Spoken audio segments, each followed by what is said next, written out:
Good evening, everyone, and welcome back to episode 233 of the Sultans of Shadilay podcast. I am, as always, your unfortunate host, Bezic. And today I am joined by, who do we start with? We'll start with Total Blackout Painting, better known as the fattest of Daves. Hello, good morning. That's all I got.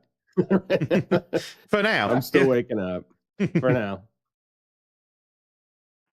They're also joined by the boatiest of trolls, Mr. Trim. Hello, it is me, the Trim. he is a very boaty troll.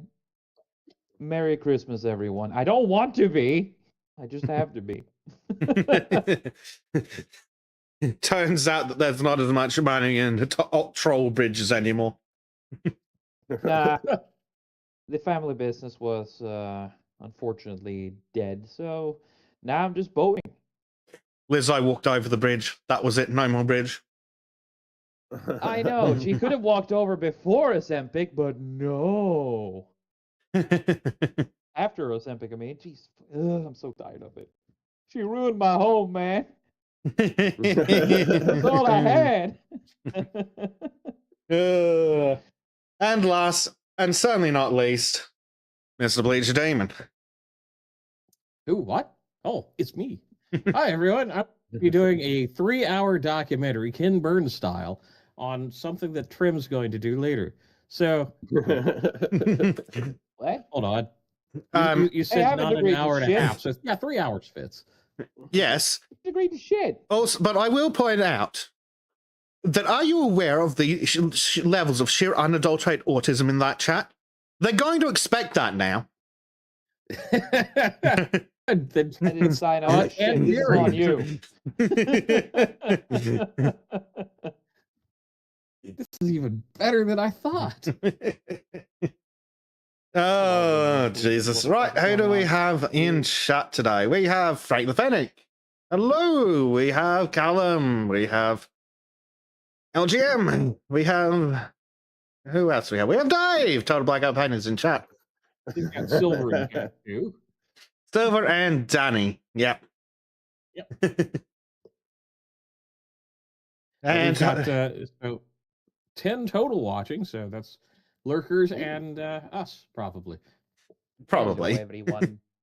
Yeah. Usually things kick off a bit more after shilling, which is good. It gives us time to warm the stream up, gets the shilling out of the way for the people who don't care. Speaking of the shilling, they care and deeply. They don't have to care. They just need to pay up. That they're not giving us money. Exactly. Oh, Prime's in. Speaking of which. Yeah. So, yes, speaking of giving us money, go to your subscribe star. Give money. Give money now! For the low price of 30 US dollars, you win not going straight against the wall when we take over the world. Yeah, some people have already gotten that position. I don't have a list, I swear. I'm kidding. Yes, kidding. But he's checking it twice to find out who's going up against the wall and who's nice. Yes. Santa Trim is coming to town. Oh, dear. So, yes. Subscribe star. For a recurring monthly payment of $5, $15, or $30, you can get a bunch of perks. For example, you get your name in the credits, you get to vote in member-only polls, and special Discord roles and channels. You can also get advanced access to any pre-recorded content we do. Well, specifically the Sultans channel does. There's all sorts of weird pre-record shit all over other channels, like Trims, that we'll come to later. Hello. At the Vizier tier, you get to submit written comments that are read live on the show. And by that, we mean longer than the 200 characters you get in the YouTube box. You also get to join us for monthly gaming, possibly hangouts. This month's one has kind of been decided before for us. It's tomorrow at 11 o'clock And at the Grand Vizier tier, you get to submit some video comments that we'll play here on the show. For the next, hold on, checks clock, 2 days, you can still jump onto the early adopter tier of Grand Vizier for only $10 a month. But once the new year ticks over, that's it. It's gone. And coming up, sponsored exclusively by the subscribers, we are also going to have some New Year's Eve shenanigans. I have no idea who'll be here. We'll do that over on the Discord. We'll hang out. We'll have some fun from around Sultans o'clock for however long we fucking feel like it. And that will be open to everybody. Though if there is anything we do that adds a cutoff on numbers, it will be offered to the subscribers first.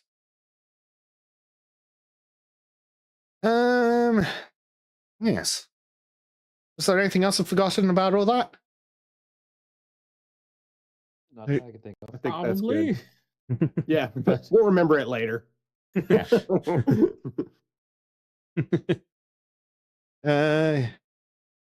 Yeah. Right. Yeah, that's Subscribe Star. Please consider.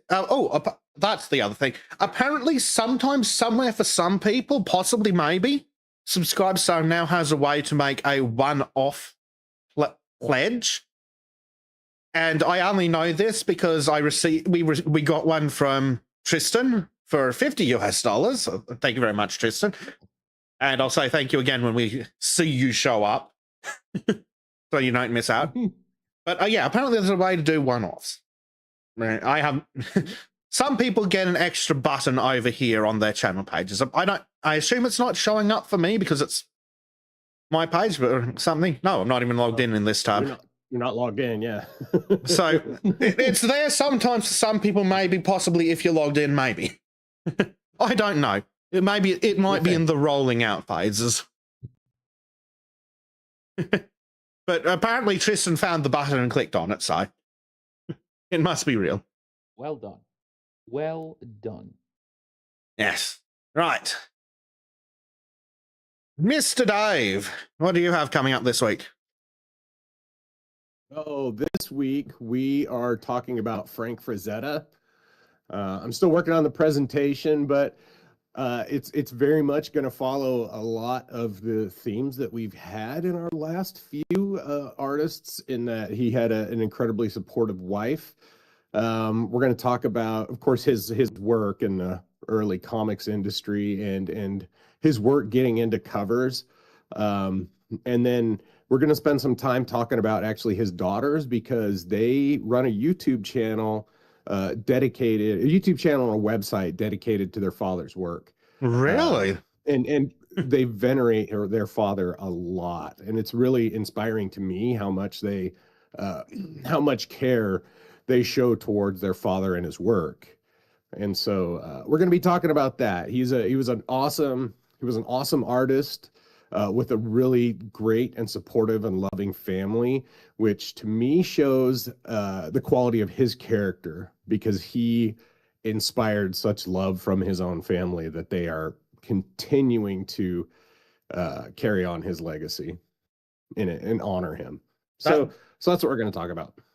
Yeah, like Frank the Fennec says, supporting a wife, that's a rarity. But also a family that still likes him, that's also a fucking rarity. Yeah. Yeah, well, especially now. But it's kind of nice to go back and look at some of the past, and yeah, they actually cared about each other. What the fuck is this? Yeah. This is new for some reason. And what a strange thought, caring about the people you are responsible for. Mm-hmm. It's not as unusual, but it's really unusual in more popular circles.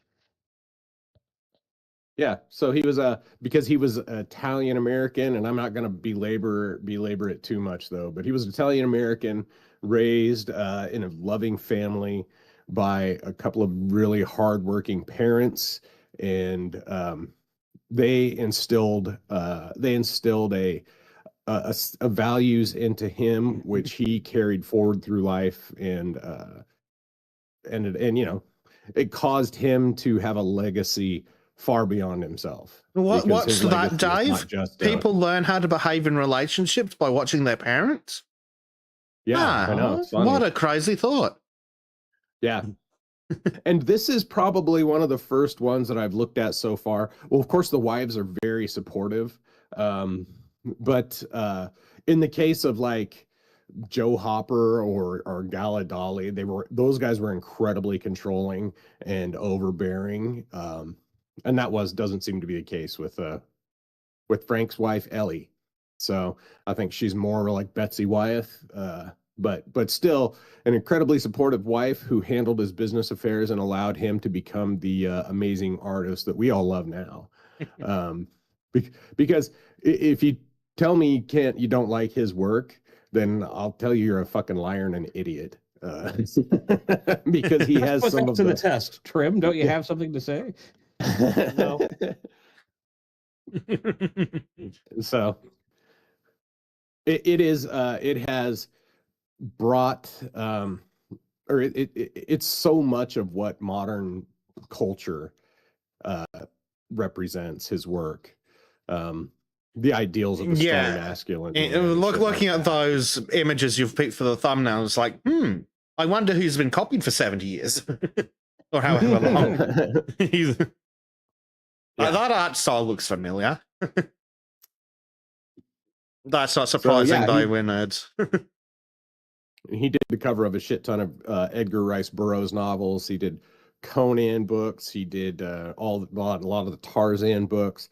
He's just an iconic American artist, and I feel like he deserves. I would like to venerate him as much as his family does, in a way, even though I don't have that same connection. So that's what we're going to be doing this Tuesday at 10 a.m. Australian time, or Wednesday 10 a.m. Australian, at 7 p.m. Eastern in American time.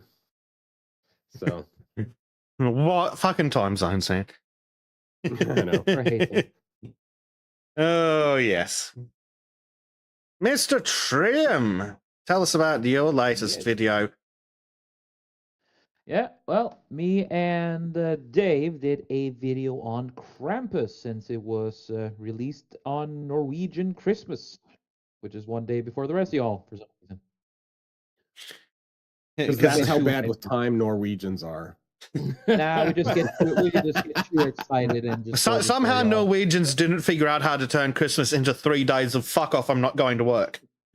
Well, we do have that. We do have that. We have Christmas on 24th, and it's Første Juledag, first Christmas Day, and then second Christmas Day, which all 3 days are second Christmas Day. Jesus Christ. What the fuck are you, a bunch of hobbits? Not only are they African, but they're African hobbits. Haven't you guys done a video about them on here somewhere? Probably. Oh no, wait, those were American hobbits. There they are. The moon-eyed people. That might be worse, but yeah.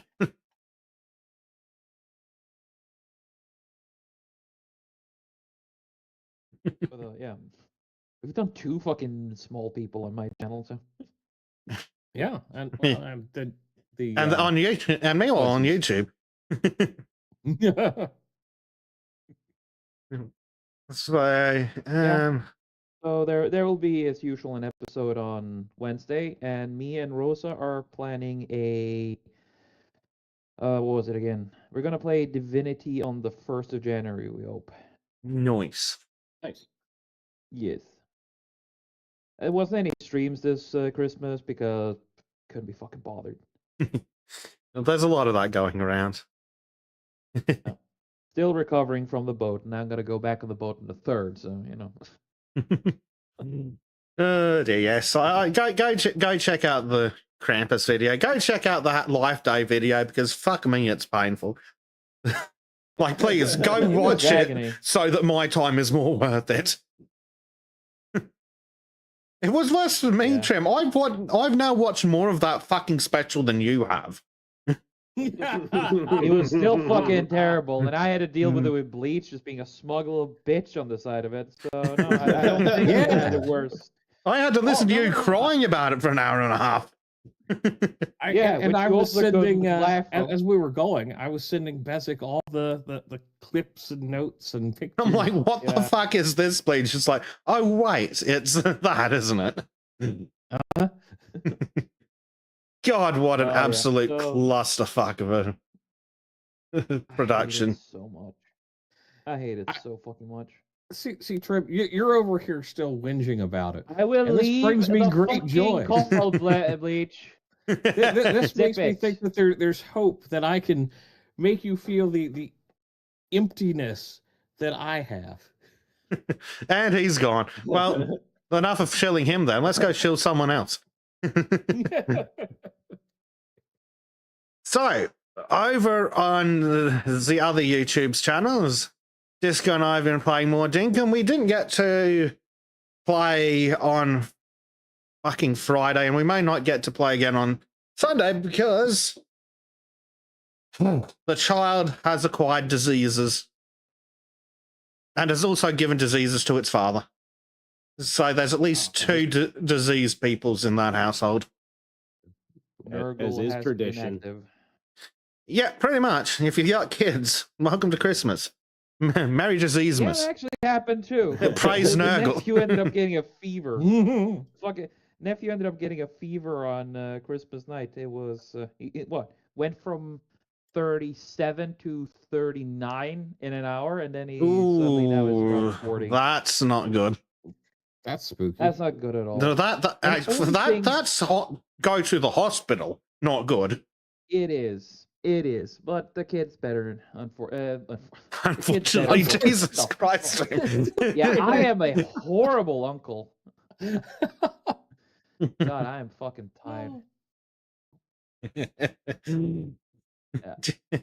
Oh, trim. Yeah. Oh, good grief. He's fortunately doing better, but in case you guys can't tell, I haven't really done much sleeping. And I'm really tired, so there's gonna be way more misspeaking now than I usually do. That's Oh gonna be shit! You're already appalling. Yes, it's gonna be fucking terrible. Dude. You don't even have an English language barrier now. You've got a trimness barrier. Oh, it's gonna be terrible, guys. I can't guarantee shit. Only thing I know is gonna do my best to not say any gamer words. That's appreciated. An effort shall be made for you guys. Oh dear. Brime's spitting facts in the comments there. Daycares are part of Nurgle's garden. Man. Yeah. That's Oh, so wow. true. Oh yeah. But it's also a good Yeah. point to why babies should drink mother's milk, because that shit has like half their immune system in it. I think it's more than half numerically. Oh, But yeah. yes, at least the first couple of days. Yeah. Well, they can track flu season. It usually starts a few weeks after kids return from any sort of break. No, So there'll be a flu really. season. So flu season is coming up now.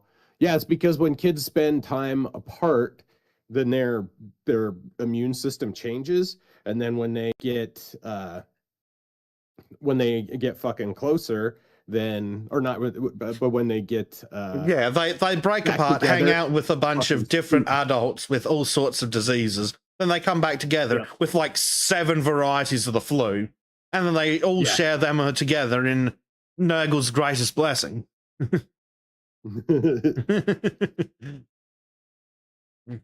Which I'm pretty sure it basically is. All the kids disperse, acquire assorted diseases from their relatives, go back to school, and bang, now everyone has 100 diseases.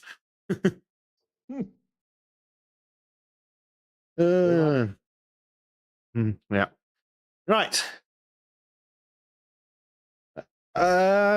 Cool. On that note, I believe we are due to words. We're ready to start. So, All right. let me see. I'm just going to make sure we've got Dave's up. We're starting with Dave today. And all right, Dave, crack on. All right. So I am today going to talk about the current collapse, the pending collapse of the AI market. So, in following with the memory shortage, thing I did a few weeks ago, I'm going to follow up on that to talk about AI because companies have, as a result of that shortage, companies have started dialing back their AI efforts. So instead of Thank God. every company deciding, yeah, right. Like, so instead of every company deciding they need AI, people are finally like, oh, well, we don't really need that. But then also, there's other issues. So we're going to talk about that. So first off, just point out, so what the hell even is AI? Well, this is AI. AI is data centers. This is the reality. It's not fucking clippy virtual assistants for waifus. And this is where AI meets reality, and it's in the data center. It has become, AI is the latest introduction to our industrialized landscape, because data centers are modern day industrial parks now. It's where all the work gets done in the modern world. It's where all our data processing goes. It's the nexus of our modern world. It's where chips, power, cooling, money, all that shit comes together, so that I can ask fucking Leonardo to generate stupid videos for a DRAM presentation. And really, this is the anchor point of the AI revolution. It's the physical facilities where everything is. So what AI is not, it's not gay robots. Are you sure? It's Sure it's not gay robots? Right? Not yet. Many want to It's try. not a hive of robots or some kind of mechanic brain, despite that being a very common misconception.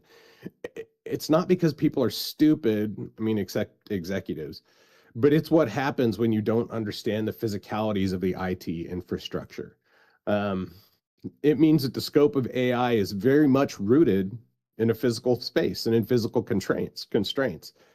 It's not some infinitely scalable model like the internet. We just can't keep growing it. You can't just add a new page every day.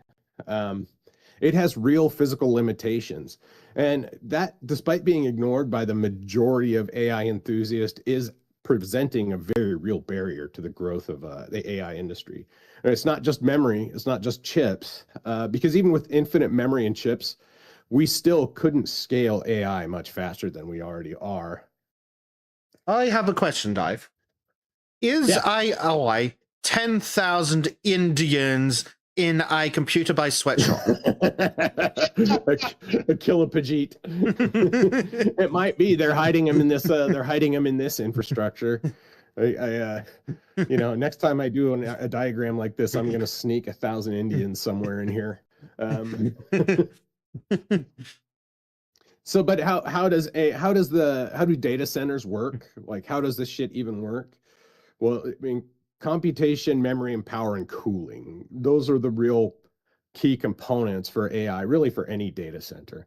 And the data centers are where the AI models live, inside thousands of CPUs and thousands of memory stacks. They use megawatts of power and cooling systems that look like a fucking oil refinery. And it doesn't scale like software. It scales like infrastructure. So you can't just add on, you can't just patch it. You have to actually physically go on and build more, which is a real barrier. And everything in our modern world, like every other solution in our modern world, it requires power and an ever-increasing amount of capital. So a lot of these data centers will use as much power and as much water as a municipality. As a result, they have a really hard time getting space for it because people don't want this shit in their neighborhood. They don't, much like people don't want a giant Amazon warehouse next to them or an oil refinery next to them, they sure as shit don't want a data center. They're loud and really they're loud and really consumptive. They're very Also, they disruptive to smell. have. Yeah, they do, because it's industrial. It's putting out tons and tons of, and it's not like you can just take that water and pump it back into the ground when you're done, because once it runs through their system, it has to be treated afterwards. So the costs curve very significantly. Early models felt cheap because the scale gains made it, the start, they were exponential. Because the space they were using, instead of using all of this rack, they would be using one slice of it. And then eventually they hit a point where they can't keep scaling like that. We had plenty of server space and processing power to run early models. And DALL-E and others gave us incredibly crude image generations at first. I don't know if you guys remember that, the really old AI when they first started doing that shit. Some of it was pretty funny. You could throw some weird stuff in there, it would come out with weird shit. Early ChatGPT gave some really wild information if you prompted it. Right. Yeah, I remember. But at first, I mean, they were crude images, but now they're Pixar posters and Franklin memes, right? So the amount of processing power that's required to do each one of those newer iterations is increasing at a pretty dramatic rate. And small teams were able to make incredible gains in the beginning.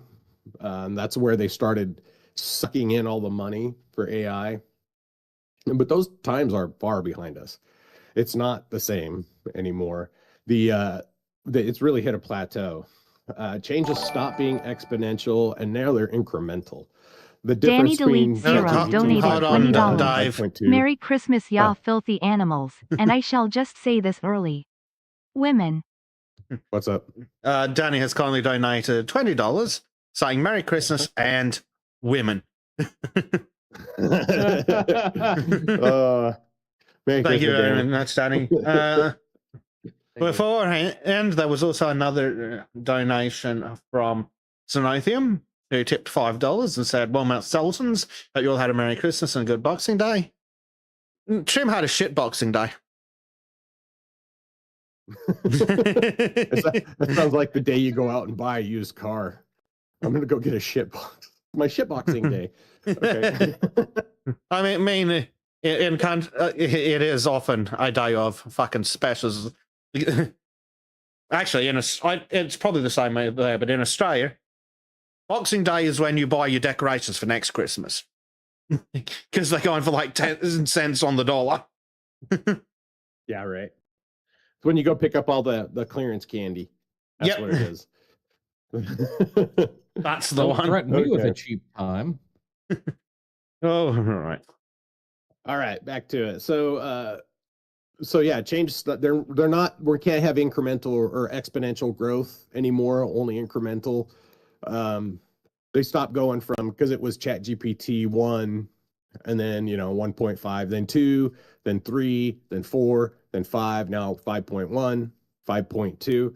So they're not going to be able to do the big jumps anymore. It just is not possible, because the growth is not linear. It's not like bar grow up. It actually, the more you throw at it towards, or the higher that line goes, the more capital it costs to make it work. So there's really two things that are loaded into the costs of the software side of AI, aside from the God damn it, cats. They're knocking shit around. Aside from the like the physical cost of the production facilities, but there's two things they have to do, and that's the training and inference. And training is really the massive upfront cost of these models. The cost of building and training models is really what is pushing towards those diminishing returns. So training is the upfront cost, and inference is the cost going forward after that. So once you have it all trained up, then the cost of running it is the inference model. Training has long timelines and it requires a massive upfront outlay. Inference is cheap once it's established, but it becomes increasingly more expensive as the models scale up. So the more data it has to search through, the more the inference costs drive up, because those are the actual computing algorithms that are going out and connecting the dots. That's the actual LLM part of your AI. So you can think of it like installing a bunch of Christmas lights, and that's all the training for it, right? Like putting all the lights up on the trees and everything, and then paying the bill every month for those lights is the inference. Like keeping the cats from knocking your shit off the tree, that's part of the inference. It's like keeping everything clean. And the more you put out up front, the more you'll have to pay going forward. And that's because if you pay for a shit ton of data, like if you pay to get access to all of Wikipedia, then you also have to pay to search all of Wikipedia every time you do it. It's not like a converse relationship like a lot of other IT systems. AI does not get cheaper to run as it scales up. Hard drives, all that stuff, as it's gotten larger, memory modules, all that stuff, as it gets larger, it also gets cheaper. That's not the case with AI. As it gets bigger, it gets more expensive. The costs scale with it in a very real physical sense.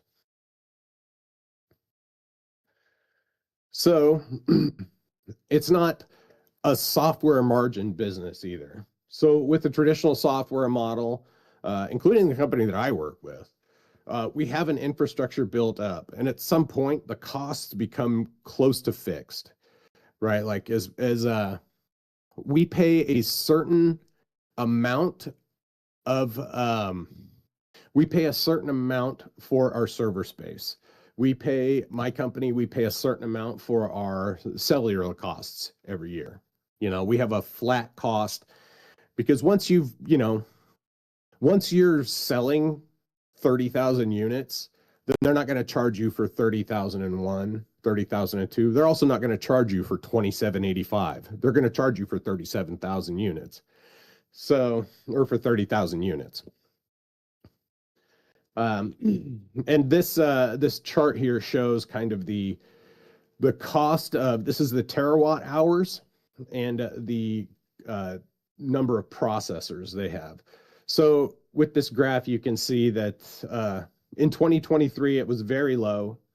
And then 2024, scaling up. 2025, it's starting to climb.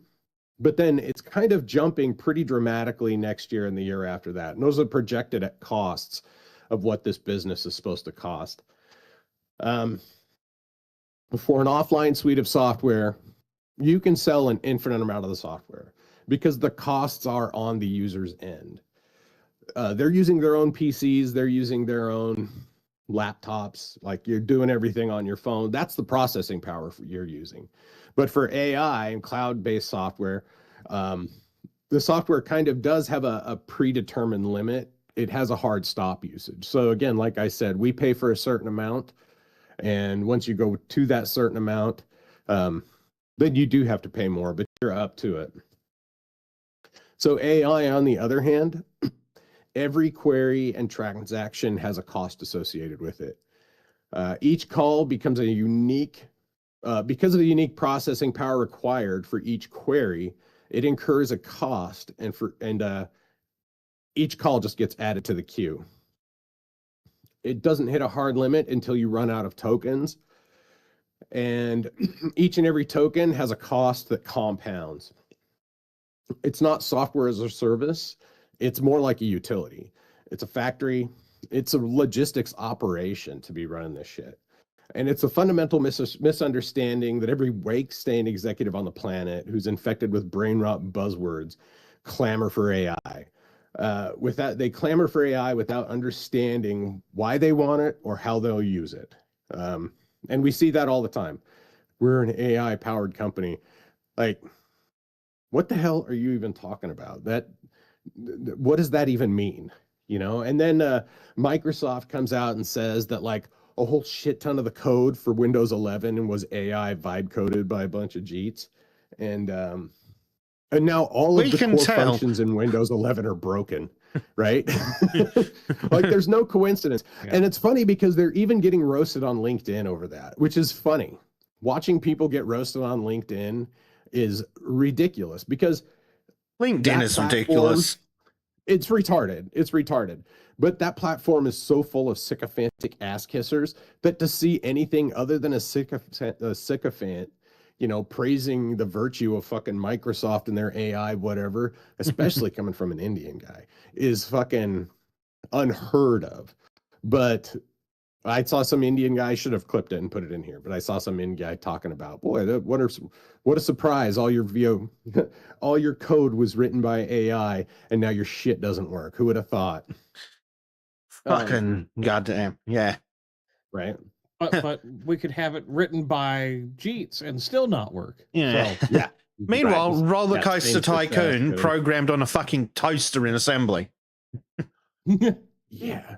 Well, and that's what's the other thing too. The other side of that is how much of the code we're getting from India. And this is a little bit of a tangent, but how much of the code we're getting already from these guys was written by AI without actually telling anybody. You know, like, what's that going to do to the software development market when they can just, especially if we don't eliminate the H1Bs or do any of that shit, because all of our software will eventually just be vibe coded by Jeets. Did someone say eliminate? Honestly, instead through of calling ChatGPT. instead of artificial intelligence, is an Indian. Yeah, and Indian, actually Indians. So, Yeah. so once your profit margins on this AI compress, the only way out is to scale, make it bigger, and scaling makes it more expensive. So again, incremental returns.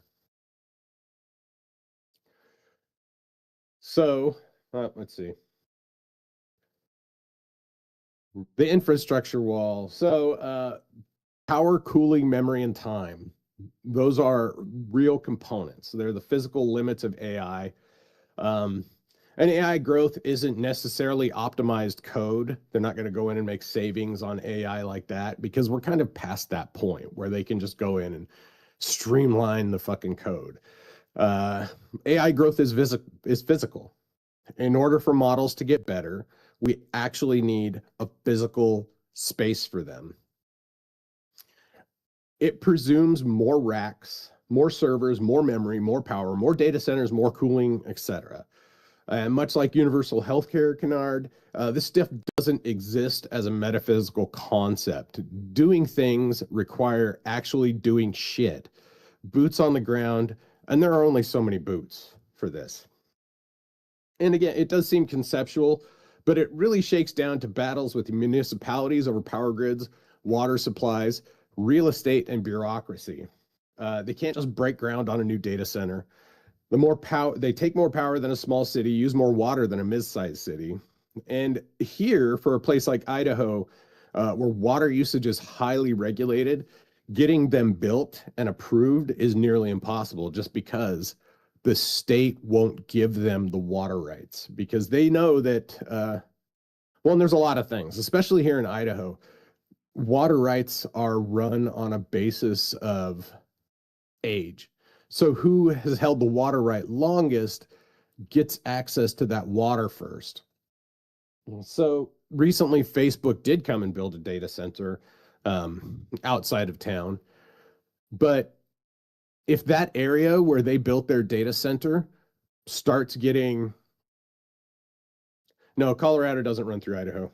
But once those data centers start, if it gets to a point where there's a water shortage, which frequently happens here, those data centers might not be able to have the water they need to run, right? If some big farmer who's had that water right for 50 years needs the water first, they get it first. It's not because, oh, Facebook needs to run their data center. It says no. The law is he gets it first because he was here first. Um, so they can't just magic up more power, more infrastructure to build this shit. And unless we somehow fund fusion and come up with cold fusion, we can't just throw money at a power problem like this. It's the same thing with the fucking Tesla charging grid, which I'm going to talk about eventually too. Not in this one, but sometime later. There's physical limitations, and there's just a finite amount of fucking electricity that we're producing now. And you can spend billions for incremental returns on our power grid, but you can't make it put out more power just by throwing money at it, because it needs time. It can't go down to Idaho Power and give them $1 million and say, give me 500 megawatts. Like, it just don't work that way. There's a real limited supply and demand for electricity. And as a result of our power grid is built on it's not an excessive power grid. We're not dumping shit tons of extra power, and our grids are not designed for infinite growth. And they're only designed for incremental growth. But Dave, we installed 10 trillion wind turbines and turned off our nuclear power. It'll be fine if we build 10 Amazon data centers. Oh, goddamn. Yeah. And that's going to be just as an aside, because there's talk of putting one of these data centers. I think it's Google, within an hour radius of where I am, I think. Mm-hmm. And it's a very rural area. And there were parts of that area that were not electrified until the 1970s. So there's this old infrastructure. It can't handle it. And they're like, oh, it's got to be the greatest thing since sliced bread. It's like, okay, we don't have the water rights problems that you do out west, but we sure as hell have the power grid problems that very few others do, just because of the aging infrastructure here. Yeah, and that's another big issue too, is that across the country, our infrastructure is aging. It's not, and again, for the same reason that we only have just enough power is the same reason why nothing gets improved until something breaks. Because in the utility world, if it's not broke, don't fix it. Just leave it alone. And on top of that, for the data center, even if we could just magic up all these fucking data centers, we still would need data. We need data to train the models on so that the models can return good data, so they can learn and give good data. So now, just to recap, this is to talk more about what AI actually is and how its fundamental misunderstanding is driving executive retardation.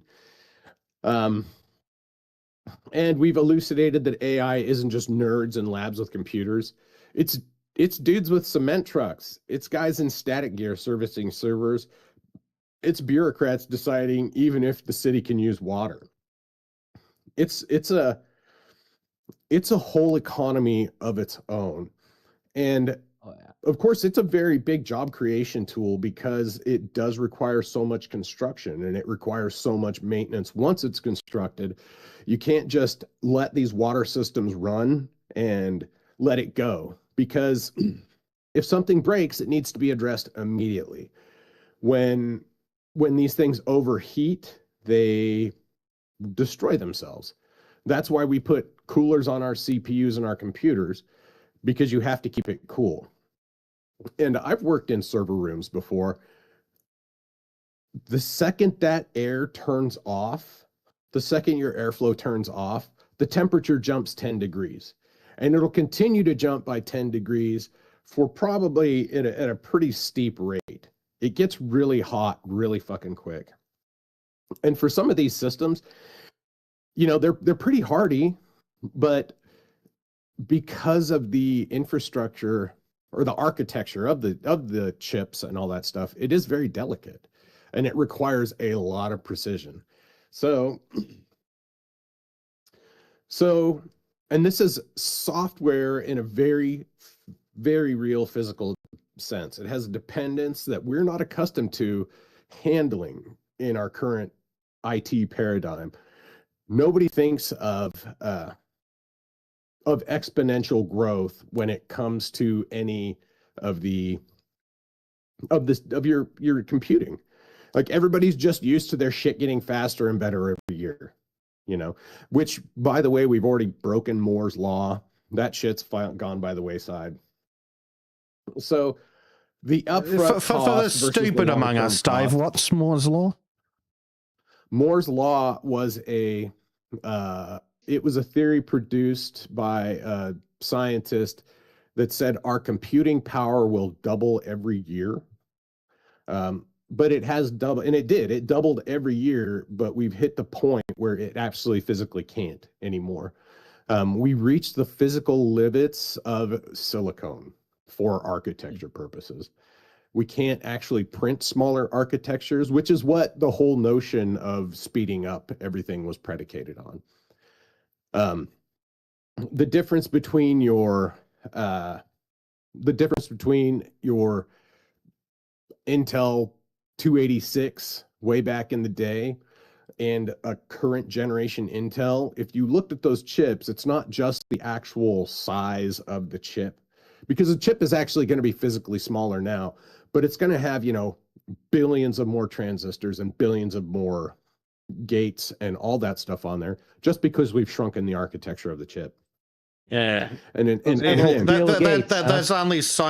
there's literally only so many electrons you can cram into physical space. They may be tiny, but we're working on on the scale of millions of the fuckers. It's it's nanometers. Yeah. And we've actually gotten to the point where we can print architecture on a silicon chip that is so small that electrons cannot pass through it. And that's the physical barrier that we've hit up against. And you'll see on chips, it has a 0.2 or a 0.4 architecture. That's referring to the shrink size. Yeah. Now here's a crazy thought, Dave. And it's not terribly relevant, I'll say it anyway. Have they considered that PC gamers don't give a fuck about the size of their rig?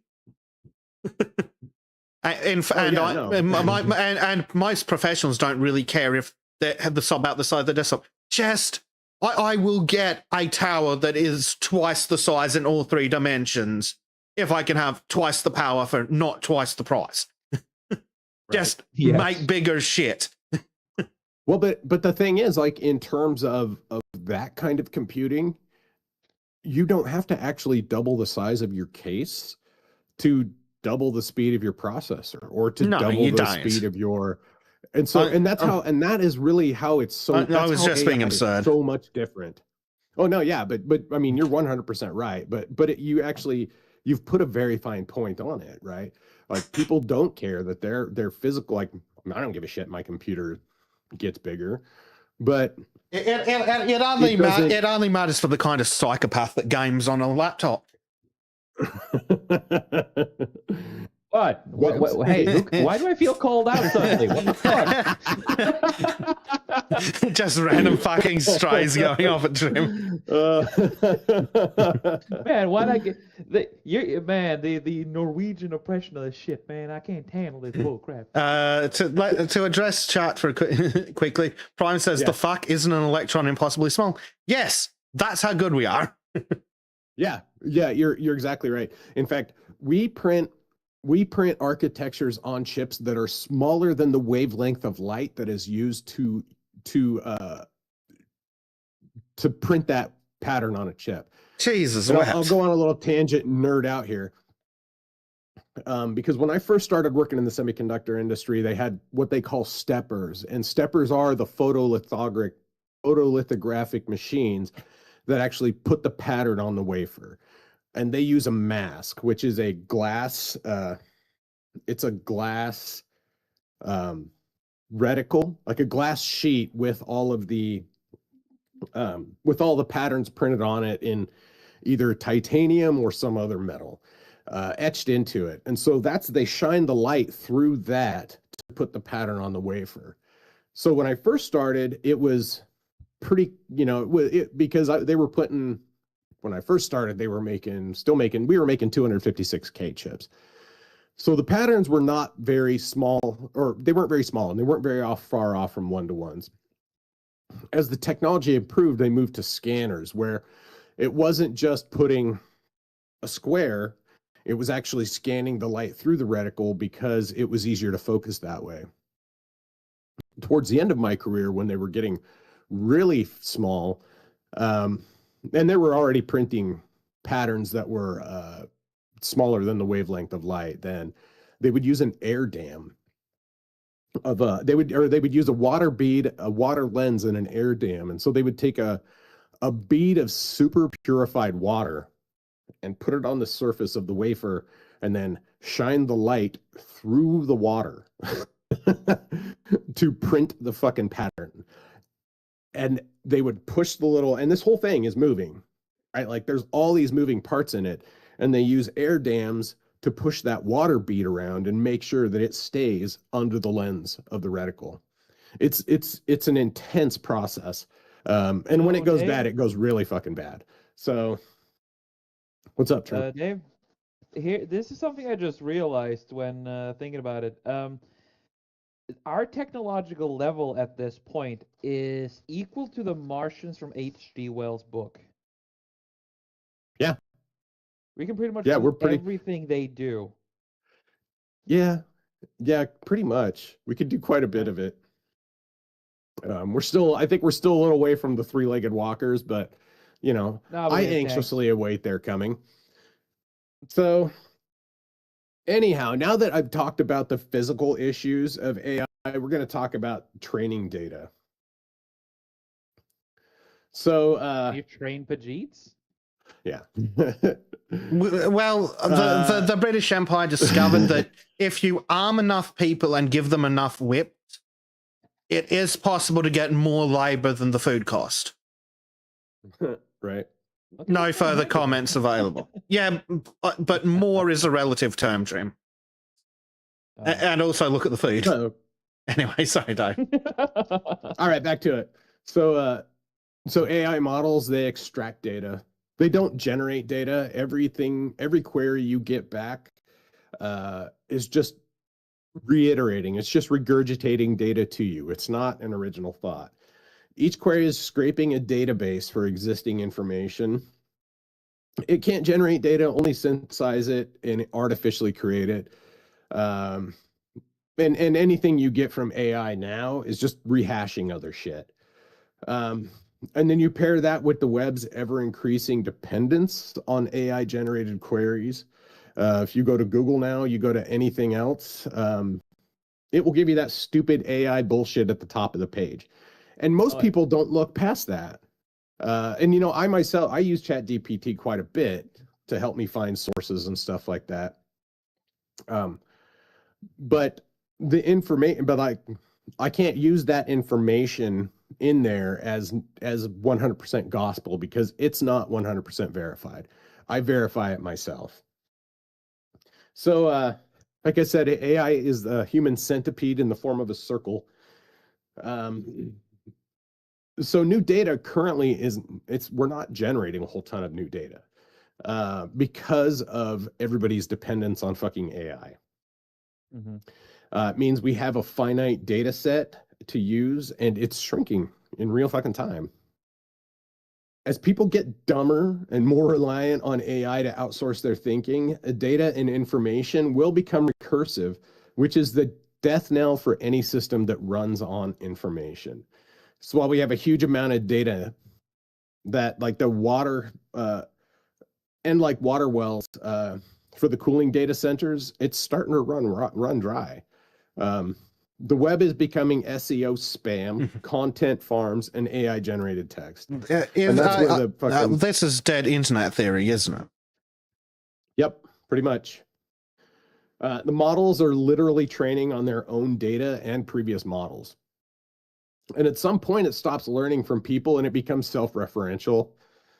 And that leads to hallucinations being built in, which we've already seen, and errors compound over generations. They don't necessarily get weeded out. The error that started in ChatGPT 3 has not been eradicated by 5. It's been amplified. Yeah. a lot of those errors. It gets more naggy. I've noticed. Anyhow, the models become more rigid and less capable of even using external data because they won't accept external data. They become dead internet. So when the data stops getting better, AI scaling becomes inconsequential because it's garbage in and garbage out. It doesn't get smarter, it just gets better at spitting bullshit back out to you. So, and again, at some point, these models, bigger stops even meaning smarter. Bigger models can output more data, but that doesn't mean it's good or better data than what it had. And lots of our computational laws have been broken. Moore's law, like I said already. CPU power isn't scaling as he predicted because we've hit the physical limits of it, like I talked about earlier. In architecture, we just can't even get any smaller on this shit. So there is an incredible amount of, like, we've hit a plateau until we reach a new technological breakthrough. And like trends from mass immigration, these lines just can't go up forever. We run out of useless eaters to import. The system has to level out. And while gains flatten, each investment becomes more expensive with diminishing returns. The more money you throw at it, the less it's worth, the less you get back out of it. So model scaling currently, they improve fluency and pattern recognition and repetitive tasks, but they struggle heavily with abstraction and reasoning, which is why they're not intelligent. They are language models. Yep. So to everyone who thinks that AI VTubers are real, no, they're not real. Yeah. And at some point you stop it is actually a fat Indian man with a voice changer, though. It is. Yes. There's so many of those shit faceless YouTube AI slop channels. Oh my god! Try going out clips, throwing out. Have a look at some of Metatron's videos. Okay, he looks at them and it's like, you won't even look at the content of the AI ones, but like you can hear the voice instantly. Yeah, instantly. That's what I've gotten to the point where if I click on a video, if I hear like one of 3 voices, I immediately click off of it and hit unrecommend on that fucking channel. Because there's always there's the happy English accent that I think is it's like one of the defaults from 11 Labs. It's really the fucking laziest way to do this shit. And they do it because it is lazy and it's super easy to use that to take advantage of YouTube's algorithm because they're too stupid to catch up to that shit. No, they're not too stupid to catch up to it. They're actively inviting it because YouTube is controlled by a Pajit. Well, yeah, because they don't understand how the long-term implications of it, like the fact that it will just destroy their platform and make it completely unusable over time. A dead internet goes back to dead internet. And so at some point you really, for these, in their blood. Right. Well, for these AI systems, you stop adding intelligence to them. The more you're throwing at them, you're not making them more intelligent, especially if you can't train it on better data. You're just making it come back to you with an answer quicker. You're just streamlining its capability to scrape its own data, not its capability to give you new and original or interesting information. Or, I mean, it'll give you interesting information, but it's not going to give you anything new or revolutionary. Of course, that's not what it's fucking designed for. No. So new gains are going to require new hardware and new memory architectures, which I talked about before. We have the HMB3, the HBM, high bandwidth memory 3 is I think that's predominant in the industry. 4 is on its way to taking that over as it becomes the majority of production, and 5 is just around the corner. And 5 is really what they're clamoring for the high bandwidth that's required, the high bandwidth memory operations that's required for a lot of this AI shit. So. And this revolution is not going to be like the revolution in AI. It's not going to be software code driven. It's going to be hardware. They're not going to be able to just keep optimizing the code on it to make it better. They have to actually build more data centers. So scaling laws flattens before costs fall, investments are going to shrink, like they went for a dip in cold water. So what is the next step? Like, what happens from here? And what does the collapse mean? It means consolidation. It doesn't mean shit stops working. And like most things in the tech industry, it's consolidation. Companies rise and fall, their hardware keeps moving forward, and Facebook isn't going to let a Google data center go dormant. They're going to buy that fucker, and they're going to put their shit on there. Contraction and consolidation are just natural part of the IT life cycle in this unregulated tech corporatocracy. And I've got a a chart here that just shows some of the acquisitions by major companies. These were small companies that have been consumed and then a lot of times deprecated by these big companies. Like, I know Fleetsmith is no longer a thing under Apple. That was one of their fleet management tools. That's not it's not there anymore. There's just been a lot of things that Google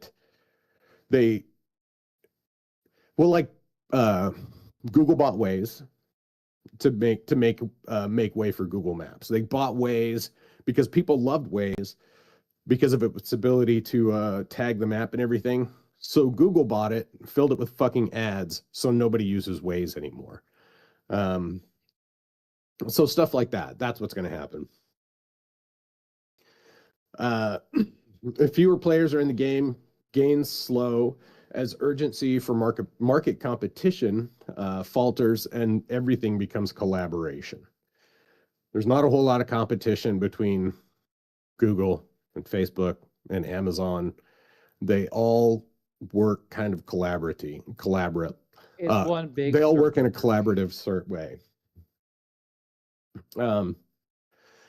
So what does this look like? Well, for the average person, well, I mean, did Google search or YouTube get better when they became the only thing in town? Fuck no. Quality went way down on that shit as soon as they got to be consolidated. Consolidation is one of the key factors in market ossification.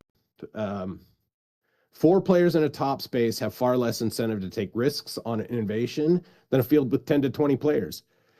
Long-term development slows.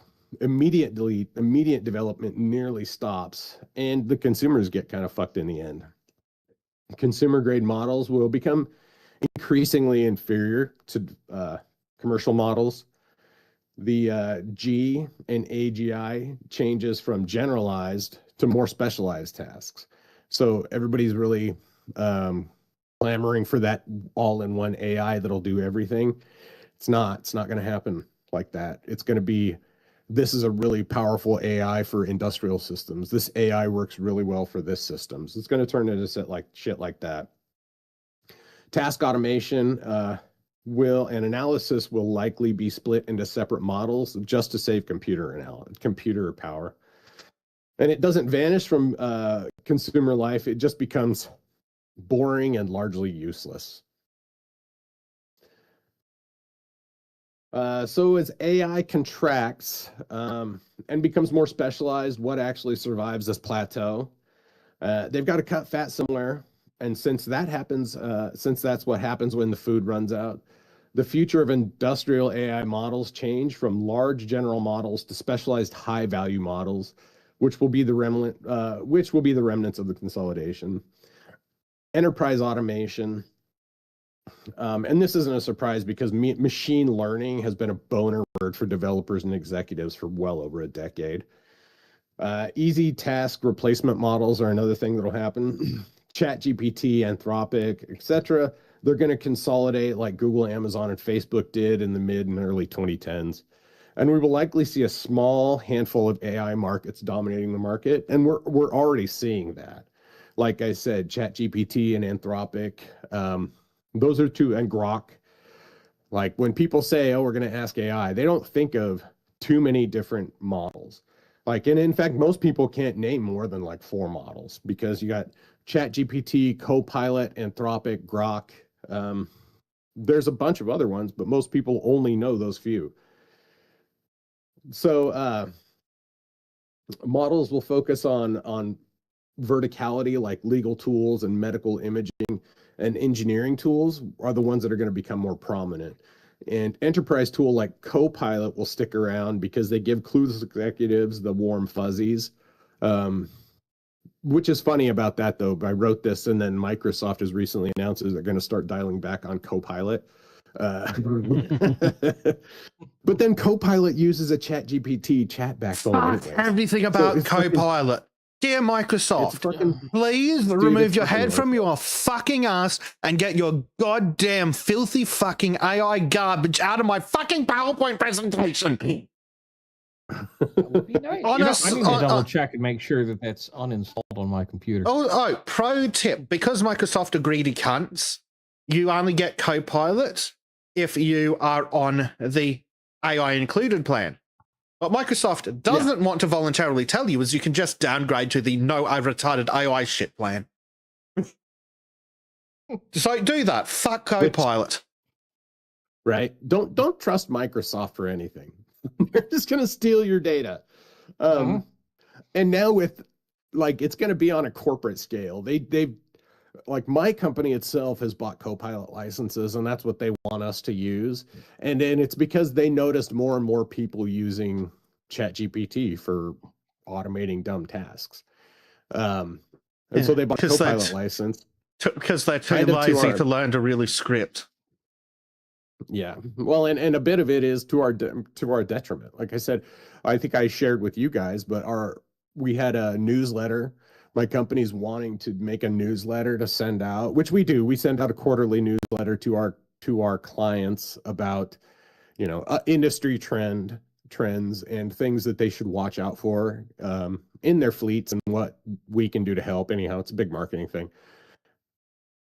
But our technical writers and our designer are using Copilot to write their fucking articles.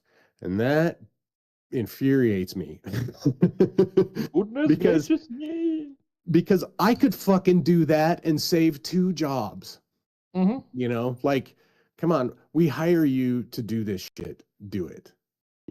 It's different for me using ChatGPT to research art and shit in the background, and then I write original stuff. I'm not copy and pasting anything that fucking ChatGPT says. Well, I don't like the that's way it what says it. large language models are supposed to be for. They're supposed to just be where they real use is it's basically a highly sophisticated search engine. You give it a set of parameters and be like, spit out a summary and then give me the fucking sources. And that's exactly right, because when it starts producing its own self-referential data, it stops being reliable. Oh yeah. So And with- AI will. Go ahead. And just something I've used it for quite a bit is editing and reordering things that I've written and typed out, and it's if it's just something I'm doing on the fly and just kind of a stream of consciousness, I take a step back and then throw it into an AI, let it edit it, and then go back and like, well, that's bullshit. Yeah. Yeah, and Frank points out like it's a reference you can use it for a reference. I used AI to generate stencils for me in the past to help me turn stuff into stencils or to create forms that I could turn into stencils when I was painting. It's a really handy search engine. It's a handy search tool. I've also used it to generate scary sounding legal documents that I have sent to my apartment management because they're a bunch of fucking cunts. Currently still in an ongoing battle with them going back to fucking October. So it's been 3 months of this, or almost 3 months of this bullshit. So anyhow, and then so eventually what's going to happen is AI will stop becoming a big corporate boondoggle. They're going to stop dumping money into it.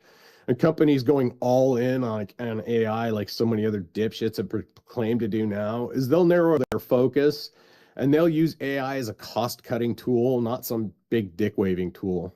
It's when everybody's using it, it doesn't matter that you're an AI-powered company. Companies won't brag about bloated models just because they have them. They'll have to show where the rubber meets the road. And we can already see this happening in real time, the shift happening in real time. So, so we're already seeing usage caps and quiet consolidation, more enterprise forward offerings. That's stuff that's not supposed to be consumer grade. It's meant for the businesses. We're getting fewer and fewer AI breakthroughs and fewer state-of-the-art announcements. The AI market, like all markets eventually do, is normalizing. And we're seeing best business practices being implemented, less wanton investment, and more market normalization as people are figuring out what this shit is good at and what it's not, what we can use it for, what it's not. It's good for culling your make work positions, filled by women and effete men in the J daycare cycle, but only to the point where those jobs were mostly meaningless in the first place. So it will eliminate all the bullshit HR nonsense jobs, which it's doing in a lot of places already. It will eliminate the paper pushers, people that are just moving paper from one side of a desk to another. You'd like to think so. You'd like to think so. Well, it's like, you know, I mean, in as much as those people don't have control of it, their jobs will be eliminated. I hope so. It doesn't make any sense to employ them when Copilot does it, right? Like, and that's the thing that my design gals don't, my design and technical writing gals don't think about when they're using these tools to write their articles for them. They aren't needed anymore because anybody could put that information in there. They're using a series of prompts, and it doesn't take a special person to do that, to do that exclusively, right? Like that will become side work for people. It will not be a main job. Like, I mean, in reality, a lot of technical writing jobs are already useless. They're already meaningless because in reality, the models are good enough to generate technical documents. They're good enough to generate, especially if you feed it the right information. The hard part of that will be curating the information and making sure that what the AI is giving you is correct. And they're not working on that right now. Instead, they're just spitting it out. Yeah. The funny thing is the people deciding this shit is the people who will be replaced by this shit. Right. We hope. So the entire, right? Like I said, these fucking wankers in the boardroom here, these are the people whose fucking jobs are going to be taken over by AI. It's not the guys on the ground that are putting shovels to dirt, the guys that are turning wrenches on pipes. Those guys are fine. These dipshits, these fucking wankers here in the boardroom, they're the ones in danger because their jobs were largely meaningless and make work in the first place. And we also have seen that through the already like the giant layoffs in the tech industry. It hasn't even been like that was even before they started implementing AI. I mean, Elon Musk took over Twitter and saw how much bloat was in there and fucking got rid of everybody and shit ran just fine. LinkedIn, they cut a ton of people because they were running a fucking Jewish daycare for white women to keep them from having children. That's all they were doing. They weren't fucking actually necessary jobs. It's like, oh, well, I go into work, and we've seen so many of those day in the life TikTokers, right? I go into work and I have breakfast, and then I have a snack, and then I think about laying down, and then I spend 5 minutes at a meeting, and then I schedule this meeting, and I schedule this meeting, blah, blah, blah. Like that shit goes away. To be fair, Dave, those people could have been replaced with a goldfish in a bowl.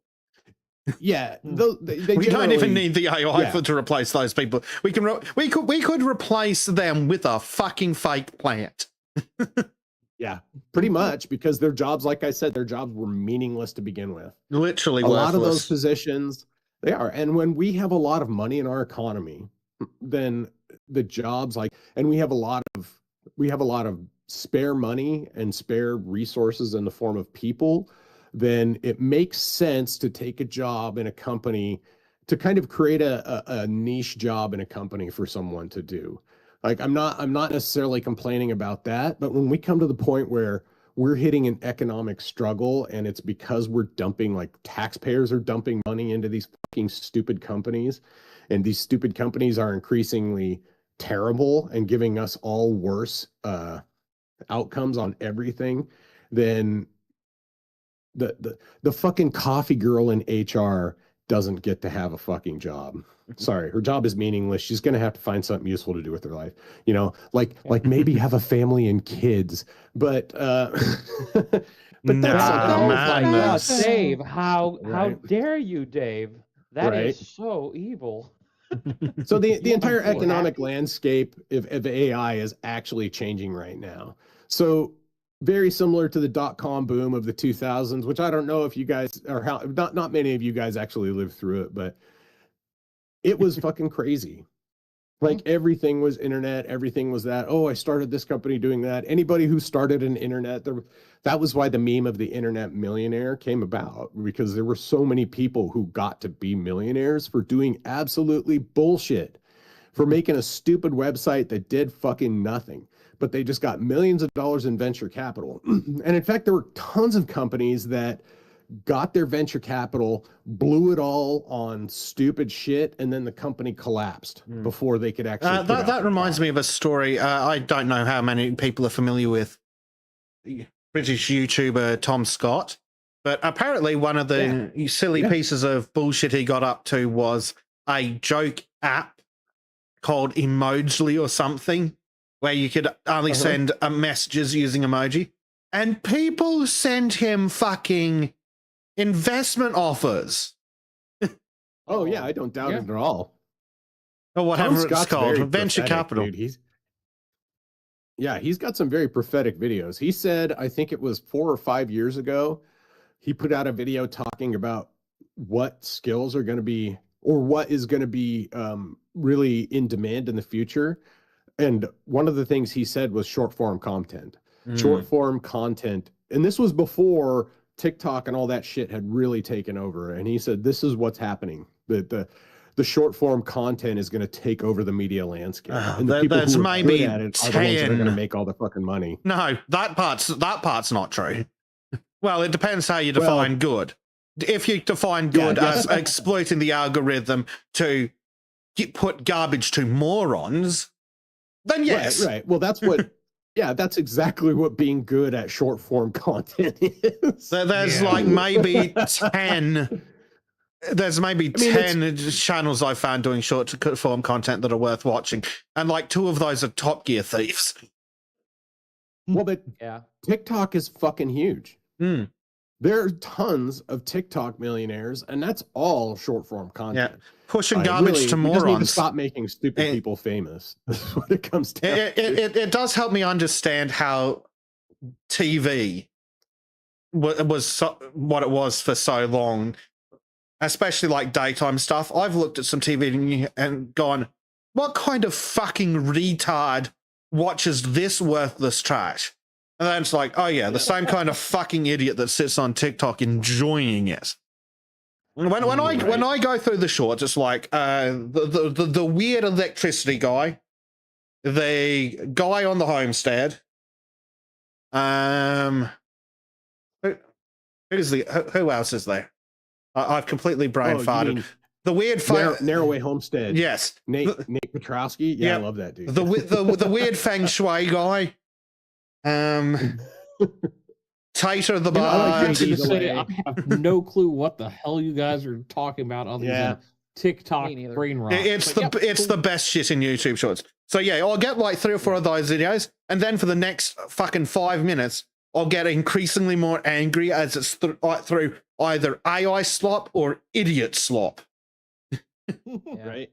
Yeah, either get all right, I'm almost done here. Let me finish this up. I'm almost done. Let me wrap it up here. So, actually, in the end, AI is infrastructure, and you can't beat physics. Current models, as we know them, are just going to keep chugging along as fast a pace as they can while the infrastructure demands it. And the future of AI and machine learning models isn't everywhere. It's only where it pays to be. Access to high-quality models will become increasingly restricted, but those models are likely to be way more than you'd need to generate a pair of virtual boobs for a waifu model. AI isn't going anywhere in our lifetime, but its trajectories are currently changing and being reassessed daily, not just by the market, but by the physical reality of our world.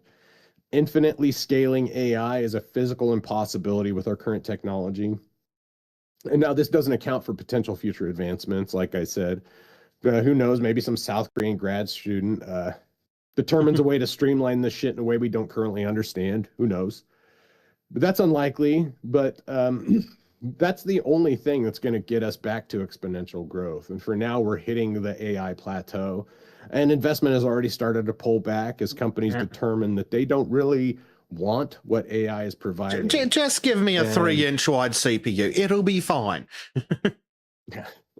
And in terms of artificial general reality, the real talk isn't about whether it's possible, it's whether it's even affordable at scale. And the only time will tell for certain, but the memory shortage and the lack of data centers, you can be assured the pace of AI implementation is going to slow pretty dramatically. Oh, God, I hope so. I'm so sick of it. Hope so. Fucking Google's constantly like, would you like to use AI mode? No, I fucking wouldn't, Google. God damn it. So I'm going to put it back on the fucking wankers slide because I really like that one. But that's my but that's what I got for AI for the plateau. So there's a very real wall coming for AI. It's not like it's not like it's going to keep exploding like it did. You know, we have like the early .com bubble. People thought the internet was going to be fucking everything and everywhere, which it eventually kind of became, but not at the rate that everybody thought it was, and not at the rate to justify the amount of capital expenditure that I just don't want my car connected to the fucking internet. Well, other than like the entertainment unit through my phone, but I don't want that to integrate with anything but the fucking speakers. Right. The only thing that should be able to connect to the internet is the thing that's playing Spotify at me. Right. Well, because those connected cars are, I mean, that leaves you, it strips your autonomy, is what it does. It makes it so that you do not have full control of your vehicle. Some third-party fucking company has control of your vehicle. And again, getting ads on your Samsung fridge. How long until they're going to start pumping ads into Teslas? They all have those fucking infotainment screens on them. Steve Lato's channel, because somebody did a patent for that a couple of months ago.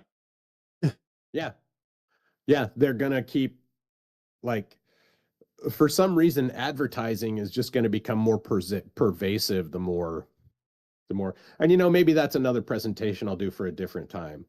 But for now, that's what I want to talk about. Next week, I will talk about the actual problems with data centers, and how that is becoming a very real, not just a physical problem, but an incredible violation of people's rights and security, as states deem it as more of a strategic resource and less of a commercial one. Once a state determines something to be a strategic resource, your rights don't fucking matter. Fucking flock cameras. Yep. Well, hey Dave, to this one I have one response. Really good. I want to do this. Yeah, that's that.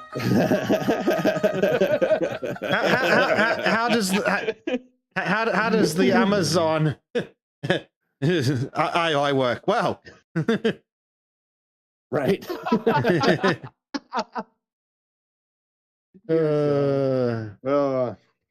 This was a good one though, and very informative too. Oh, thanks. I think I ran a little long, but that's okay. You didn't run as long as last time, and you also did pretty good and didn't go off on too many tangents, which really good, dude. Dave, it's not like we're up on a hard time like we usually are with the autist circle. So, gee, I wonder who is it who gets the most uppity if the show runs too long. Tuesdays at 7 p.m. Autist circle. Just... Dave's turned into an AI with ads.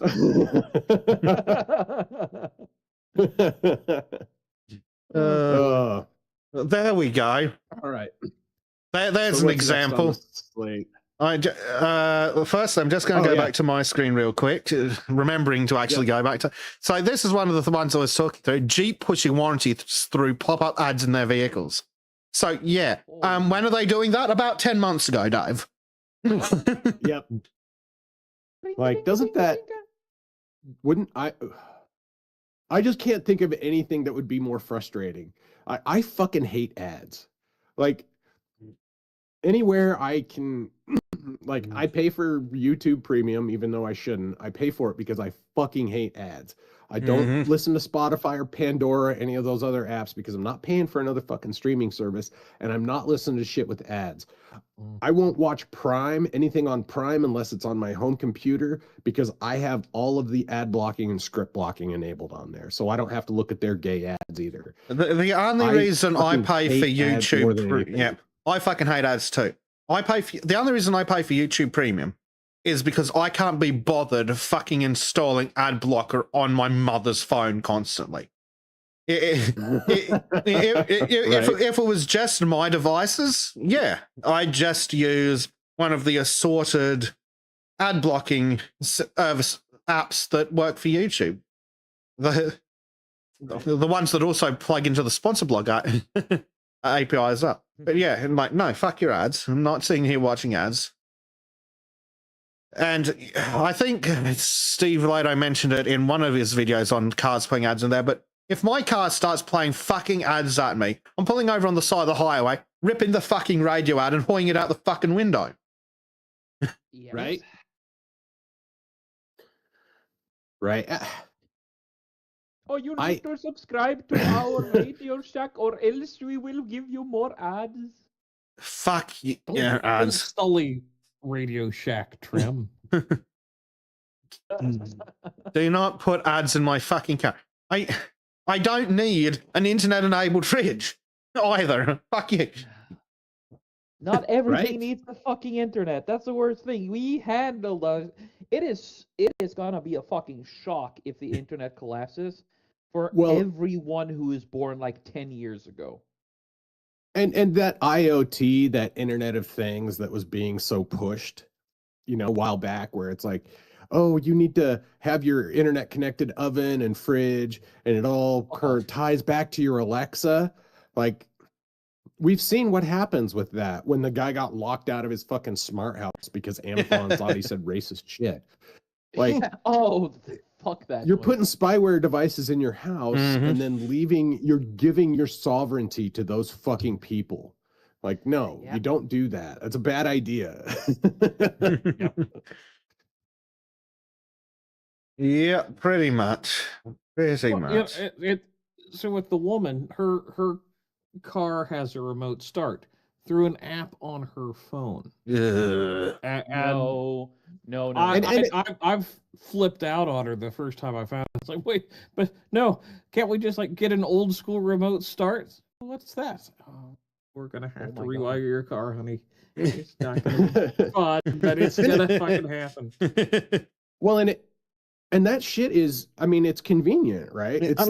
That's what draws people in, and that's what makes people so fucking dependent upon it, right? Like, it's super convenient to type your question into fucking Google and have Gemini spit back an answer to you without you having to dig through fucking 30 pages of bullshit, even though that answer is largely it's wrong or it's fucking partially correct, like, I mean, it's easy for simple things where it's like, what day did this happen? Yeah, you can kind of trust it on that shit. But when you're asking it for like opinion-based things or more or things that require more thought, it doesn't put thought into stuff.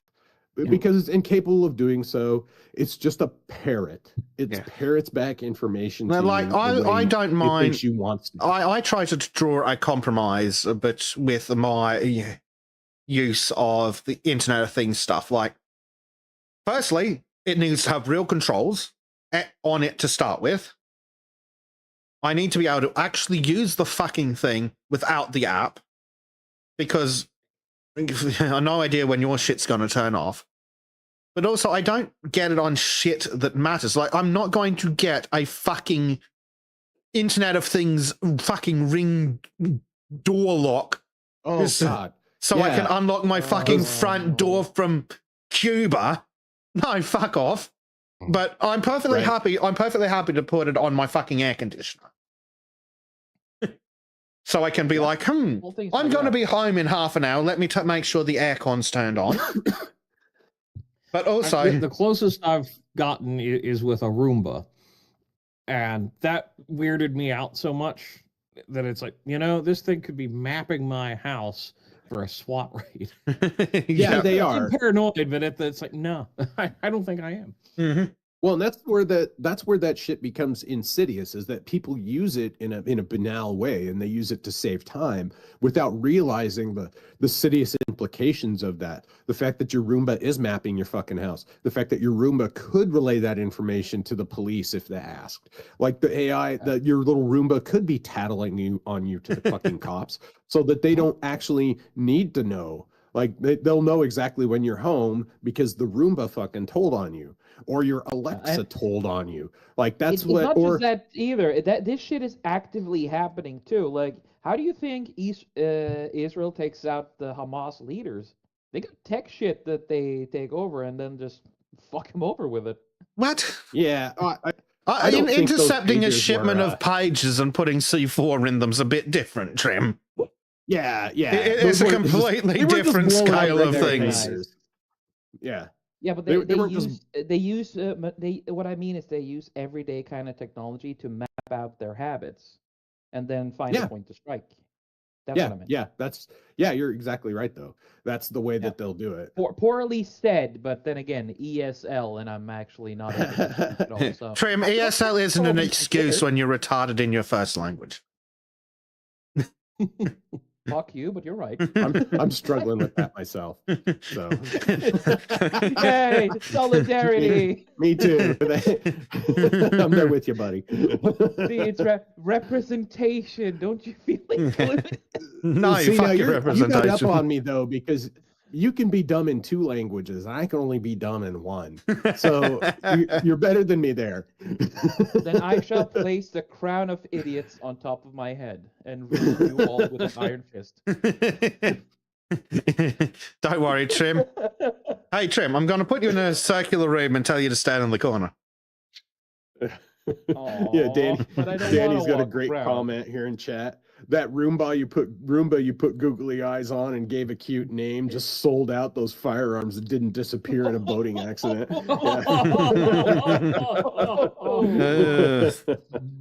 Word of advice: I mean, registry equal bad, because we can't even lose our guns in a boating accident here. Because That's weird. the cops will turn around and go, well, we know you've got the gun. Oh, you lost in a boating accident? Yeah, but you don't have possession of it anymore, so jail.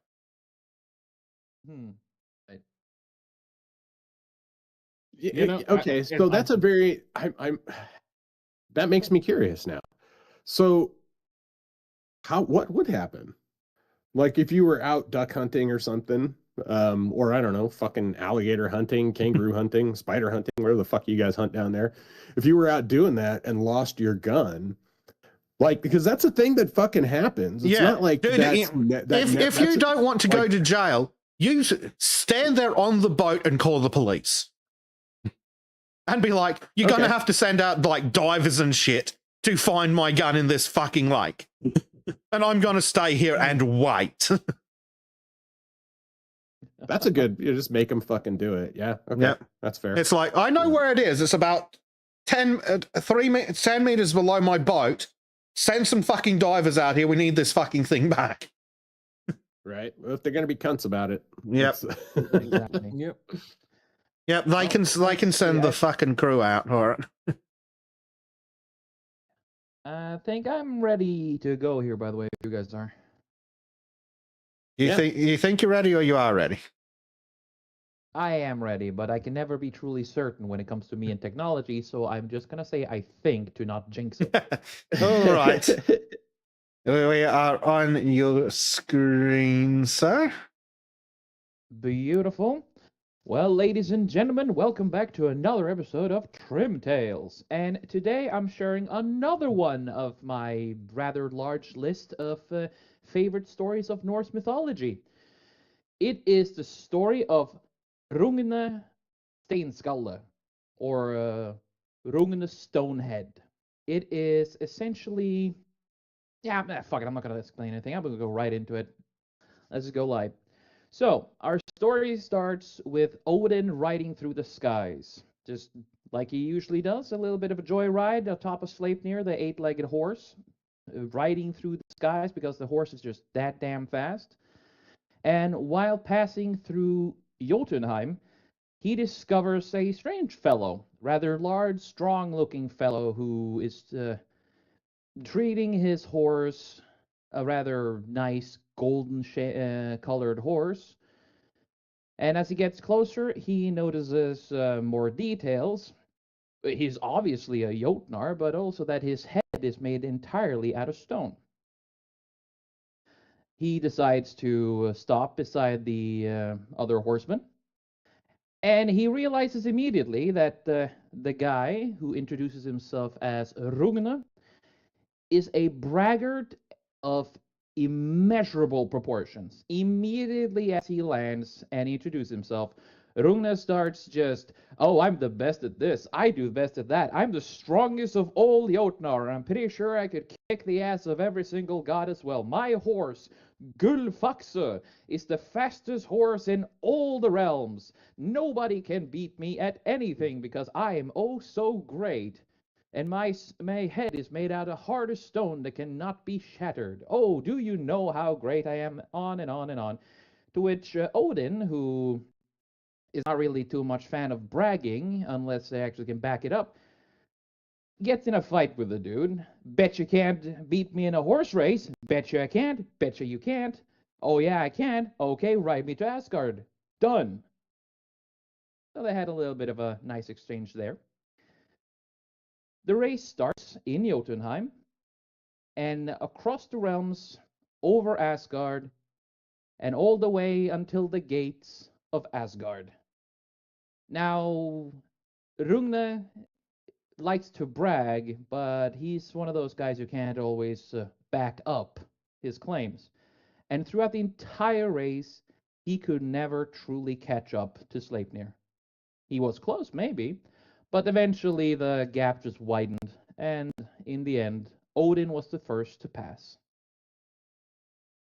Rungna, not being particularly happy about this, was rather upset, but Odin being the chief of gods and also being a rather graceful winner, invited Rugna for a drink in in their feast hall. Let's see, give me a second. It's called I had the words here, sorry. Yeah. Dryckerslag, as it's called. So basically a giant The drinking booze feast. shack. Pretty much. And of course, in the largest hall of them all in Valhalla, where the rooms are so large they could fit entire worlds in it, and people just do nothing but drink and fight all day. It's honestly pretty good. It's pretty neat, pretty nice. Everyone else would be kind of awesome with it, but unfortunately, Rugna is, like most Jotnar, a asshole. And having the ego of Jupiter, when he starts drinking, he starts bragging. He starts talking about how he's the best of all.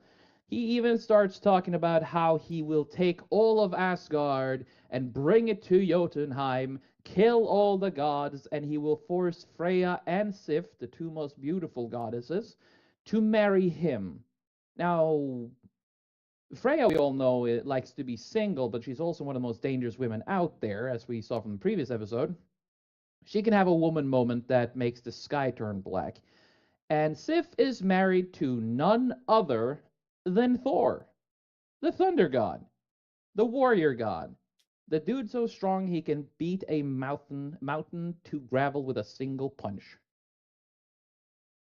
Now, as this continues, he keeps drinking, people get more upset and tired, but since he's invited guest, they can't really kill him. Thor comes in though, and he's not happy about this because he could hear the bragging when he started getting close to Asgard. So he's particularly upset, but since Thor is an honorable man, he doesn't break his head immediately. But they do have a little bit of a calm conversation where they decide the time and place of Hormgung, which is a duel to the death. They decide the place to be in Jotunheim in Stensved, which is a Norwegian name for it, or Grotungård, I think, is Swedish. Melux might be a bit angry because I butchered it, but it doesn't matter because it's Stensved in Norwegian. Have fun. Time and place decided. They head to their respective areas. Rugner rides on his horse Gullfaxe back to his home and starts making preparations for the duel, while Thor pretty much just goes around and waits for the time to pass because he's always ready for a fight. Of course, the Jotun in his home, sort of panics because he once again bragged off a lot, and sure, the dude's strong, but now he's pissed off the one guy that nobody can truly win a fight. Of course, Rugna believes he can defeat him, but hey, dude's still drunk, I guess. Now, at this, they decide that since it's a duel and it's very usual you get to bring a battle buddy with you, the Jotnar start making one. And using clay and the heart of a mare, they make Mökkurklaffe. Mökkuralfe, sorry, Mökkuralfe, which, seriously, goddamn, give me a second.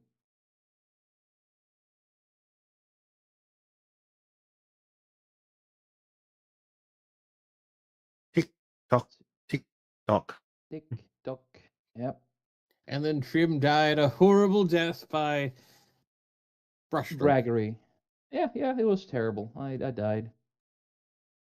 Ah, fuck it. I managed to mess up the notes a bit. Sorry about that, guys. So yeah, I don't have his name here in Norwegian. I don't quite remember it. It's a bit of a weird word. But Mökkur Alpha, which ended up becoming a sheer titan.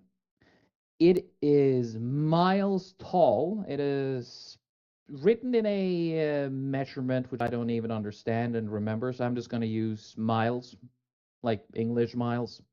And there's not even a number. It is a massive creature. And it's all made out of clay. Let's see. Sorry for that. So the day comes. They're in Stensved now. Thor brings with him his servant Tjalve, who is a child from a different story, and he has a bit of a history, but he's a loyal and trustworthy follower of Thor, and he is also capable. So whenever Thor travels with someone, he always brings Tjalve with him. And on the other side, Rugna introduces it's such a weird Mökkur Alpha, just stepping from behind the mountains into the ring, and now they all prepare for the battle. Tjalve and Mökkur Alpha, well, rather, Tjalve attacks Mökkur Alpha. The giant is apparently as brave as a small girl and immediately wets itself. Rugnas runs towards Thor, prepares to throw his smithing stone, which was his weapon of choice. Thor prepares to throw as well, and they throw at the same time. The stone meets the hammer and is shattered. The Trim, many shards. Yes, do you have more images? a little bit. Okay. Just want to make sure your screen. Yeah. When we are purposely stuck on Odin on his horse, right? You haven't forgotten to change. That doesn't sound good. I think the screen is frozen. Oh, I hate technology. You see why I call myself Trim as Tech is Pain? Give me a second. I think this one's gonna get the rewrite and re-record treatment, Trim. Oh, definitely. Right. We've missed out on all the pretty pictures. Yes, you did. Why doesn't it fucking show the entire thing? It worked perfectly last time. I did nothing different. Oh, fuck this shit. Technology guy. I hate it. Right. Let me see what I can do. Are you sharing the right program, Jim? I am sharing the same one I did last time. Huh. So, there. Can you see that this one changes? No. Yep. Wait, what? But I see it on the Ninja changing. Oh, is it changing Okay. on Ninja? Okay, Ninja might be broken. All right. That's helpful. Now just. Yeah. Let's see if we can refresh that. Oh, sorry, guys. No, it looks like it's No. the intermittent technology this time. Yeah. Okay, I can see your I've gone mouse back to the now. start. I'll just go. Yep. Yay, technology. Correct. Yeah, Okay, now I it's hate it. moving. I hate it so much. All right. Thank you, Trim. Okay, so I'm just gonna go through them. There meets Odin, bragging. Odin get the stick of this shit. Having a little bit of a I dare you, okay, fine. The writing invites him to a feast. He being an asshole, starts being an asshole and pisses everyone off. Thor, not liking assholes, finds an asshole in his favorite hall. They agree to fight to the death. Here they bring the heart. Jotnar just stressed out of their heads, doing their best. Thor waiting for the fight with the Tjalva by his side. Rugna bringing out his ally, massive pussy, basically, a coward. And here comes the showdown. Woo! You're seeing this. Yep. Yes, we're Yep. seeing That this. was a. Yes. So again, Rugna throws his smithing stone. Thor throws his hammer. They meet in the middle, and the stone shatters into thousands of shards. All the shards spreads throughout Midgard and becomes the whetstones that we all use today. But that's the stones. The hammer keeps on going and going and through. We don't know what Rugner thought in his last few moments, but I do know what he thought at the absolute last moment. Hammer. Well, yeah, we know what the last thing that went through his mind was. Exactly. Oh, Of course, Rugna was hit by the most powerful weapon in the head, and he was running as he threw his stone. The momentum of which threw his corpse knee first into Thor's throat. As well, he also got a shard from his whetstone lodged in his forehead. At this point, Tjalva have already destroyed the massive clay giant. Not really a fight at all. It was just figuring out where to hit the guy. And he found the heart and stabbed it. Now, of course, they're going to have a bit of an issue. The strongest Jotnar, or his corpse rather, is landing all weight on top of Thor, and they can't get him off.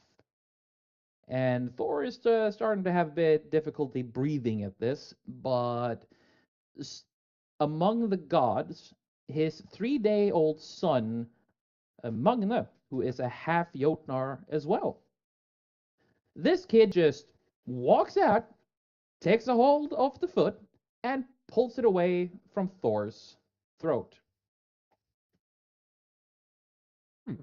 Thor, having now won the battle, he now is alive, and his son has just helped him. Thor decides that he shall have the horse Gullfaxe. He's proud of his little boy. So while the kid still holds the now cooling corpse of the former strongest Jotnar of all time, he now knows he has the second fastest horse in the world.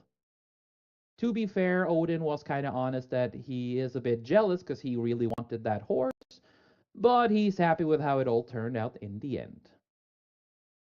And that's the story of Rugnar Steinskalle, the biggest braggart of them all.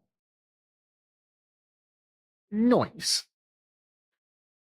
With technical difficulties. Yes. You see now Fucking why I knee on say his I neck, that's a good think one. it's okay? It worked fine while Dave was presenting. It's so difficult. I overwhelmed you. It's my fault. Yeah, at least this time it wasn't your fault, Trim.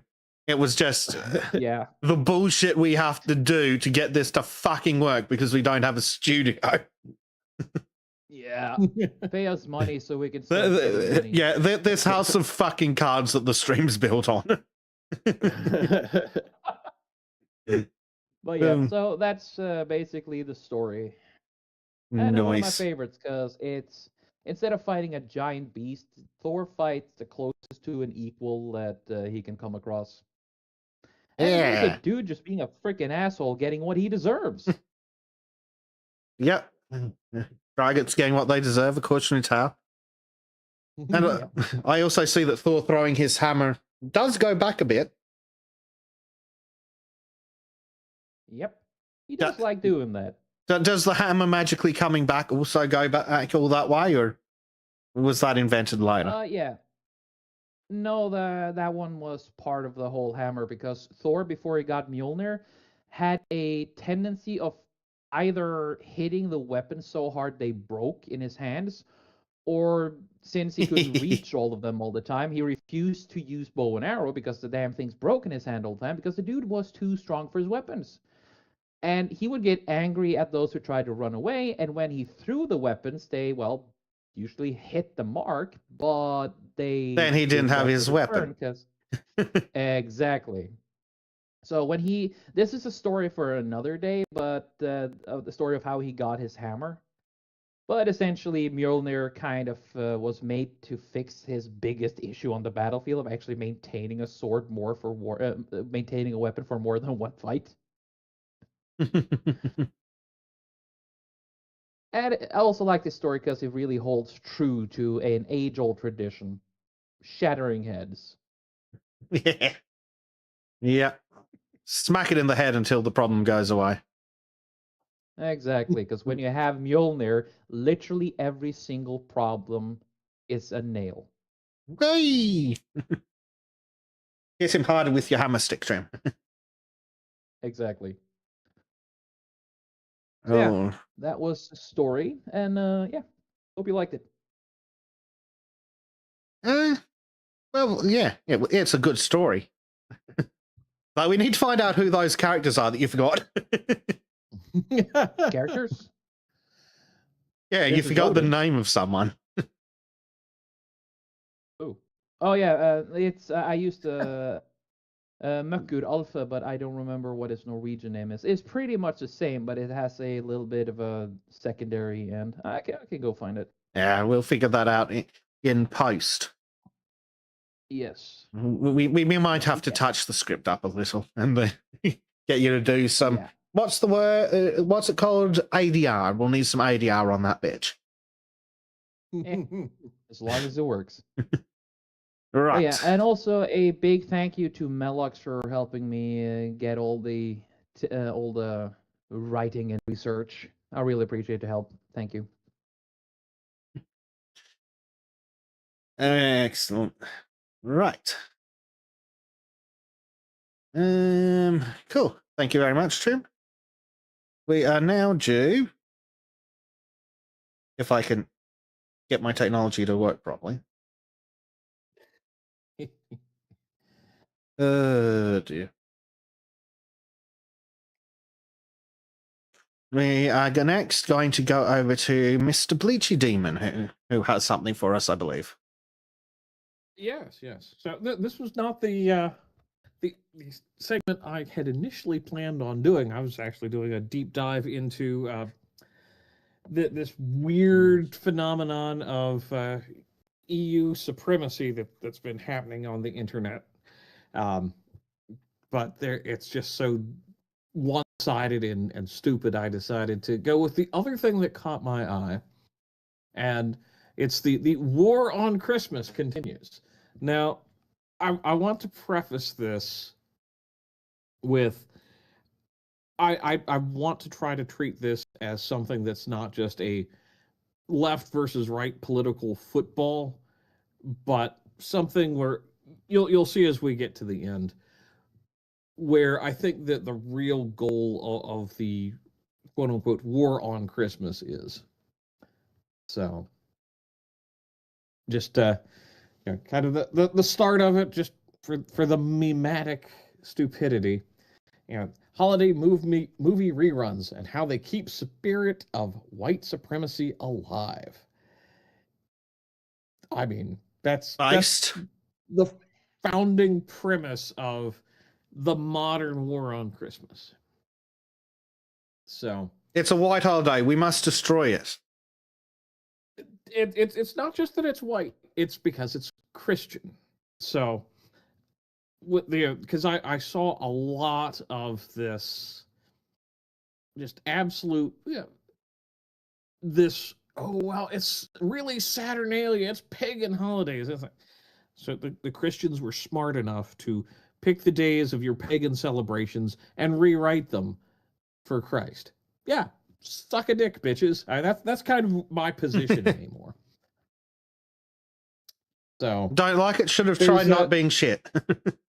exactly. Yeah, don't get overrun with the correct religion if you're just going to whine about it later when you don't actually celebrate these things. You just want to shit on Christians, and that's really it. So, just grabbed an Wikipedia, and there's little references throughout. The Christmas tide cycle, which that's where 12 days of Christmas. It starts Christmas Day and goes through Epiphany.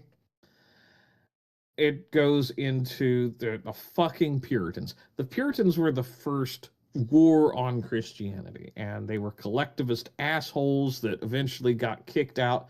Went to the Netherlands for a little while. The Dutch couldn't put up with them, so they came back to England after the revolution by Cromwell and all his stupidity. Wasn't going to be able to say what I wanted because it's YouTube.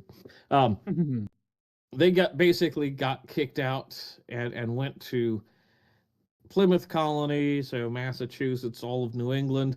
That's why, and I am of this stock, so I am going to be extra savage. That's why those people are the absolute idiotic assholes that they are to this day, because they're smug little shit stains and basically trying to break everything that's fun. That's what they do. So it's into again, I'm kind of going through the pop culture version of how it's portrayed and how it's pushed back, the concept of the war on Christmas. But a lot of it became this reaction to the happy holidays crap. And still, the United States is majority Christian stock, whether they're practicing or have only attended once. They're still kind of in that not hostile to Christianity, or even if they are, they had a Christian background. So there's a lot of that swirling around. So moving on. And this is from Politico. And how the war on Christmas became America's latest forever war. And we're not going to go, we're not going to do a real deep dive into all this crap. But a lot of it stems from this, let's make, Christmas time more inclusive because Hanukkah's right up against it, and some Muslim made up bullshit up there, and Kwanzaa. And the even more made up holiday. Like, I'm sorry, but your holiday doesn't count if there are people who are alive today who knew the person that made it. Yeah, exactly. Kwanzaa. Hey guys, you want to do some Kwanzaa, y'all? I can't say what I want to do, but let's just say it doesn't involve celebrating. There's a lot of things that I want to say, but that would probably put me on a different list than I probably already am on. Yeah, and they don't even check it twice. They just see you there and hit you with it. Exactly. Mhm. So, yeah, again, there's this. Oh well, it only started in the 2000s. I remember the concept of the war on Christmas back in the 90s when I was a kid. So I'm very aware that this has just been a constant little slow grind, and it's interesting. Yeah, because it's kind of morphed and it's changed. So just a couple paragraphs here. It hasn't just survived, it's taken over. The war on Christmas has turned out to be a simple battle, a minor skirmish in the far larger war. It's hazily defined Bush-era complaint about encroaching liberal oppression and the perfidy which is now part of our political landscape for good. Coloring debates for criminal justice, reform, election law, and foreign policy, a conflict invented to fill right-wing cable airtime in the early 2000s, was expanded to I'm sorry, what? endless bound. Please Yeah. repeat that. The War on Christmas was invented by Fox News to fill airtime. Yes. Ah. Yes, that is the hypothesis that The idiots at Derek Politico have. Robertson has made up. Yeah. That big brain, guys. Big brain. Yeah. We can't even fathom the big brain on Oh, this yeah. one. Holy shit. Yeah. So, yeah, they're really trying to paint it as this just culture war about the language. But yeah, and it's just amazingly sad. So let's see. Yep, the Bush era offers a useful way to think about why forever wars drag on. I'm so sorry, Bleach. You have to bring this picture up. Which Jesus. The one I've just The one in posted in chat. Meet Derek Robertson. This is the author. Oh no. He has the Dude, exact this is the most physiognomy you'd expect from stereotypical someone like fucking this. thing. Right? God. The Holy shit. The Oh, only that- thing he's that- missing this- is the fucking hat. God. I mean, That dude is a definition of I'm paying child support for my girlfriend, for my wife's boyfriend. yes. I Oh don't my think God. there's a. That's the kind of gay guy that's only gay because they were bullied by girls for being. Yes. That dude is only Dear gay because he God. hasn't have a chance with chicks. Holy fuck. Hell, he doesn't have a chance with other effete men. No. Well, that's it. He's too ugly to be a gay guy. You know, this is the kind of gay that's like Dev, you know? He goes for trannies because he can't get anything else. And even that doesn't work. Anyway, I don't think the that- trannies would take him. no, probably not. Anyway, but back to Bleach. But I thought we just had to look at that. Oh my god. Oh. Physiognomy yeah. checks Oh, out. yeah. The physiognomy always checks out. Yeah, it never lies. So the Forever War on Christmas then has its own political grievance complex. It's endlessly useful to politicians who invent anti-Christian policies that don't exist to rile up their base. And corporations have obvious interest in making holidays more garishly commercial each year, providing yes, easy fuel the for politicians Christians who and- resent. Yeah. The Christian politicians need to invent these anti-Christian policies, not just point out the ones that are clearly fucking written down by the left. Besic, when Yeah. do we have to stop telling you? Stop believing your lying eyes. Does Politico have an article that says don't say Merry Christmas because it's racist or some bullshit? I guarantee they do. And I know that. The news organization doesn't. Well, that's it. We know that there's a bunch of fucking high-profile news organizations that have had articles being like, "Say Happy Holidays because Merry Christmas is exclusionary to idiots." No, I like excluding point. idiots. Like, yeah, That's how exactly. civilization was built. Yes, So, we yeah, used to it's feed just- idiots to the wolves. Wouldn't it be nice if we returned the wolves to the UK? Yes, that's why I'm in All right. favor of that. Anyway, sorry, Blaze. Yeah. No. So, yeah, it's very much just trying to shame Christians for and I won't even just say Christians. I will say those who are of the Westerners.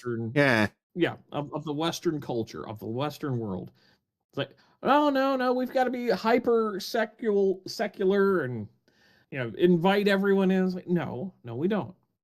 So I found, of course, on the cesspit that is Reddit.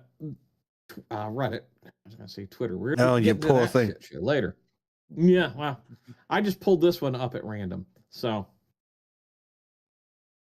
yeah, it's like, my husband and I are Jewish and we live in a small town. We're currently sitting at our towny hole-in-the-wall bar that's decked out for Christmas and all the other blah, blah. The old barfly lady we chat with a lot and come here often, so they're lushes.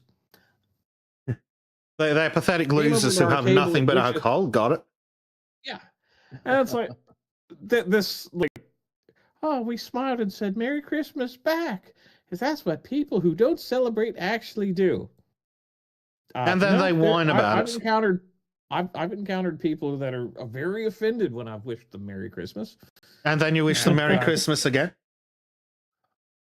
Oh, yes. And I also tell them to, fuck off. But yeah, it's just like, no, Merry Christmas, you asshole. Merry Christmas, go fuck yourself. Mm-hmm. Merry go fuck yourself, miss. Birthday. So again, just kind of a quick sampler, because I don't want to get bogged down in this bullshit. So, Charles Luddington. This is from 5 years ago, and he's only written one piece, but he's a professor at University of North Carolina State University. So, and again, this is like just it's pedantic and stupid. And I'm not going to spend a lot of time. So, I make the claim with certainty the fake war on Christmas has been around for a long time and serves a particular white Christian nationalist purpose. That's right. Every single fucking time. Yeah. The war began in the 1920s by notorious anti-Semite Henry Ford, who reacted angrily when Jewish organizations had the temerity to ask the Establishment Clause of the United States Constitution be enforced, thereby disallowing Bible readings and Christmas pageants in public schools, a common practice at the time. Well, Christmas pageants aren't even fucking religious anymore. Like, I'm sorry, they've been adopted into the culture whole cloth. Okay, sure, let's get rid of the Bible readings. Not a fucking problem. We can establish a clause all over this. But the Christmas pageant is secular. If you want to argue, about whether Christmas is religious, it worships fucking consumerism. Not, and that's one of my personal beefs with it. But yeah, it's like, so yep, centripetal forces of the Depression and World War II silenced the conflict for a generation. But the war recommenced in the 1950s when the John Birch Society, based, accused communists and the UN of conspiring to secularize Christmas for the purpose of socializing America. Tell me how they were wrong. Yep. Right.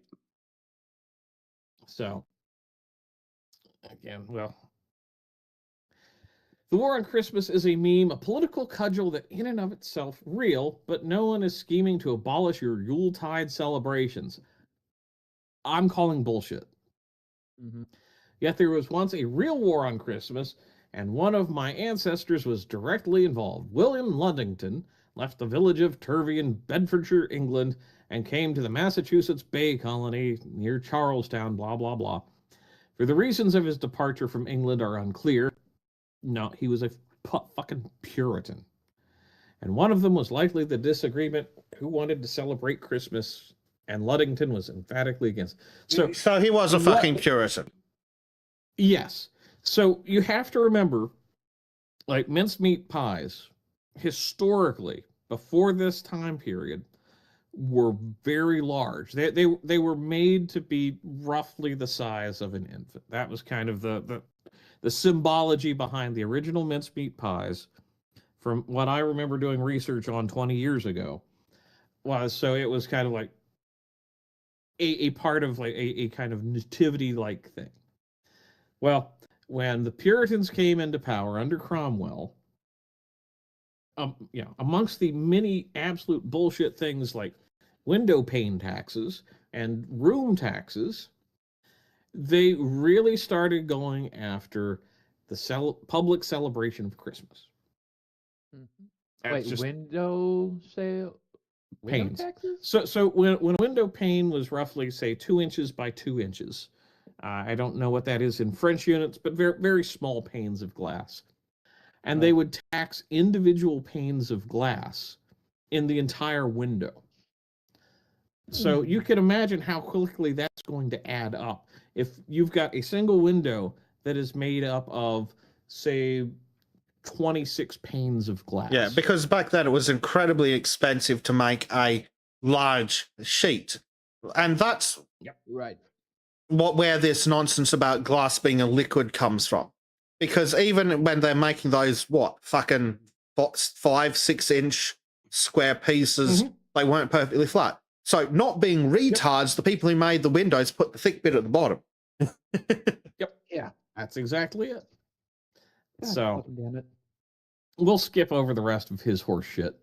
But that's something where you've got to look at kind of the long history of this. This isn't new. This isn't just a flash in the pan kind of thing. It's very much a constant realm. And yes, LGM is correct. The Puritans were, after the Puritans, the window pane tax was out there, and one of the old houses. Governments rarely ever give up taxes. Hey, That's true. Bleach, how's that temporary income tax for the First World War going? Well, let's see. It's been about 110 years now. Yeah, and it's also been spread into the rest of the world. Into Norway, like the where fucking parasite it tax is. 30 Mhm. fucking percent. That's as much you get. 30 fucking percent. I'm still angry at income tax. I don't blame you. So this is one of the more insidious articles that I found. Organizations like this particularly piss me off. The Americans United for Separation of Church and State. Just a brief personal story. My grandfather became a angry, capitally atheist. He said that he thought that George W. Bush wanted to make the United States into a theocracy. So, yeah, I mean, he was in his 90s when he was saying that shit, but it's like, really, dude? Really? So, that's one of the many steps in my path of becoming not just a cultural, but a true hard-nosed, fuck you, I'm Christian, eat shit and die. That was kind of that culmination of hearing that bullshit on a regular basis and thinking, no, this is bullshit. I'm not seeing this, like, I don't want to call it conspiracy theory. It was more like delusion, because it was not rational enough. But it came from organizations like this. I mean, if it's gonna be a conspiracy theory, there has to be some fucking lane of believability on it. Yeah. So okay, so I wanna I guess I'll jump in and put a little assertion there. So so during the 80s, the religious movement had the same power that the fucking left-wing movement has now. Correct. They had the ability to fucking cancel people. They had the ability to fucking destroy people's lives for a slight, not because of an actual, it was impinging on people's freedom, right? And the Puritanism that really runs has a base strain in our society was one of the issues that the founding fathers saw as a problem, which is why they put the separation of church and state in there. So there's a very real danger of overbearing religious bullshit taking control, just as it has now with fucking leftism. And a lot of people who grew up in that 80s have that reactance to it, right? Because of the Tipper Gores, because of the PMRC, because of the Satanic Panic. They have a real. Well, that's the crazy thing, isn't it, Dave? You've got the what is it? The Establishment Clause going no religion. No. Yeah, but what that actually means in practice is no theocratic religion. It doesn't say no fucking ideology-based cults or the fucking Church of Obama or the fucking holy Bernie bros. Like, no fucking Bible thumping, or just wokeism or leftism in general. It acts like a fucking religion. It's got its doctrine, it's got its founding fucking documents, the Communist Manifesto. Yeah, 100%. It operates entirely like a religion. It has apostates, it has shame, it has disowning. Like, it's got all the worst shit of the Jehovah's fucking Witnesses and the Mormons. It's a secular religion. It is. It is a secular religion. It operates exactly like a religion. And it should be fucking established away too. Because it's based entirely on emotion, not facts. And here's my thing about kind of the overuse of the right wing kind of evangelical sphere back from the 80s and into the early 90s. And while they were a dominant force, they were also openly mocked. And because again, that was something for me where it's like, that's what that was part of the reason why I became agnostic for a long time.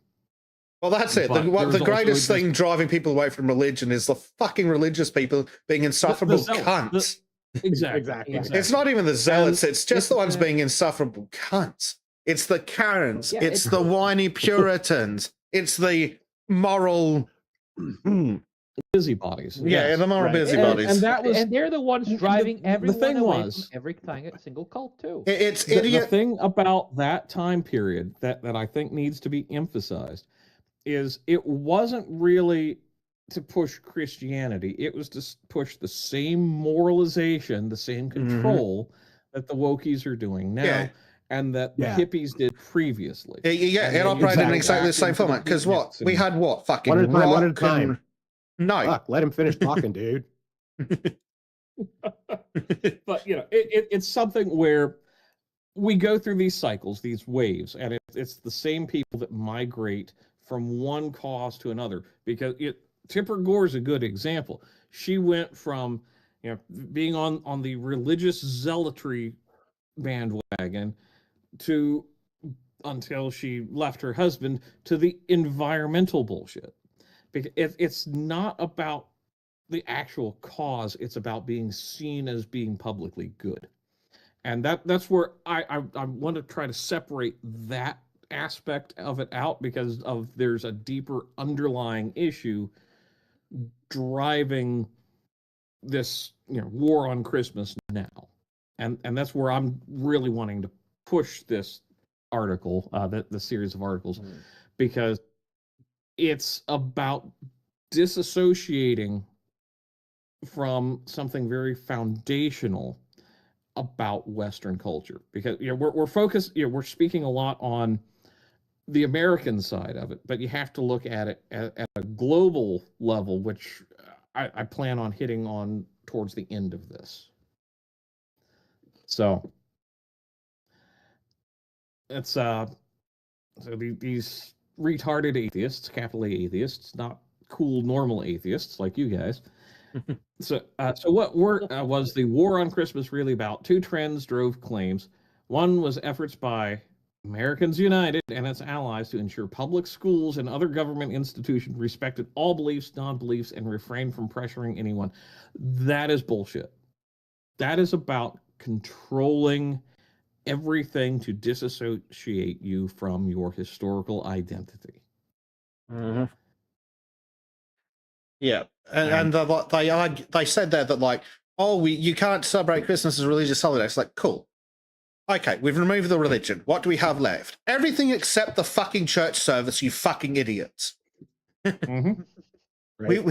We've still got the bloody carols. We've still got the bloody nativity plays. We've still got all this other shit. Like, oh, but the nativity play is based on scene out of the Bible. Yes. Those fucking 77 movies. Are you going to throw a fucking hissy fit if they play Noah at fucking school? Probably. They're idiots. They will, yeah. And yeah, so the asshole union advised government officials at all levels, if they allow Christian groups to access public spaces to display scenes like the Nativity, other groups must be permitted for those as well. See, that's the problem, because it shouldn't be just because your community embraces this one thing that you have to suddenly do it all for everyone. And that's the problem I keep running into, is it's not just this, community A finds this acceptable, community B doesn't, community C doesn't. And I'm not talking like within a urban area. It's like those are the urban areas, A, B, and C. But say C agrees with A and B, so they do both, but A and B are diametrically opposed.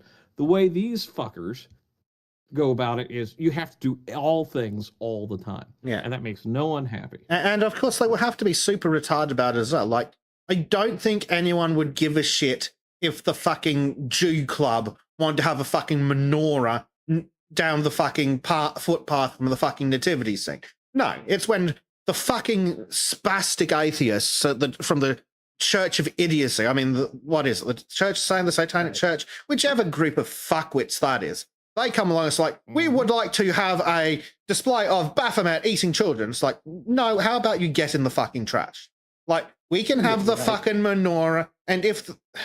I mean, I think Islam should just fuck off in general from the West, but if we're going to be impartial, it's like, cool, they can have their stupid fucking Muslim one in the fucking gym or something. It's fine, whatever. You can have all fucking thing. It's not a problem. Just don't let the idiots from the Church of Satan in, because they're idiots. Yeah. Well, and they're just being contrary for the sake of being They're contrary. just being cunts. Right? They're just They're being attention-seeking rebellious idiots. Because, well, and they're actively, just like this, Mhm. they're actively attacking the Western culture. They're actively working to destroy Western culture and values and replace it with communist bullshit, with heathen nonsense that has no grounding in a moral framework or foundation. Because that allows them to be absolute fucking degenerates, to be self-serving narcissistic pigs, because they don't have any long-term repercussions for their fucking actions.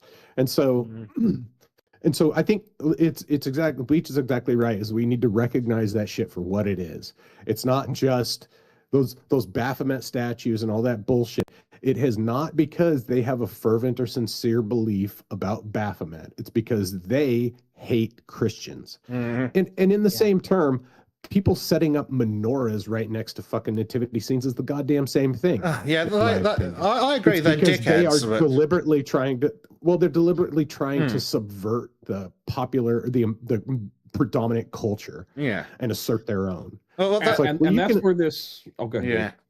Say, and you can fucking go ahead and celebrate your shit on your own. You can be proud of that stuff, but it doesn't mean that it is part of the wider culture, and it has no bearing on whether the wider culture should fucking accept it. And Just like Kwanzaa. They admit that in this paragraph here. The second factor is more cultural than legal. Some Americans celebrate Christmas in ways the Christian nationalist Christmas police don't approve of. They emphasize the holiday's secular aspects, blend elements from other faith traditions, or create their own bullshit. Some people, of course, celebrate other holidays. It's like they admit that is, they're there to undermine the culture. Are the Christian nationalist Christmas police in the room with us right now? According to Rob Boston, this cocksucker. Yes. Oh, God. Profile, pronouns detected, opinion fucking ignored. Yep. Oh, Right.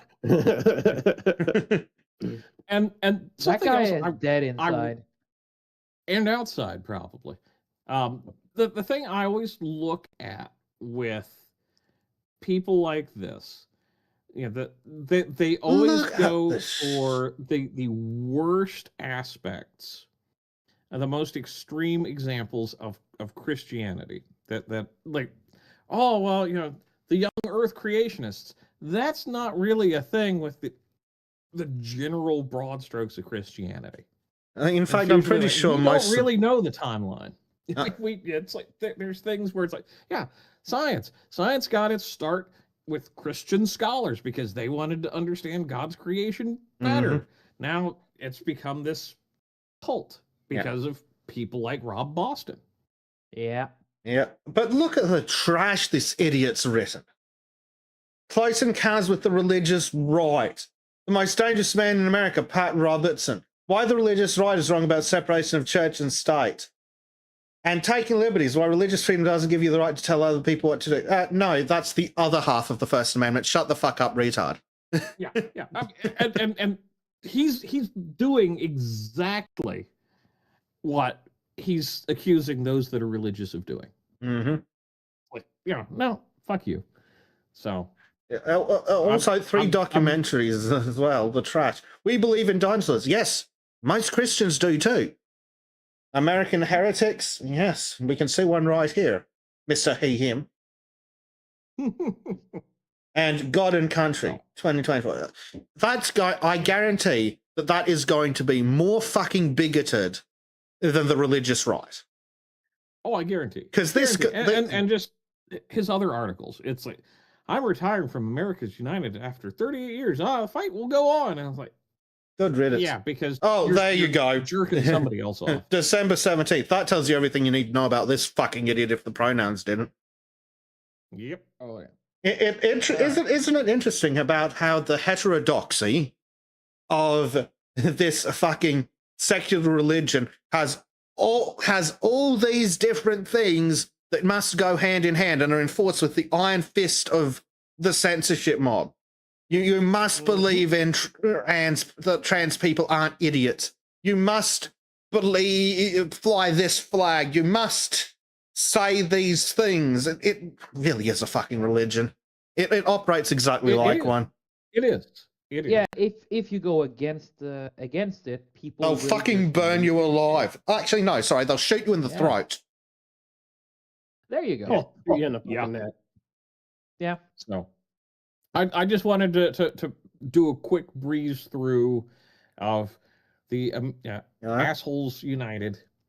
I saw another rainbow flag. This is the kind of shit that they're promoting. Religious freedom demands abortion rights. Muslim woman with vacant eyes. Ginger Karen. with no soul.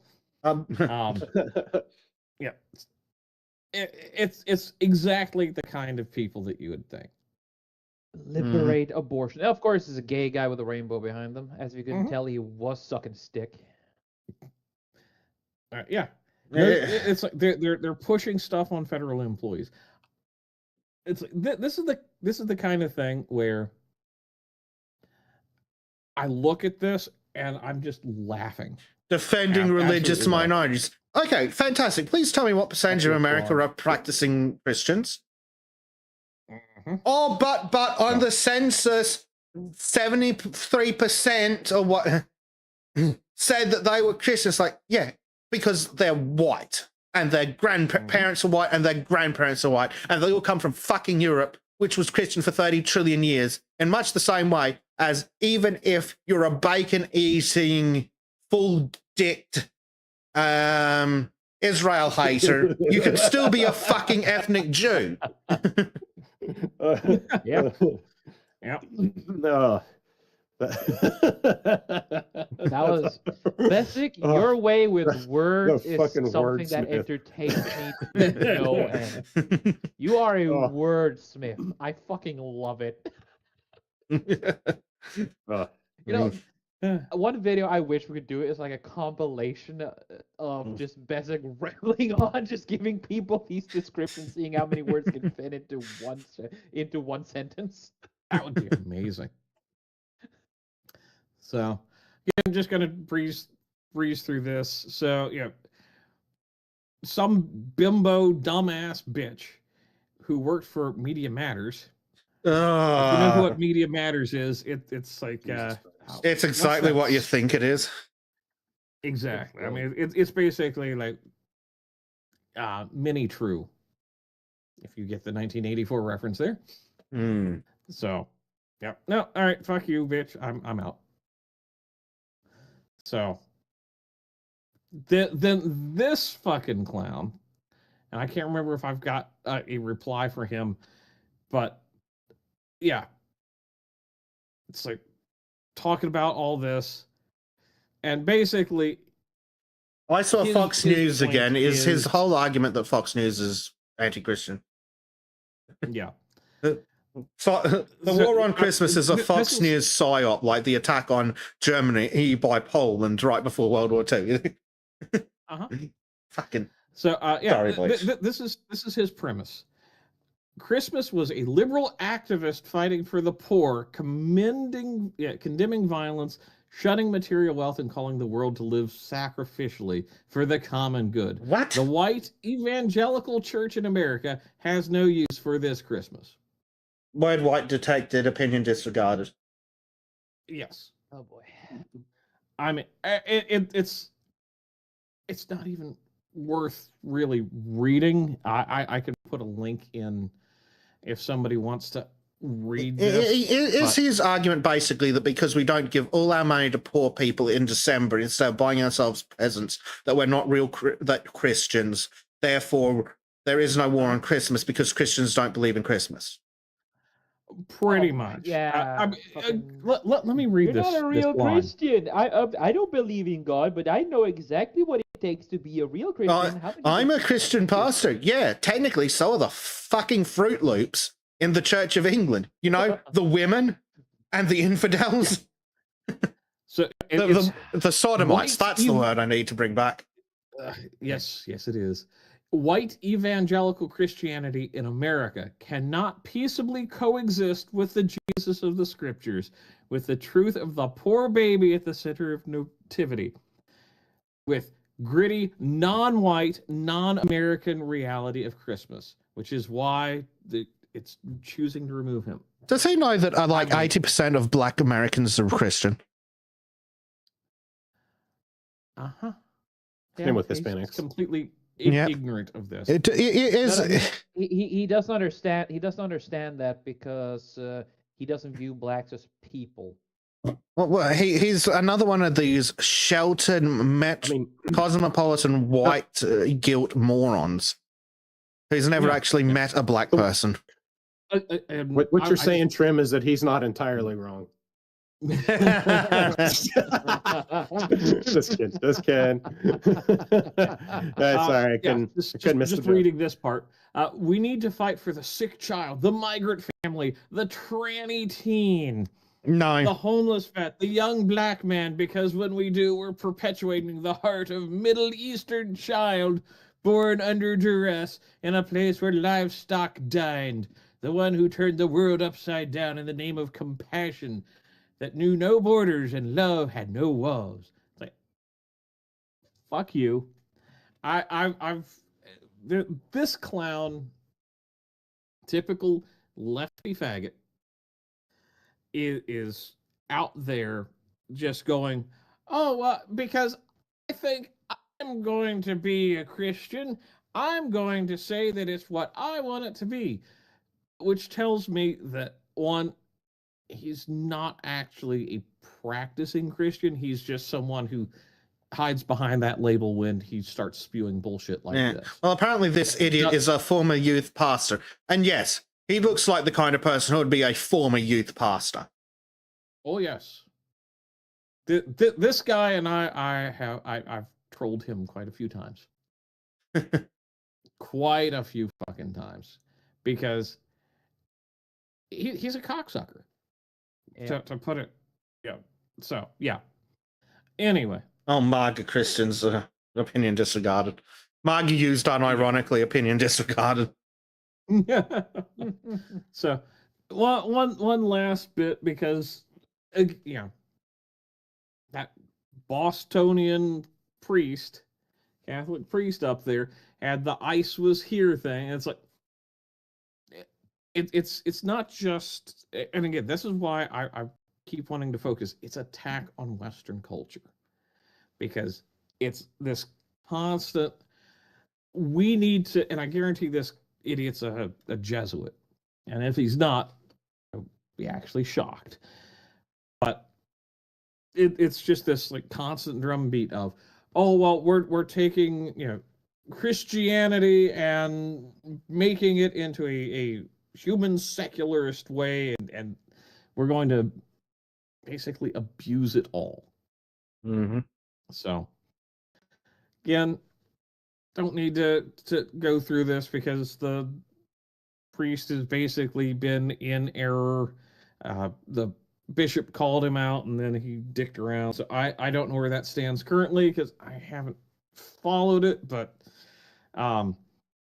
yeah, it's like everybody seems to be like, this priest is wrong, but we're going to sweep this under because it's not that important, which is kind of bullshit.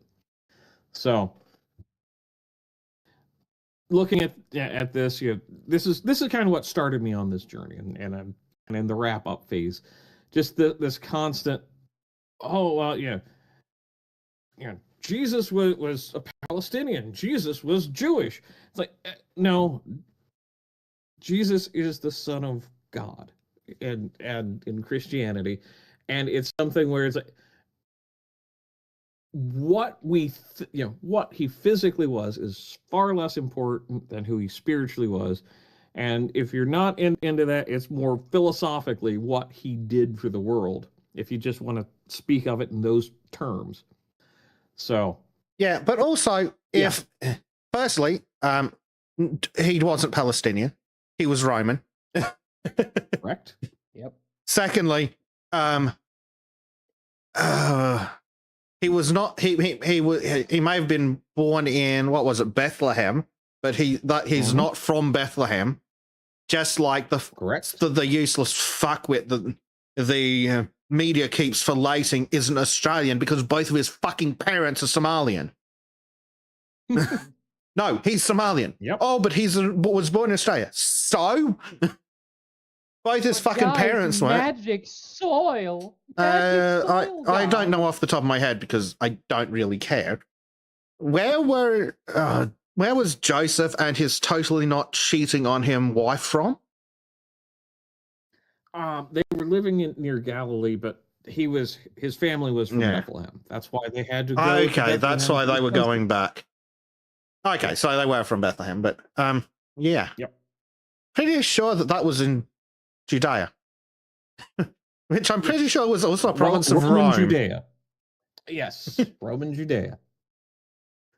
So, but sorry, that was completely irrelevant. So, okay, let's play a thought experiment. Okay, we take Jesus, we accept that he was a brown Middle Easterner from the Middle East. What the fuck does that change about Christianity? not a damn thing. It's almost as if it's completely fucking irrelevant. Exactly. It's because they want to control how you view other people, because that's the real war in Christmas and Christianity. It's, oh well, if you're a Christian, you have to be accepting these other people that aren't like you. It's so dumb. There's Jesus was the Son of God, and God made man in his image. Therefore, I am like Jesus. So kiss my ass. Pretty much. They really don't like theological arguments like that. There's a passage about, yes, you treat the foreigner well, but there's also other passages where, like, go the fuck home. Well, pretty much, where it's like, the foreigner will start taking over and shit like that. It's like, so it's like, the whole turn the other cheek bullshit. It's not what you're wanting it to be when you're taking that to take the piss out of someone who you disagree with. But it's also so phenomenally stupid. Oh, Jesus wasn't much. Like, cool. What did Jesus look like then? Oh, he would have been a brown Middle Easterner. Cool. Do you have a picture? Do you know what his facial features were like? How do you expect someone an artist in the year 200 to fucking know. So he just goes, long hair, what do I know, white people. Ever seen Japanese Jesus? Oh yeah. and African Jesus, and I don't mean like African American Jesus. I mean like the Jesus portrayed in old Nigeria and whatnot. Mm-hmm. But yeah, he's always a Everyone- reflection of the the culture that does the art, just the way it is. Yeah. In much the same. Well, and I think there's a real, but I think there's a real, I mean, there's a reason for that, obviously, right? And we covered that when we talked about Baroque art, and that it makes it relatable to people, Exactly. right?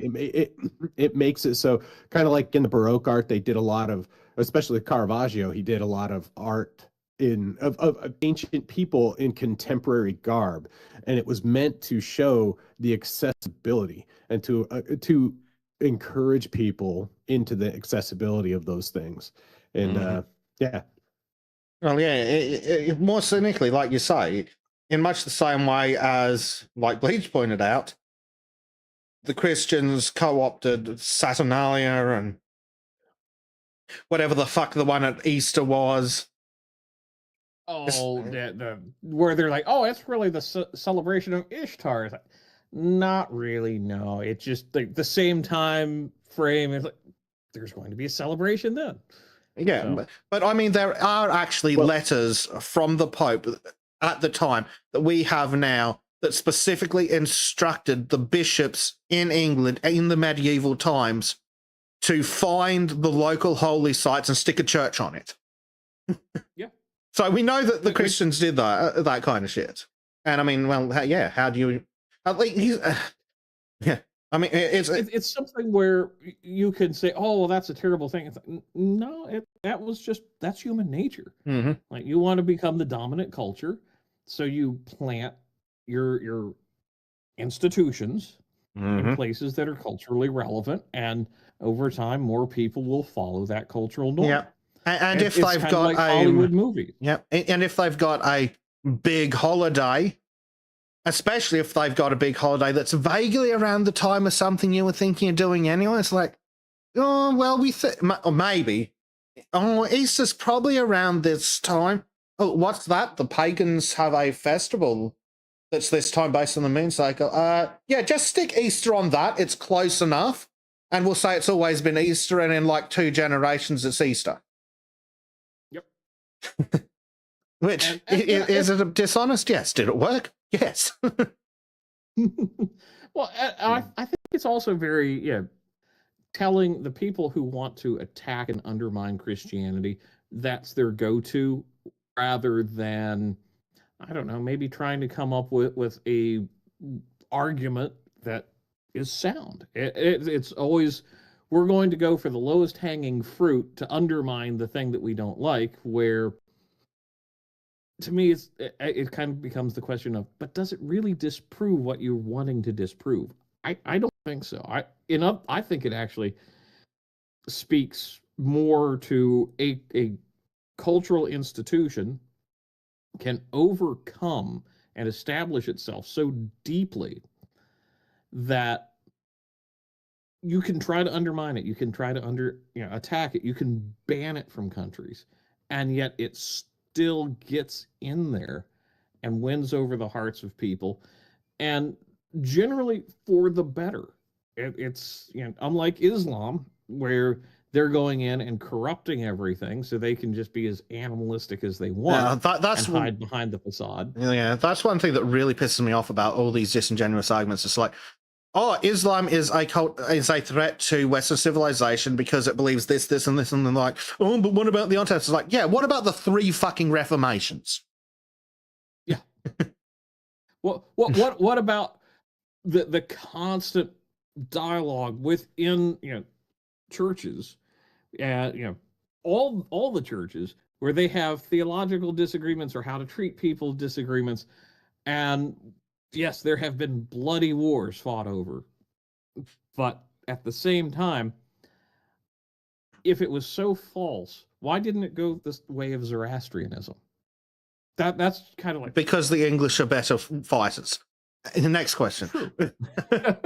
true. Please, But in much, actually, on a serious note, why did Christianity go so far? Because the English Empire did the exact same shit that the Roman Empire did. It's two empires doing empire shit, and that's why Christianity is so massive. yes, and I also find it interesting, like in China, they've got their state official version, and then there are these little small churches, but they're very deep, and the Chinese have tried to eradicate them, and they can't, and they just keep growing. Yeah, it's the same in other parts of the world where they try to suppress it. They try to keep it out. And Japan's a good example, in South Korea. And they're thriving Christian communities. Yeah. Because there's something that resonates with people in general. And it's fascinating. And even from a secular viewpoint, it's easy to see how it works. Because Christianity has had at least three major reformations. It's had whatever the fuck that the Protestants and the Catholics were doing in England for like 100 years, where they basically slapped each other until both sides fucking grew up. And on the continent as well. Yep. Then you could even talk about the Crusades between Western Christianity and Eastern Christianity. Yeah, I actually got my. You've even got the Orthodox in the Far East as well. Yep. But my point was that I actually forgot during my own rant was, of course, Christianity is successful at growing in these other places because it's had 2,000 fucking years of being adapted to the human condition. It rings true with people because it's been rewritten at least 7 fucking times to read true to the human condition. In much the same way as I think that the Old Testament is most likely useful to us as a record of how to build a stable Bronze Age goat herder society. The New Testament, and then all the doctrine and societal stuff that's after that has all been adapted. Through the Renaissance, the big reformations, the fucking Catholic Protestant bullshit.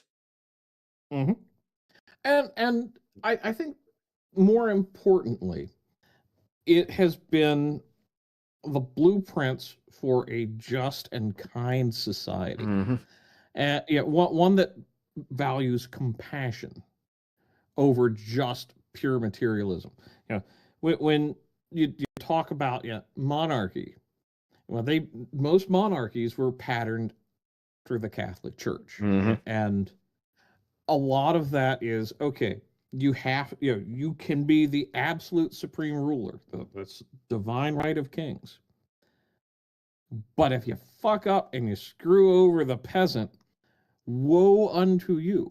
Now, is that always valid? No, because that's human nature.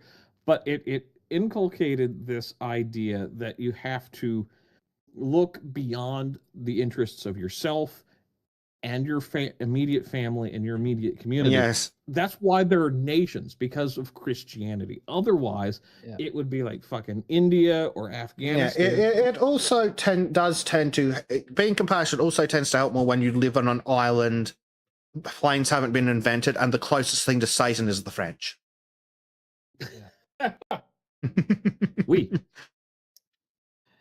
So meanwhile, nowadays, importing direct Satan worshippers from the third world. Yay!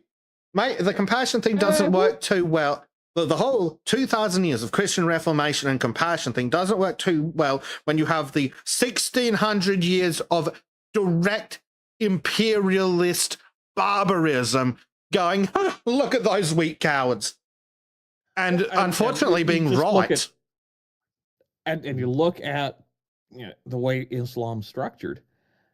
It's all about conquest. It's all about domination. You can lie to the non-believer. You can tax the non-believer. You can treat them as property. Where in Christianity, it's like, if you treat them that badly, yeah, you're going to suffer for this for all eternity. Yeah. Because if you're a piece of shit now, wait till later. There's consequences for immoral acts, Meanwhile, in the like- Old Testament of Christianity, thou shalt not bear false witness. Kind of foundational for the way we behave amongst ourselves. Yeah. We don't have the is that. It also goes into that, Yeah. the whole Is cultural shame thing as well, like how different cultures feel shame. So the West feels shame internally. The West goes, oh no, I've done something wrong, I feel bad. Other cultures go, oh, I've done something against the social consensus, people think less of me, therefore I feel bad because my social position has weakened. Correct. Where I think, you know, one of the overused, but it's a good passage about a rich man cannot enter the kingdom through heaven, of heaven. Something Because- camel through eye of needle. Yes, because it's pointing out it's not what you have socially that Mhm. makes you important. It's what you do for your fellow man. Well, to be fair, Well, it's a you nice have to have ideal, but compassion. yeah. It's a lovely ideal, not but everybody yeah, follows we know that. That's something that is definitive in Christianity that isn't anywhere else. Yeah. Guys, I'm sorry Yeah. for interrupting, but I gotta drop now. So have a still good mid-Christmas, and talk to you all later. Bye bye, everyone. Ho ho See you, ho! Jim. Merry shitmas. Shadilay. Bye, Jim. Right. Now that he's Oh gone. yeah, Bobcat, Yeah. you are correct. So again, just to kind of wrap up. So we've got Robert Third Reich, again playing into the I'm going to abuse Christmas so I can get my political messaging. Merry Christmas. Trickle down economics is a cruel hoax designed to enrich the wealthy and corporations. No, Mr. Third Reich, eat shit. Yeah. And then again, this fucking clown. I really wanted to beat on Joe Walsh because he's a fucking retard. And he also is like the most fucking Epstein-looking motherfucker that I have seen that isn't Epstein. He looks like a cross between Epstein and Hunter Biden. The Yes. groomeriest Hunter looking Epstein. Oh, groomer to ever groom. Allegedly. Yeah, it's like going rattling on over Christmas about ICE and arresting people. It's like that's what they fucking do. That's what they fucking have to do. And then this Code Pink cunt. I mean, Oh that god. is a terrible thing. Stupid name detected, opinion disregarded. Yep. Oh, and it's got Dick Medhurst in there. But yeah, it's like rattling on. Oh, Trump's doing this thing about Christmas. It's terrible. It's like, bitch, this is what you would do. And then Zara Third Riker with the Merry Christmas Jingle Halal. And this is something where it's like, oh look, the Muslims are trying once again to co-opt Christianity. This is relatively new because we've let the invaders in. So yeah, it's like, no, sorry, rejecting the works of Satan and his little acolytes. And just to kind of wrap this up with a few tweets of mine, and well, mostly replies. EU trash. Christian fundamentalists are a bigger threat to Europe than Muslims. Oh, fuck off. No. Yeah, that's why I said not today, Satan. Yeah.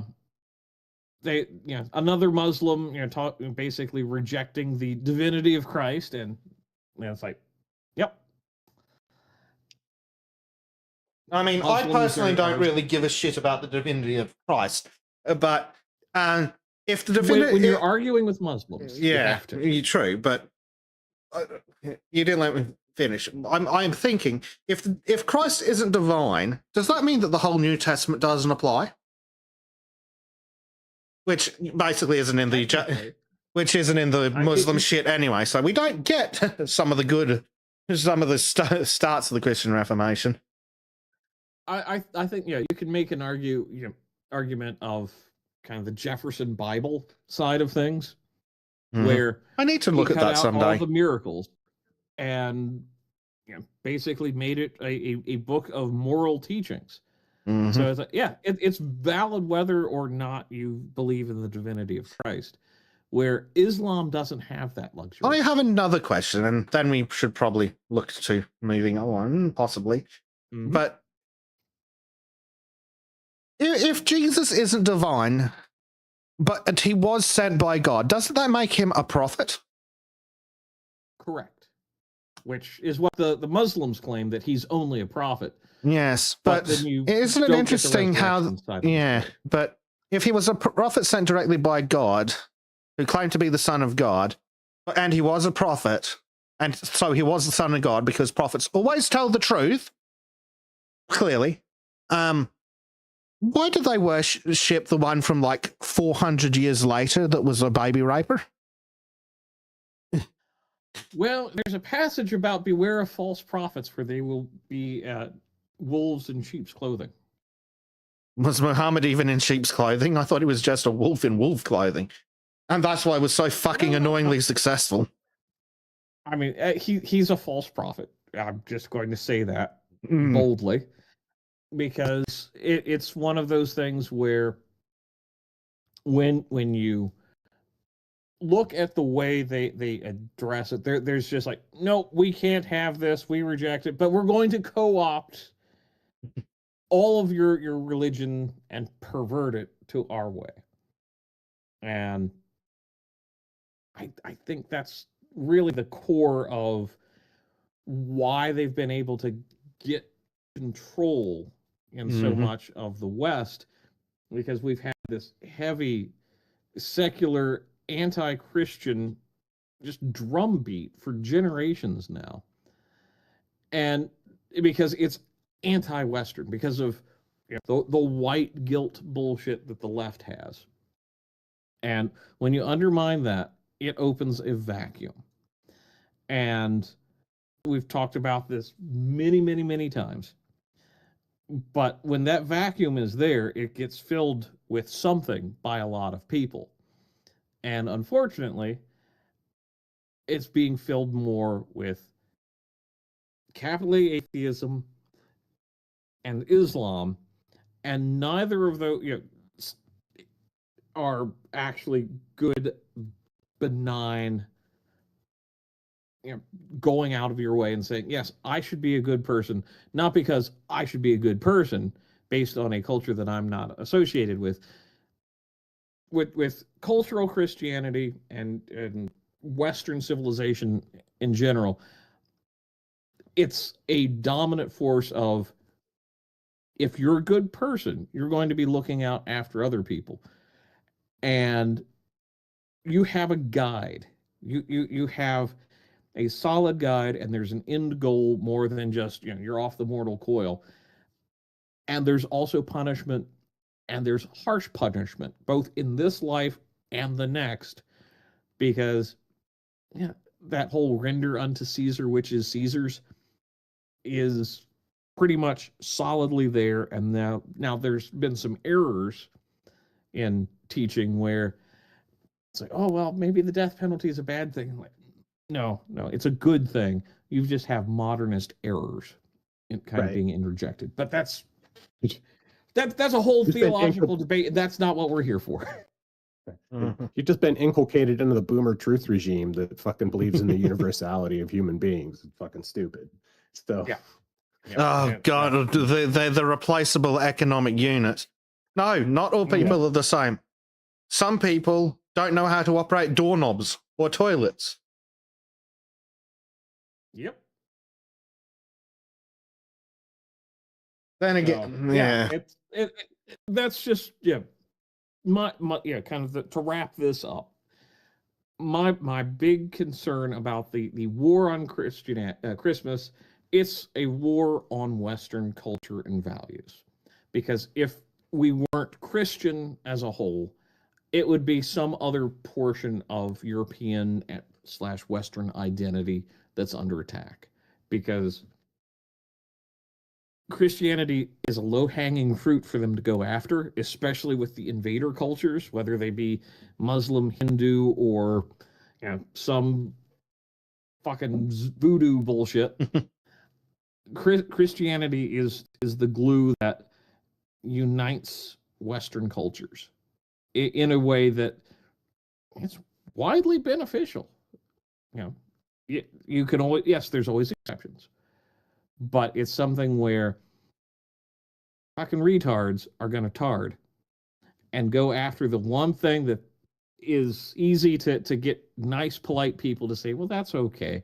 You don't have to, when it should be more like, you know what? Fuck off, wanker. I don't need your bullshit today. But yeah, so that concludes my segment. Another very good segment. And yes, I think it is very important that, and again, I'm an atheist, so I don't. As far as I'm concerned, religion should be fucked off to the museums with the other mythology. But I'm going to get all Roman emperor here. Mm-hmm. The morons need to be controlled. So, and because they seek a higher power to tell them how to run their lives because they're morons. Turns out, Christianity's excellent for that. Islam, not too much. Please see King of Jordan. And what was the other part of it? If they reject religion whole cloth without having a personality to replace it, they just jump onto these fucking political movements like they're a fucking religion. And even the fucking right does that to an extent. Like, I don't know what fucking... I did my best to ignore it, but there was some stupid garbage with, what was it, Candace Owens, Tim Pool, and whatever that Charlie Kirk's woman's name was. Like, I don't care. Can you stop being fucking children? We don't have the luxury of infighting. We need to defeat the fucking infidel. But no, they were just carrying on like fucking children, is my understanding. So I proceed to not give a shit. Yep. Well, and that's the thing. It's like there's also this great room in Christianity to call each other out for our bullshit. And that's spread out to all of Western culture, where there's more social value in being truthful and honest than swinging your little curry-stained dick around and saying how many people you've scammed. Yep. So just to tail off on that, I wanted to quickly look at this picture that was helpfully found by chat for us. I would like to introduce you to Japanese Jesus. And I'm pretty sure that we know who the other dude is, but I can't remember his name because, again, don't care. John the Baptist. Thank you. One trick pony. Didn't work out well for him in the end, if I remember rightly. No, but he was a very important figure in kind of kicking everything off. Yeah. So anyway, this is Jinwan the Baptist.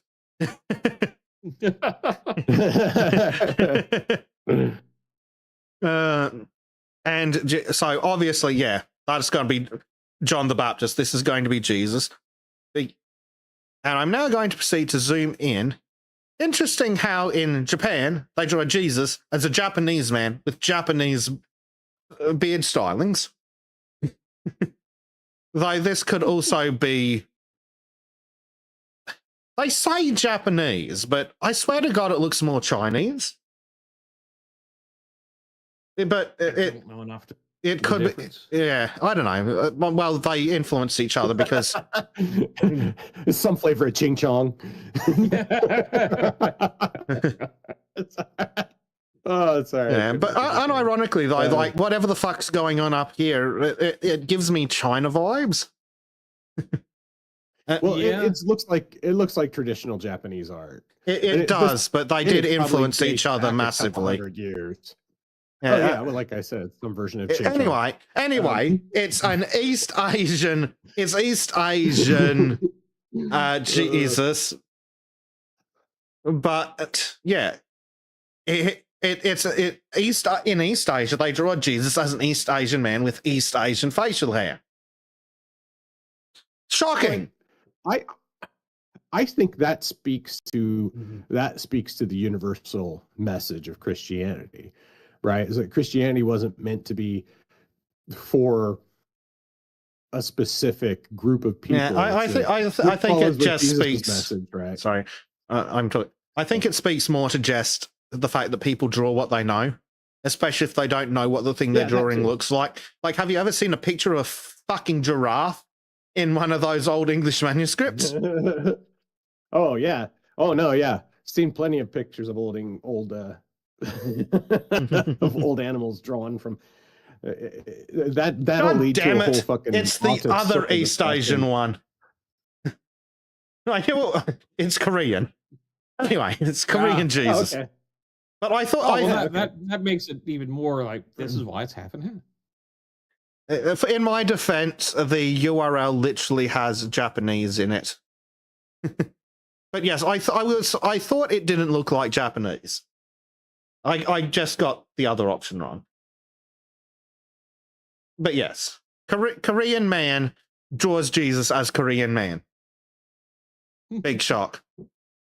Anyway, there wasn't really too much of a point to that. It's just that to go to artists to draw people like the people around them if they don't know what other people look like. Yep. Like, would you like to try explaining without how can you imagine what it'd be like trying to explain the differences between the looks of an Englishman and a Frenchman would be?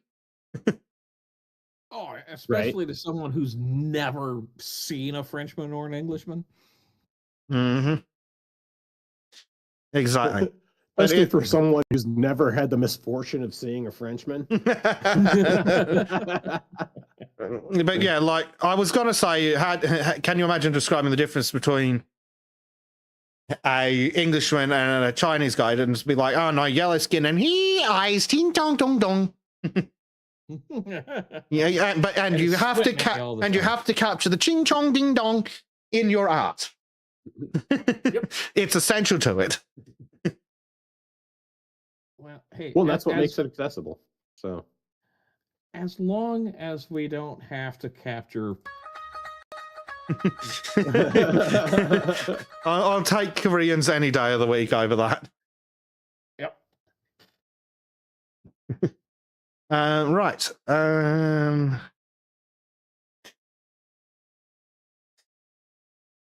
Fucking hell. Yeah. So the next thing on the list is how the Australian government is going to fuck over the innocent and law-abiding because they failed to control the violent and retarded. Mm-hmm.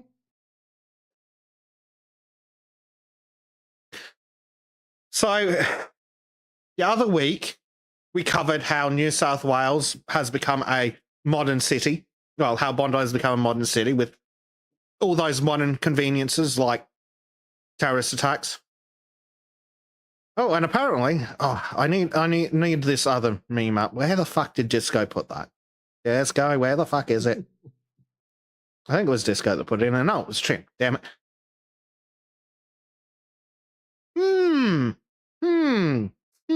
Free speech will have to go to preserve multiculturalism. What's that? Saying that things is a threat to multiculturalism? Thomas says that multiculturalism is a fucking bad idea that doesn't work.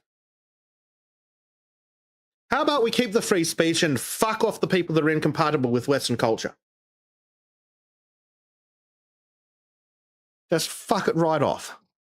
Back to wherever the fuck it came from. Yeah. Don't you Americans love having rights? This is why the First Amendment's so fucking important. It's the mask off moment. Mm-hmm. Right. Like, oh, okay. So this was the goal all along. It's just to destroy and suppress the low. Because in order to have all these people coming in and raping your fucking wives and daughters and shooting up your gatherings and running trucks through your traditional celebrations, you're just gonna shut the fuck up about it because we're using them to control you. If you complain about the things that our imported slaves are doing to you, that's going to affect our ability to import more slaves. Therefore, we're not going to allow you to complain about it. Fucking idiots. Anyway, let's have a look. So here is the terrorists at the ABC. New South Wales Parliament passes tougher laws on guns and protests. Please see Second and First Amendment again. After Bondi Beach terror attack by Muslims who were radicalized in a mosque and then went to a Muslim country to train as terrorists, which apparently somehow the security agency knew about the day after the attack. Anyway, the laws will limit the number of guns an individual can hold. Yeah, cool. We'll see what those limits are in a bit. Meanwhile, over at The Guardian, New South Wales passes controversial new gun and protest laws in wake of Bondi attacks after marathon debate. Yeah, debate. Much like democracy, a bunch of wolves just and a sheep deciding what to have for fucking dinner. Right. Yeah, after a debate, after they all sat in a room, jerked each other off about how great they all are and how much we yeah, need to funny how a debate looks more like a fucking circle jerk. Right.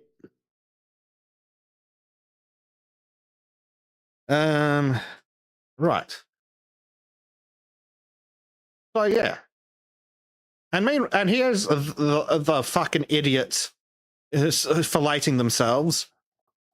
Toughest gun law reforms in generation. Yes, interesting how you phrase it that way. It's almost as if you're clout chasing. Right. They're so fucking retarded. They think that just banning guns is going to solve the problem, and it fucking doesn't. It just empowers the fucking terrorists to take down peaceful people. And you know what? And they're stupid laws designed by stupid people who know less about guns than Joe fucking Biden. Because Joe Biden never said that shotguns came with a belt-fed magazine. You mean a shotgun, a belt-fed shotgun? No, I mean a belt-fed magazine that goes into a shotgun.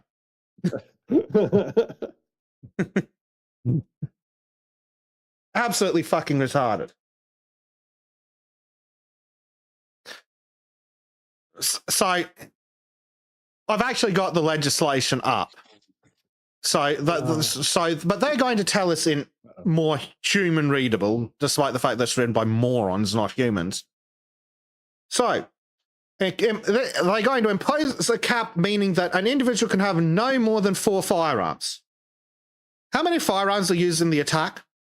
Oh, 3. 2. Yeah, 3. Yep. 3. Now, what is it that we know about 3 and 4, guys?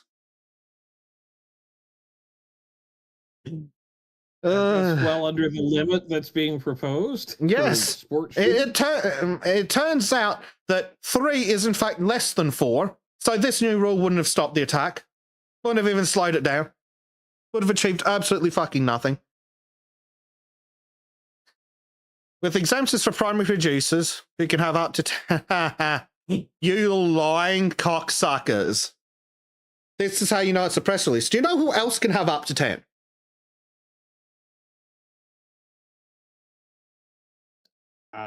Someone who goes to a mosque.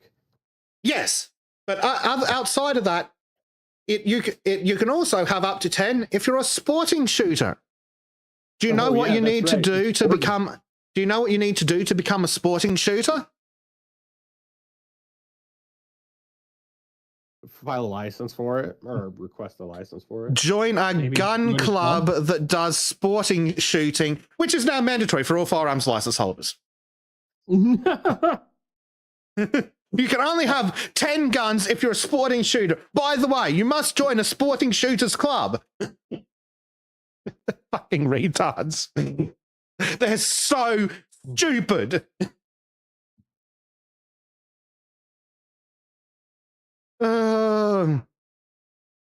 This is just painful. Fucking painful. Yeah, it limits straight pull / pump action and button / lever release firearms to primary producers. Reduces magazine capacity for category A and B firearms. Like, this is rifles, and this is basic bitch rifles. And prohibits firearms using bell-fed magazines. Oh my god, they put it in the fucking press release.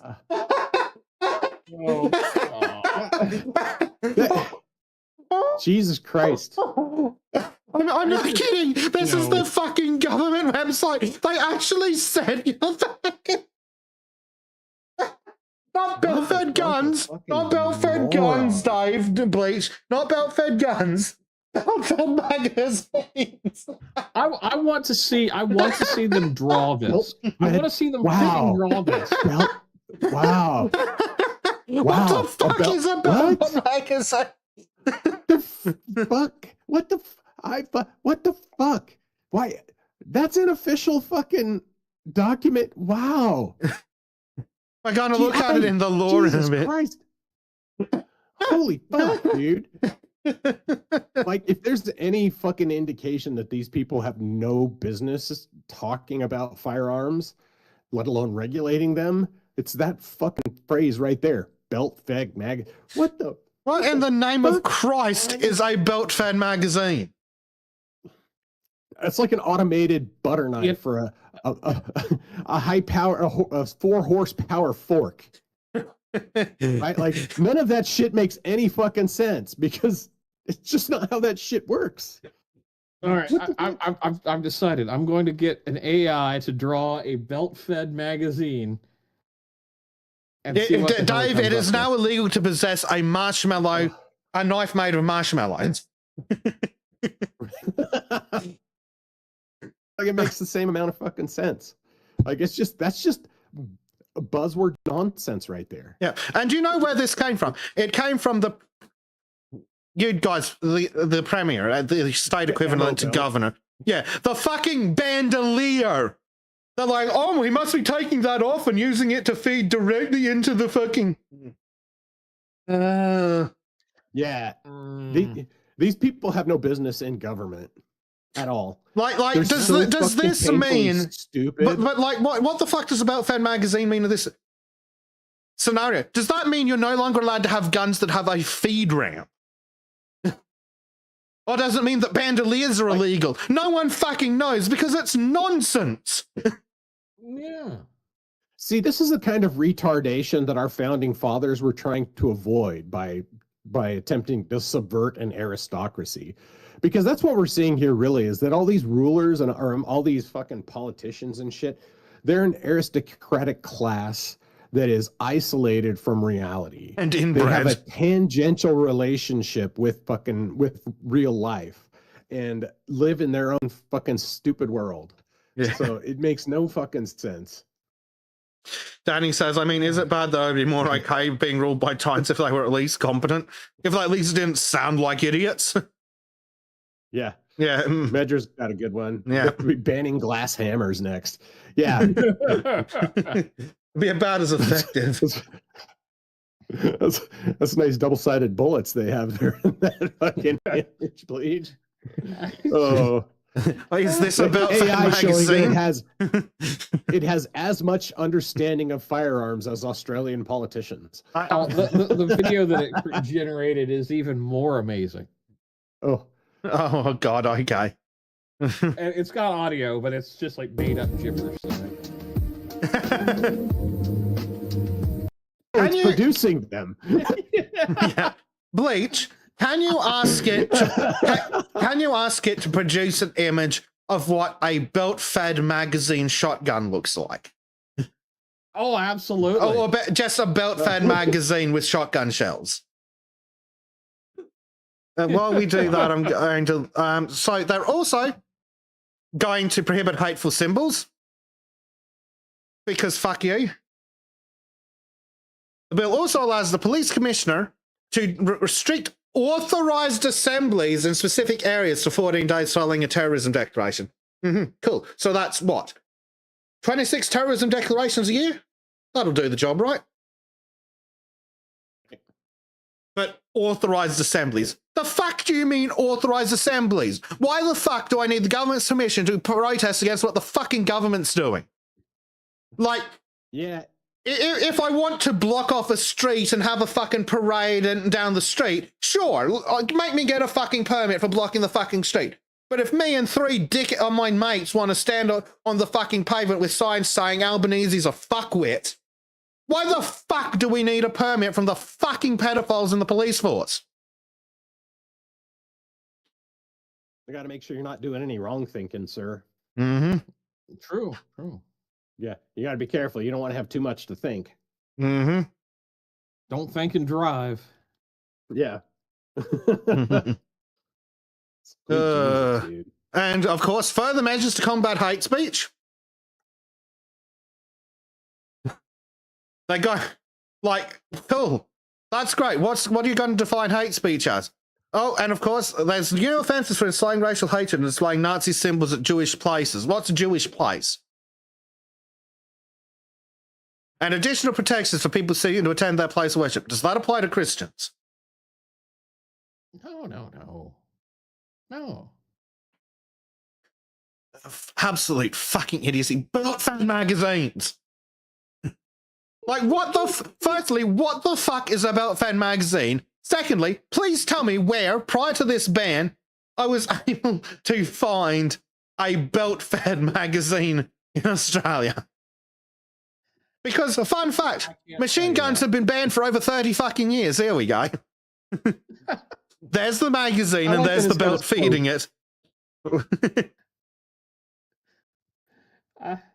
And, of course, there's the pump action. Excellent. Yes. This is the belt fan magazine, huh? Wow. Oh, it's double-handed shotgun shells too.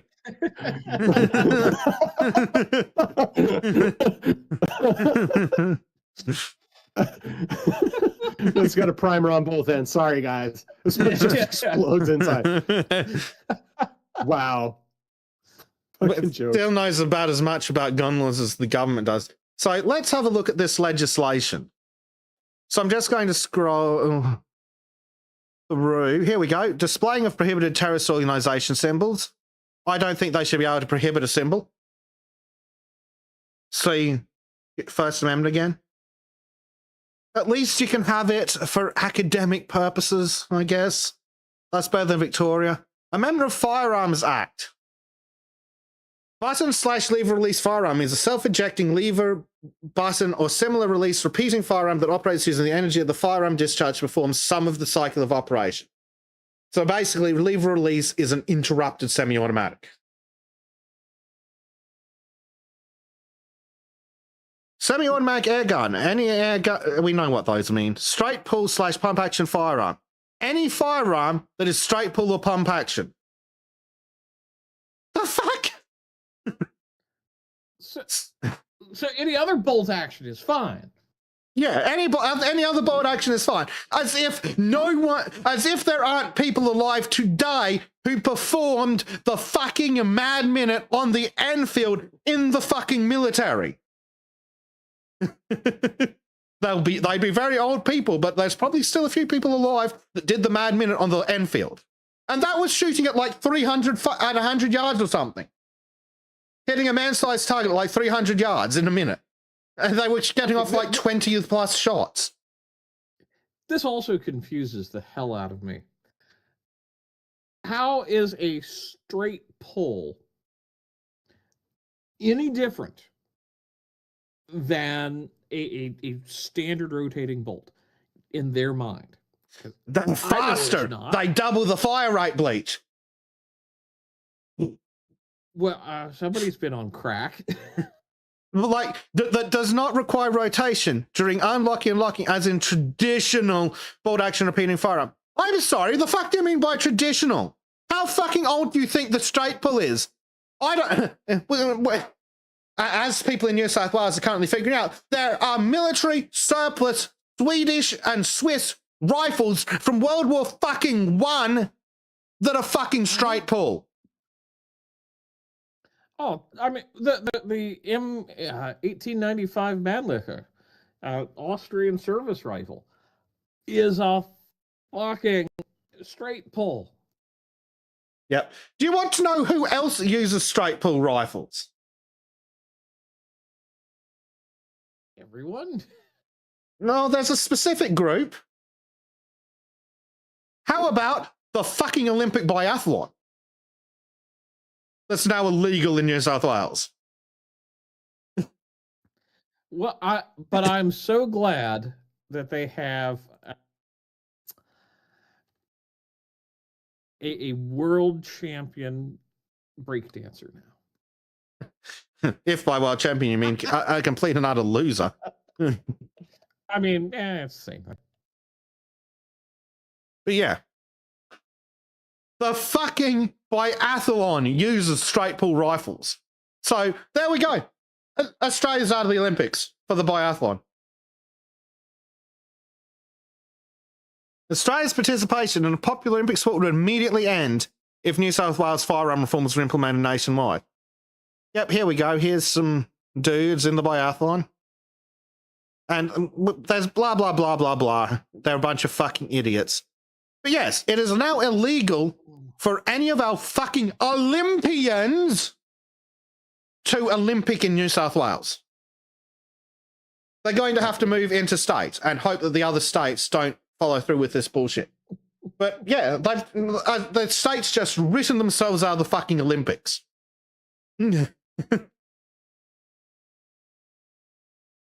I mean, maybe they were just doing it to, because I don't think that Australians have much of a chance when it comes to sports involving snow. You know, it's like a Jamaican bobsled theme all over again. Like, I don't know. So what you're forgetting, Dave, it's not really going to hurt. What you're forgetting, Dave, is that geographically Australia's an upside down USA. So you got a little bit, but yeah. No, I'm just joking. Yeah, I figured, but yeah. Now, up where I live, it's about the same as expecting a Texan to know what the fuck to do in the snow. But down south, yeah. So yeah, these fucking idiots have just made it illegal to possess biathlon rifles. So absolute fucking retards. So they fucking straight pull, and you can no longer have a pump action rifle in Australia. Pump action shotguns are already illegal, or rather restricted to a license that you need special permission for. But now, bolt action rifles. Sorry, not bolt action, pump action rifles. As if a pump action rifle is considered significantly faster than a fucking bolt action anyway. Again, Mad Minute, Leanne. Actually, fuck me, I'm getting this up again. I think I got up last time. I'm just going to say, with my experience with straight pull versus bolt action, I find a straight pull much more difficult to fire rapidly. Maybe it's just the ones. But the news got a good video of Dirtbag McShitstain using it, and it looked really fast and scary. Anyway, yes, Mad Minute, pre-World War I, bolt action rifle speed shooting exercise using the Lee Enfield. Required the rifleman to fire 15 rounds of a second-class figure target at 300 yards or 270 meters. That is a 1.2 by 1.2 meter target at 300 yards. World record is 36 hits on a 48-inch target at 300 yards in a minute. In a minute. Oh. That's amazing. And in Norway,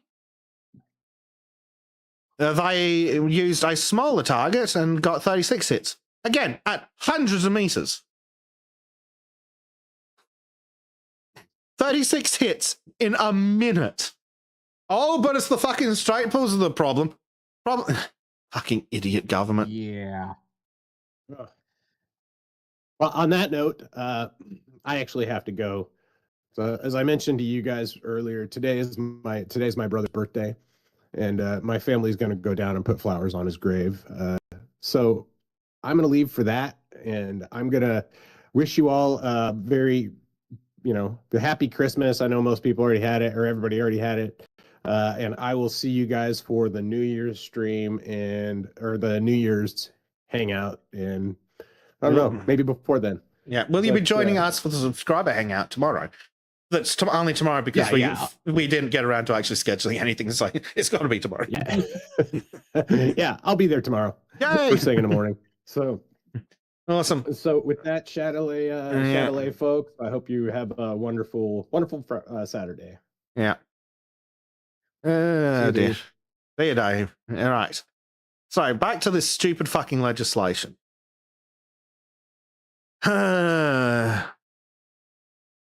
So, here are the things that can remain under a basic bitch Category A license. Air rifles, other than self-loading with a magazine capacity of no more than 10 rounds. Rimfire rifles, other than self-loading, pump action, straight pull, button or lever release with a magazine capacity of no more than 10 rounds. Note that lever action is still there. Because again, the dumb fucking retards don't know that lever action is as fast, if not faster, than pump action. I would argue it's faster. So would I, but I've never been allowed near a pump action to test that theory. But I imagine it's got to be easy to get better follow-up shots if you can actually force the gun into your shoulder with the support hand. It's much better, and that kind of rapid fire is intended for fairly short range anyway.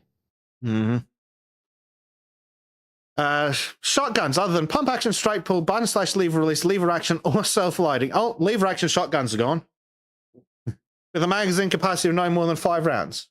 I'm sorry, what the fuck kind of shotgun has 5 rounds and isn't one of those things?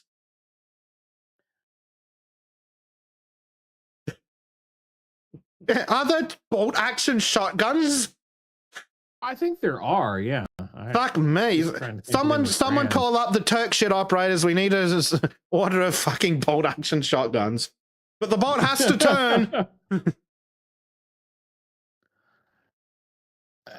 see. Yep. Let's see.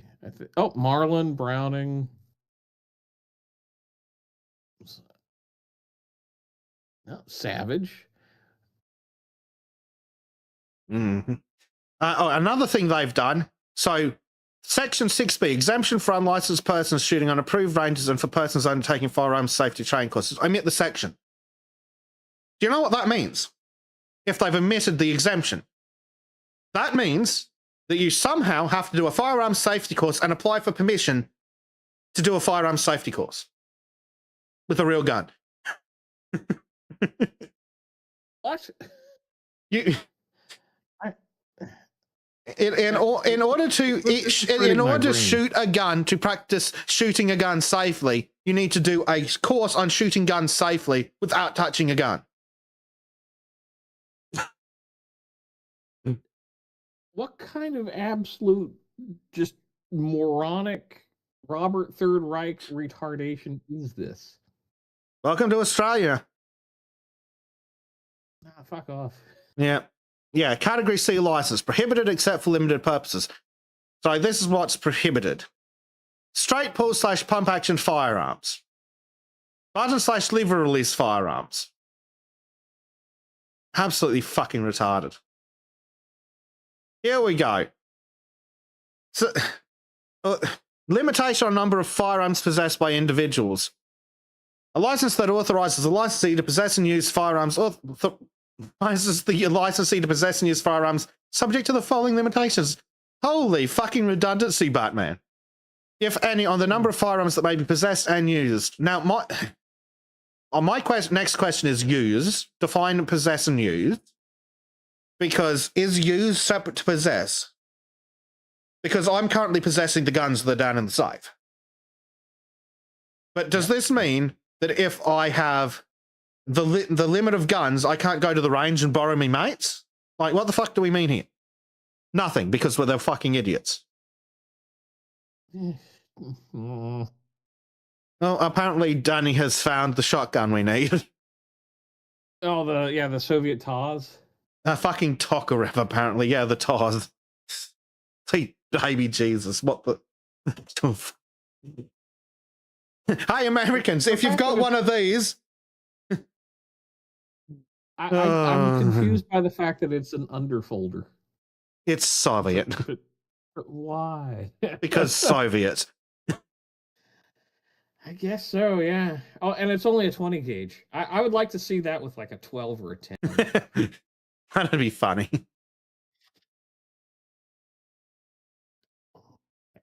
So, here we go. For a licensee who possesses and uses firearms for any of the following genuine reasons, no more than 10. Primary production, occupational requirements relating to rural purposes, and animal welfare.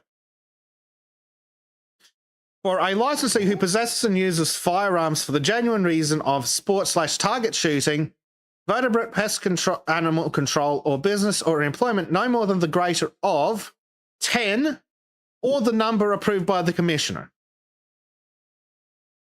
So if your buddy is the commissioner, you could own 200.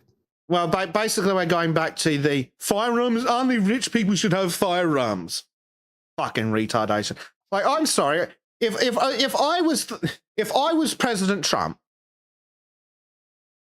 I would be calling up Caltech and being like, what can you give me on the cheapest pistol you've got? And I would like 300 million.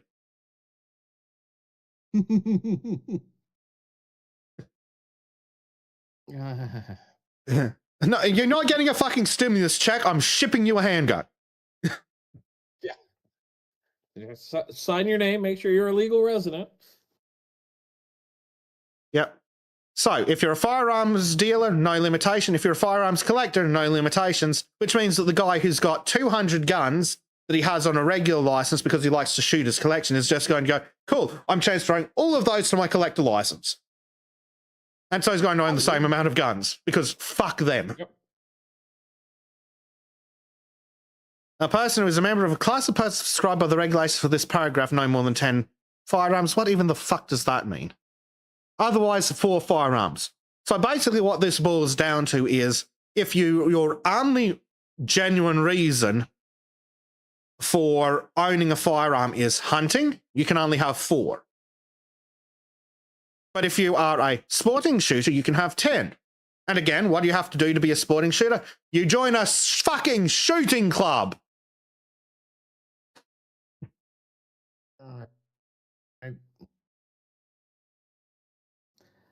Yep, and this is what they want to base U.S. gun laws on. This idiocy. Yes, this idiocy. Oh, God. Additional information required for natural persons. The person applying for a license must nominate an alternative arrangement for the possession of the firearms the person will possess under authority of the license if the license is granted and the person dies. Fucking hell.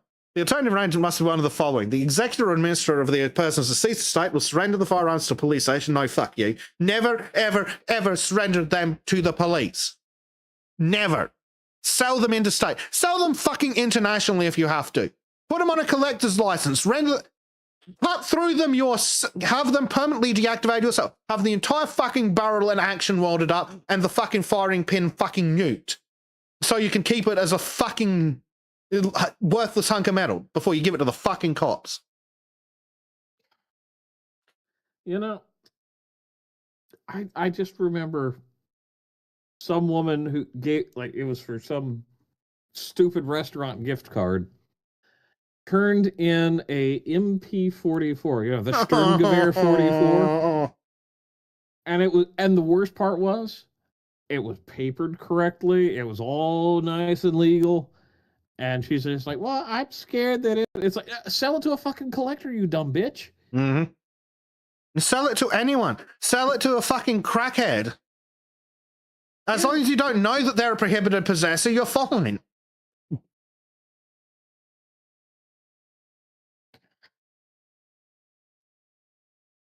So here's one that's actually the only sane part of this. The nomination of a licensee is authorized to possess the same category of firearm as the licensee. Oh, you fucking idiots. Yeah, which licensee again?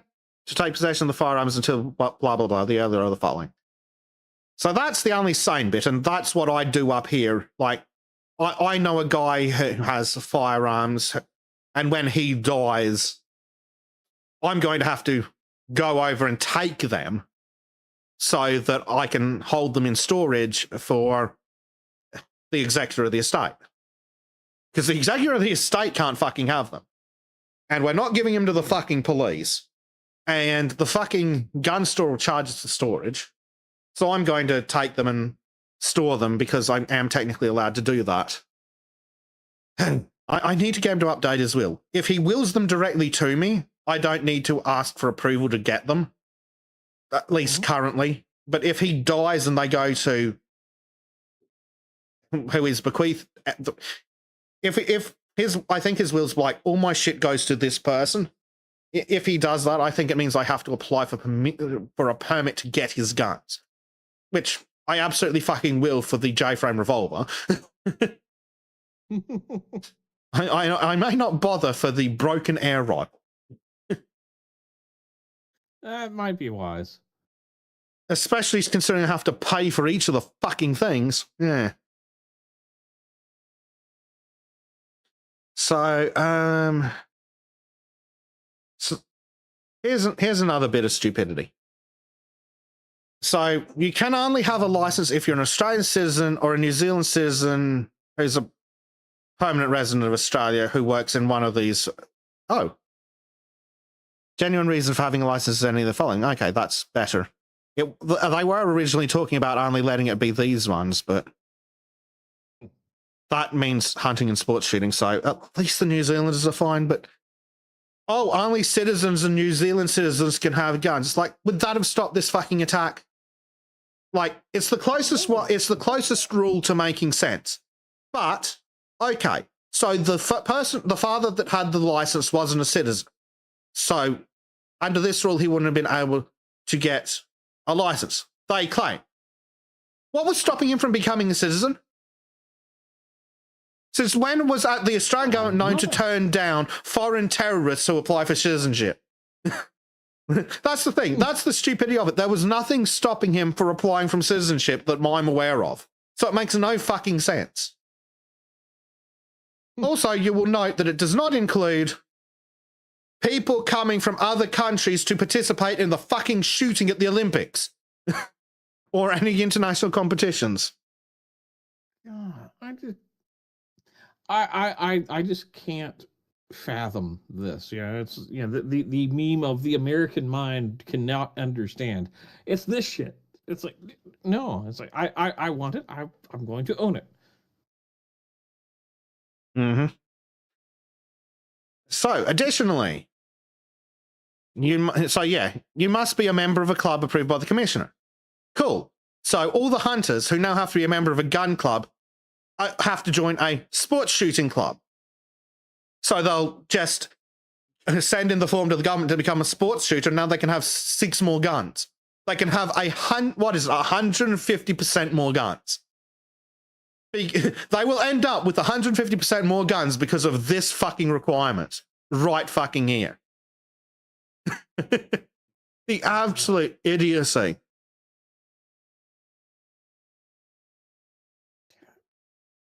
And, they're going to reduce the term of license from 5 years to 2 years. So you have to reapply every 2 years, despite the fact that the police can take your license away from you at any time because they feel like it. So what's the fucking difference? Like, I know cops. I have a very low opinion of cops. I also know cops that I don't have a low opinion of as people, but I don't think they're great cops. I don't think any cop's a great cop. They've all got that fuck the public attitude, which I have a massive problem with. But anyway, I know cops. I also know that if the police, if any cop looks me up on their little cop tablet that's connected to the database, I'm immediately flagged as a firearms licensee. So, please, what's the fucking point in reducing the period of the license from 5 years to 2 years if I commit a crime and the police look at it and go, oh, he's got a firearms license, seize his fucking guns and license now? What fucking difference does it make if I have... It's just, can't have 5-year licenses. Why the fuck not? You can take them off us anytime you fucking like. I'm just, yeah. Absolutely fucking retarded. And again, it's just dumb. Also, you can no longer apply to the tribunals to have the decision to refuse your license reviewed because the police never get anything wrong.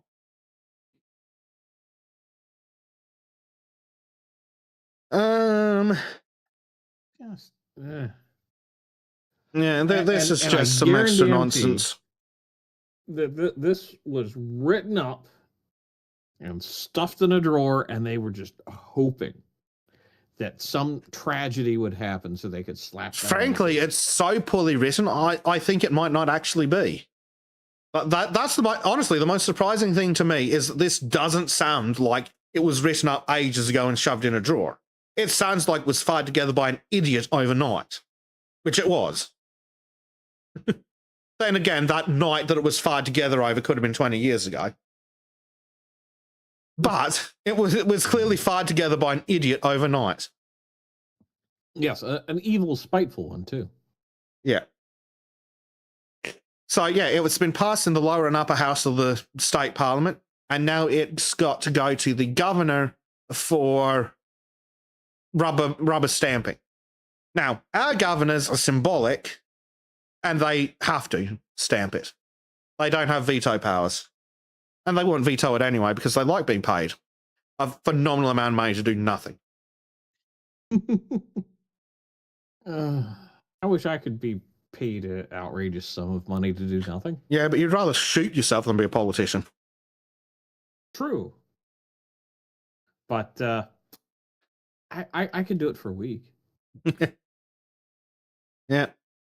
What else do they have? So other things that they can do.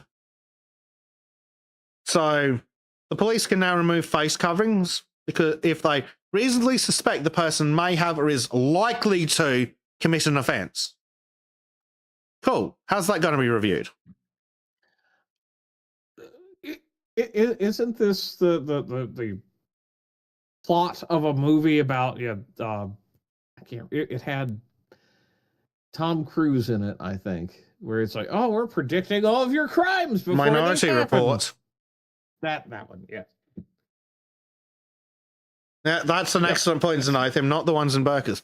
There was a video recently of a guy who was wearing a burqa and used it to walk past a police line to snatch a Palestinian flag off a fucking light pole. What are they going to do if a bunch of protesters start wearing burqas? Yeah. I think that would be brilliant. They've cucked themselves with their own petard. Special powers to declare restrictions on holding of public assemblies. Because the police can just do that. This is why the First Amendment is so fucking important to Americans. Like, I know Bleach gets it. I know our chat gets it. But just screaming into the fucking void here. You stupid fucking lazy dumbass fucking Americans. Drag your ass to your local fucking museum, find the copy of the fucking Bill of Rights, and imprint that into your fucking soul. And then be fucking grateful and say 10 Hail Benjamins. Jefferson's, actually, no, Madison's. Madison's. 10 of each. Hail everyone who was involved in writing that fucking First Amendment. Because if you don't have a First Amendment, the government can just go, we've decided that we don't want any public assemblies in this location because we feel like it. It's just, It would be nice to see that that kind of mentality spread elsewhere, where it's like, congratulations, you have rights that cannot be violated. Well, Or we have rights if that they are being are, violated, which is or more precisely, you could go to court and sue to have your rights restored. Yeah. And a point I'd like to bring up to all these idiots who go, oh, we don't have gun rights in Australia. Yes, we fucking do. The fact that the government's violating them is irrelevant. We have a natural right to the ability and means to protect ourselves from violence. The fact that the government is denying it for us and giving us a narco-fucking tyranny in return is irrelevant to the fact that it's a right, it's just that it's being withheld from us because our government are a bunch of fucking fascists.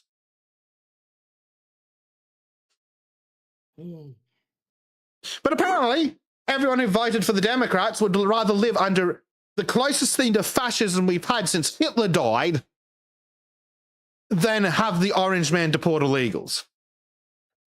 Well, that's just cruel and unusual or some bullshit. Mm-hmm. Meanwhile, they're raping and pillaging across multiple countries, but Yeah.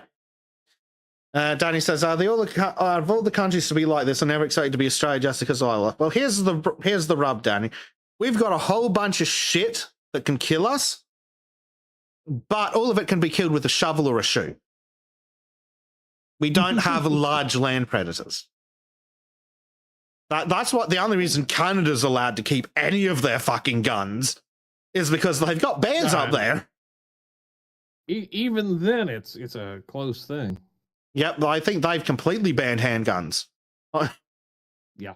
Which is utterly fucking retarded, as if rifles, it hasn't just been demonstrated that rifles can kill more people. And even bolt-action rifles. Mm-hmm. No, not bolt-action rifles, straight pull bolt-action rifles. Their weapons are, yes, they are, and I quote, weapons of mass destruction. That's literally a fucking quote from the fuckwit in charge of that state.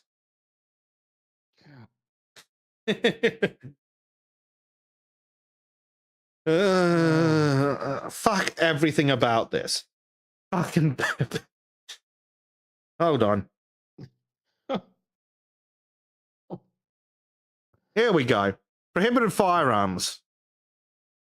Any firearm that can use any of the following ammunition sources outside of a detachable or fixed magazine. A link ammunition source, a belt ammunition source, an ammunition source that's similar to a link or belt ammunition source. What in the name of Christ does any of that mean? Why not just do C? Because it's like, because they're retarded fucking law writers between links and belts. However, a separating link belt is still called a fucking belt. Remember, these are the same idiots that say that any firearm that can use any of the following ammunition sources outside of a detachable or fixed magazine. So if it's in a detachable magazine, it's allowed?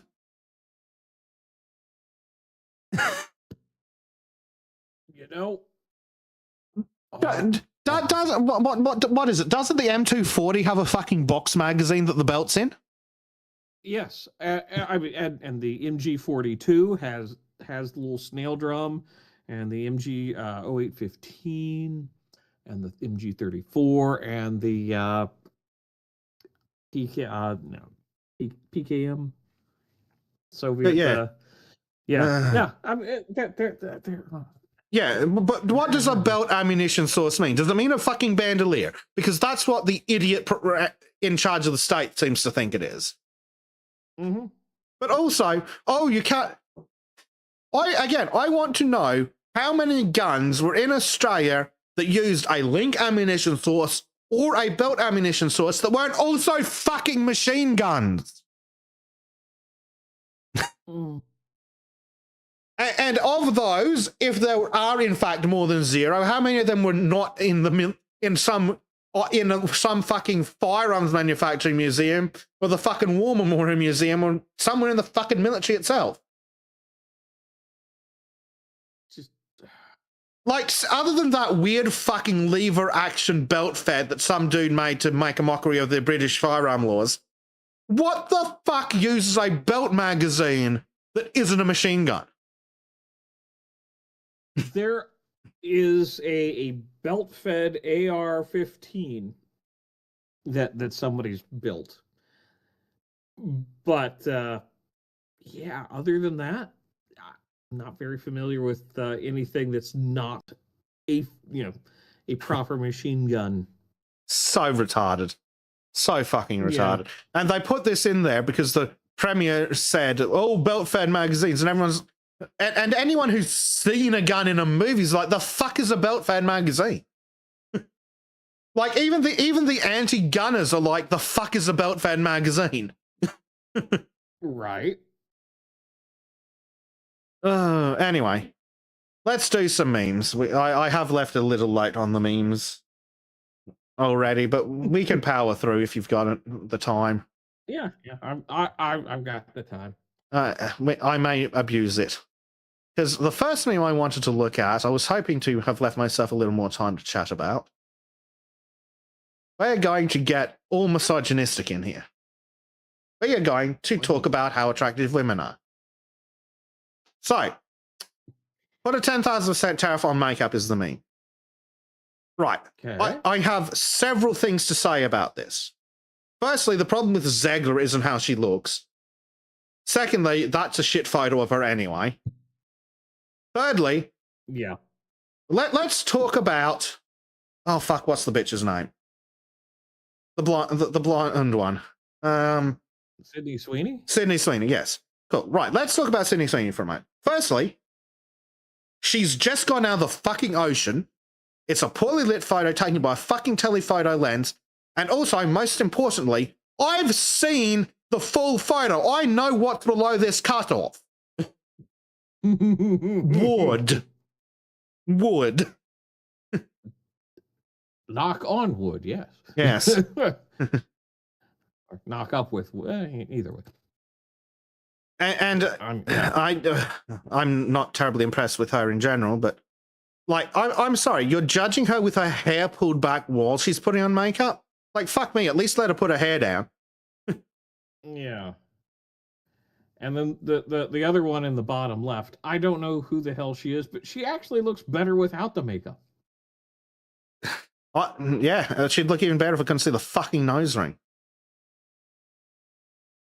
Nose ring theory never loses. Yeah. I mean, I think that the eyelashes help.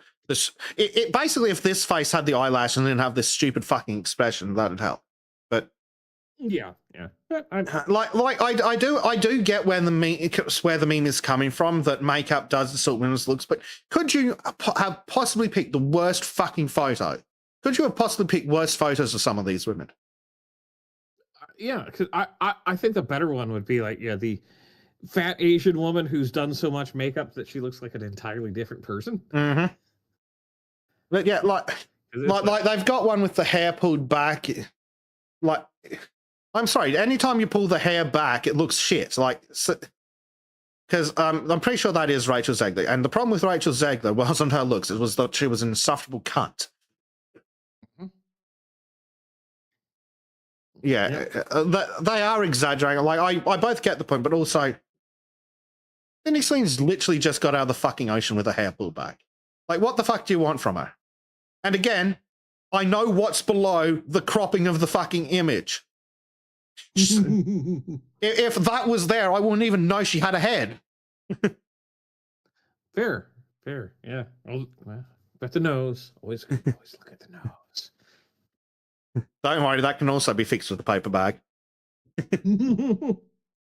But and just another thing, it's like the what's her face down in the bottom right. It's like one's a straight on versus like a 3/4 shot. It's like that's going to present different no matter what. Yeah, I would also point out that this looks like it's taken from the front camera of a fucking phone. Meanwhile, this is taken from a camera that probably this is taken on a lens that costs more than my car.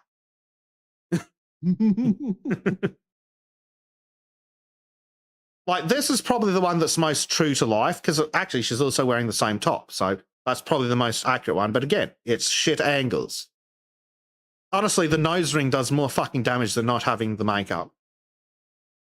In this one, the picture's so badly fucking blown out that you can't see the nose ring. This one, her face is more in show, so you can see the nose ring. It's like, nose ring. Like, hold on. If I put the mouse over that, does that help?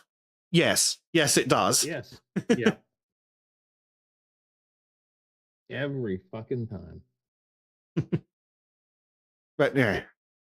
Well, I both agree with the concept, and I do agree that a lot of women do potentially dishonestly cover up their looks with makeup. But also, I thought guys knew this. But yeah. It's disingenuous to pick the worst possible photos of these people. Like,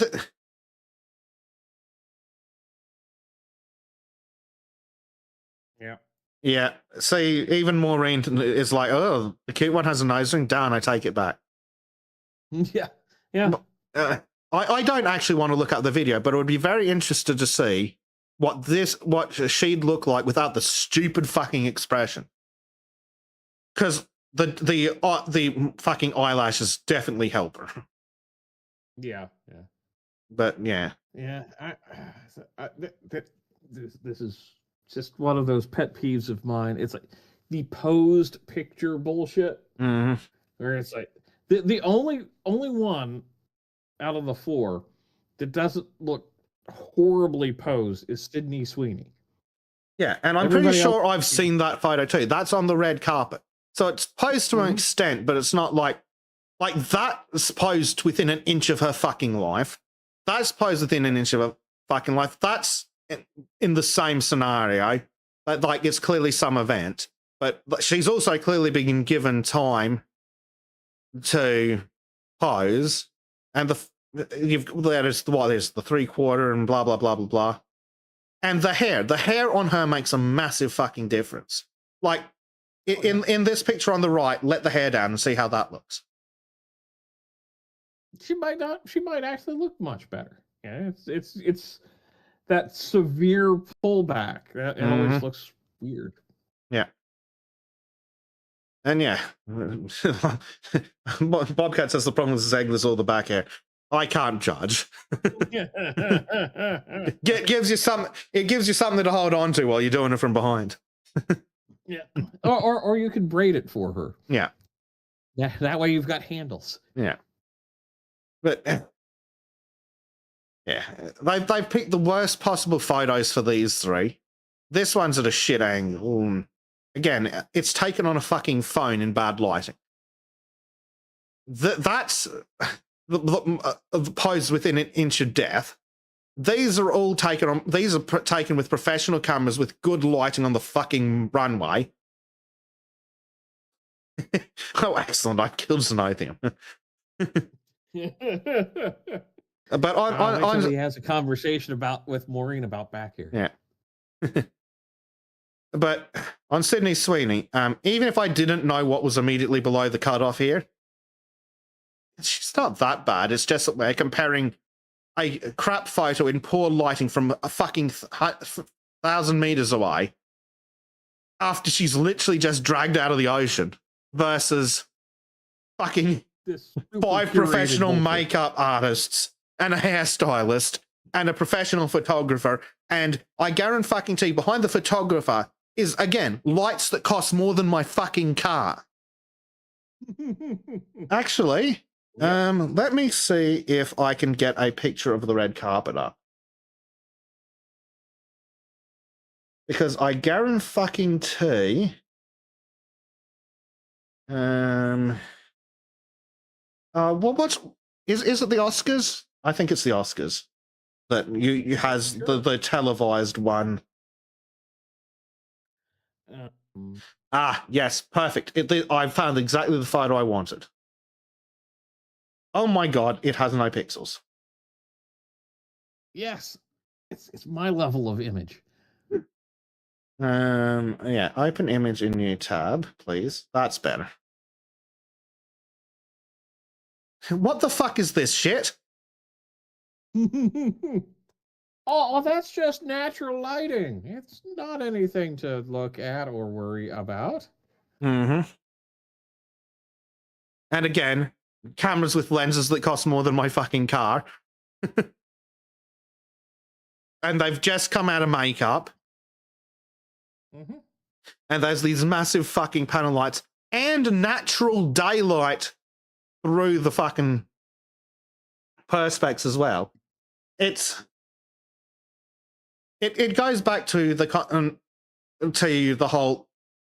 It's a good point, but you're being disingenuous about how you're delivering it. Yep. Like this one in the bottom left is the only one that isn't disingenuous, in my opinion. Yes, this does mean Bezic needs a more expensive car. But yeah, it's incredibly disingenuous. And dear women, stop wearing these fucking stupid fucking nose rings. There was a YouTube video floating around and where a woman had like taken the nose ring out. She's like, oh, I'm going to do this and show my haters once and for all. And then she started crying because she's like, I actually look really good like this. It's like, oh, no shit. Yeah. I mean, I'm so against piercings that I don't like ear piercings. Like, I've been culturally indoctrinated into their existence, but I'm still not a fan of the concept. But yeah, I don't like multiple ear piercings. I don't like any kind of facial piercing. Yes, of course, women are not obligated to give a shit about my opinion, but I'm entitled to have it because fuck it. And I certainly fucking would if Sydney Sweeney was on the table. Even dressed like that. In fact, I'll take the bikini. But yeah, it's so disingenuous. But it does highlight a problem that makeup is deceiving. In fact, it goes back to hoflation, which I should have got up already. But yeah. Sure. Hoverton window, that's the one. Hoflation's a similar concept. So where were we? Yeah.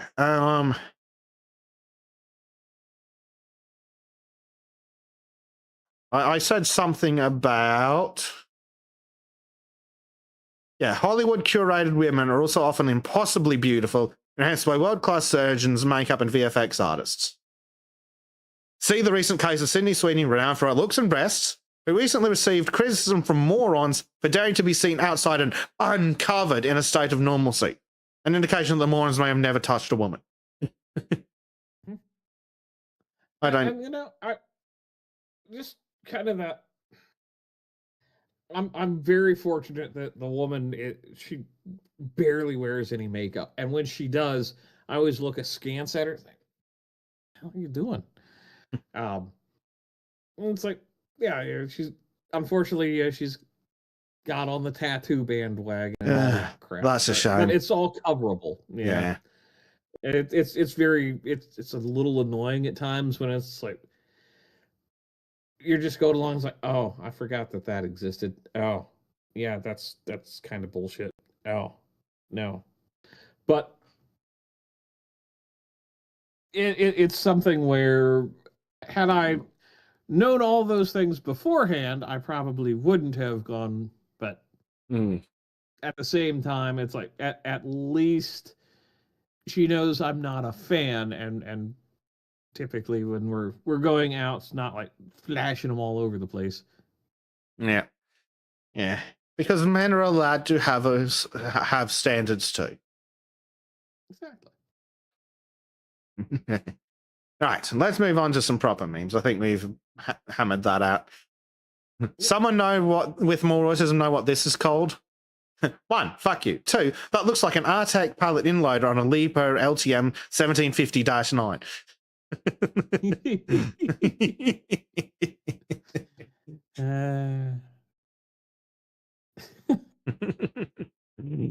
Oh, I love it. What else we got? I'm just grabbing a couple from the memes channel because I really liked them when I saw them early. Millennial Goth Girls, Excitation versus Reality. So fucking true.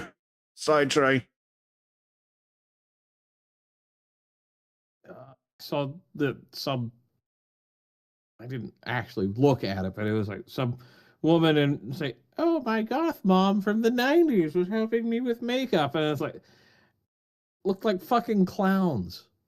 It looks like somebody from the Insane Clown Posse was calling themselves goth now. Good grief. So the attention seeking will continue. Dave submitted something earlier. I think everyone's going to like this one. My favorite genre of video is watching Alex Jones accidentally give a perfect description of a plot for something that has no idea exists in schizo rants. Oh, it's 1 minute and 5 seconds. I'm going to try and pee while that plays. Here's what's happening, because it's not just one group of aliens. What's the different groups? The big five. Okay, tell me what's going on. Let me begin, because this is really, I'm telling you, Joe, this is a real deal. We're listening to you. Well, first off, elves is the main group. Okay. And they call them the elves. It's clockwork elves. I don't think you're allowed to say that anymore. There are bad things that look like elves that have horns when they show you who they really are. Damn. They're bad aliens. I'm with you. AI is alien. Like a robot? Yeah, they're like robots coming to kill you. Jesus Christ. The chimeras are alien. And there's a hive mind sort of thinking to a lot of this. They want the organs. I swear on my kids I told you the truth about that. I believe you. I believe you. They're coming after everybody. Jeez. It's a breakaway civilization, dude. We don't know what they got. Joe, they're control freaks. Well, You're not everybody's a That's why I'm control so freak. glad you're in the fight now. These guys are on stuff that like nobody even knows. What do you think they're on? Stuff they've been given. Okay, I understand what you're saying. You know, there's like armed guys with machine guns. That is a group of people that were obsessed with combat. About the most fearless killers there are. Do you think that's from their heritage of war? I mean, it's just like, it's mental illness, man. Yeah. That's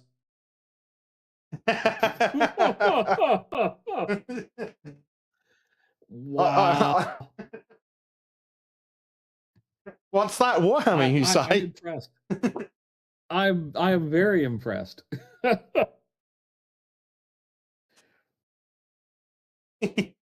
Well done to whoever put that together. Let me see. What was his name again? Rock Solid, apparently.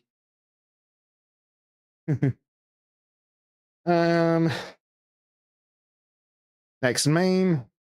This and mass deportations. It's Sydney Sweeney. Not It really, does but look a bit like her.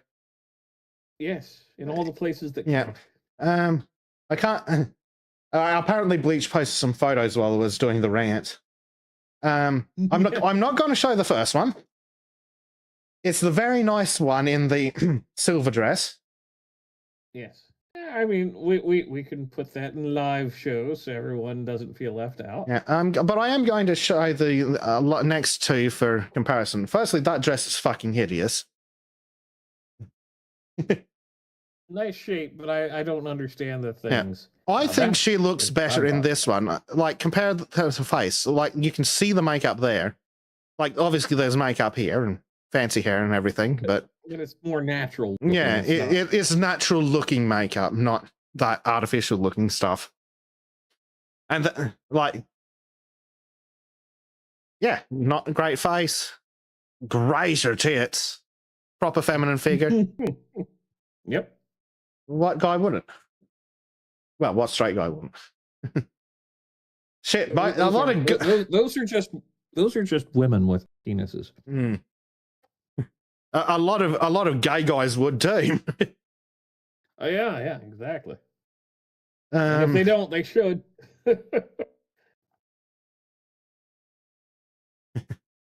New research suggests far more women may be psychopaths than previously believed. No, you don't say. Is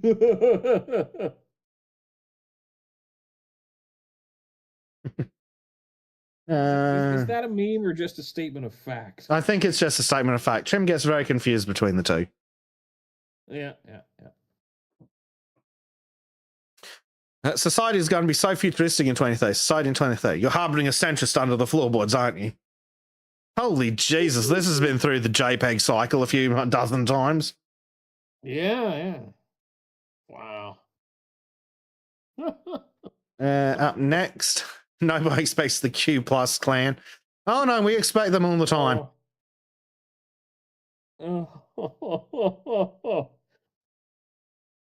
I just want to see that become a thing, just because. Yeah, we should adopt it. Yeah, just go to like pride parades dressed like this and just have like a clan rally there. Yeah, but bring a pro idiocy. Oh yeah. Sign. Well, it's like it's like just the most extreme radical. And it's like alphabet people's kind of signs, and just like basically do it in such a way where sigh up the shit out of they're them. covering their faces because they're afraid of being harmed at work or some shit like that. or do that as like a burqa. Yeah. Oh, that'd be good. Right. Oh dear. Next meme. Rats taught to shoot demons in Doom 2.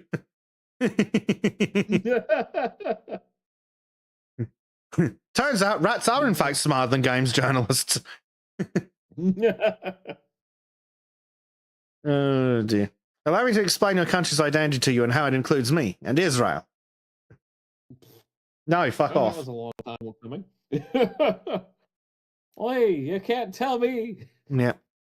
Oi, you got a license for that stabbing? Quran. Carry on then.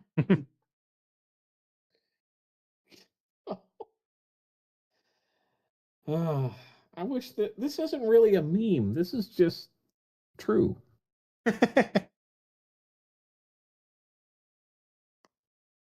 Oh god, this is funny if true. Muslim god, 2 hands. Both hands are right hands. Has 1 shin only. Has a foot. Has eyes.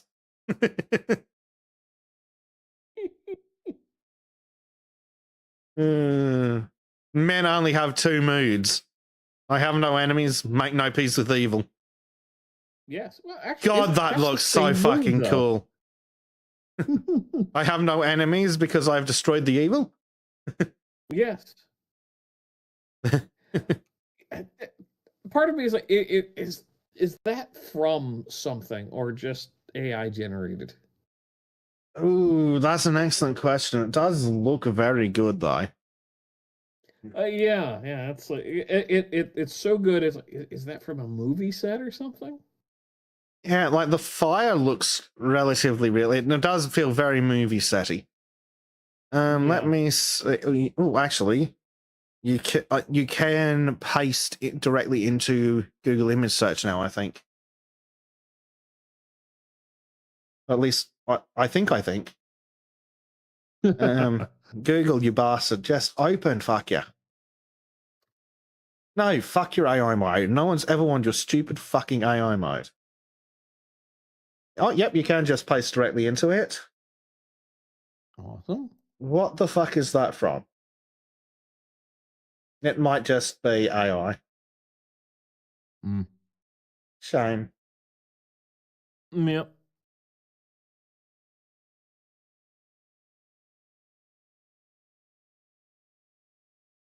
Yeah, I think it might just be AI because I can't find anything but social media crap.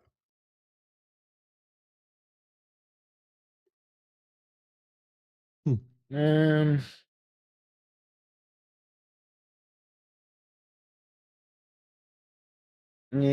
I'm really not seeing it. Not seeing anything that looks like a source, but yeah.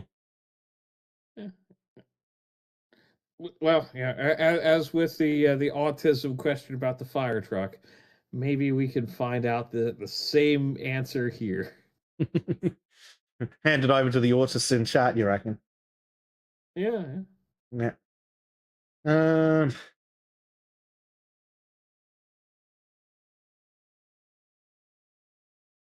Oh God, Dave. Fucking hell. Merry Christmas, Pippin Christmas.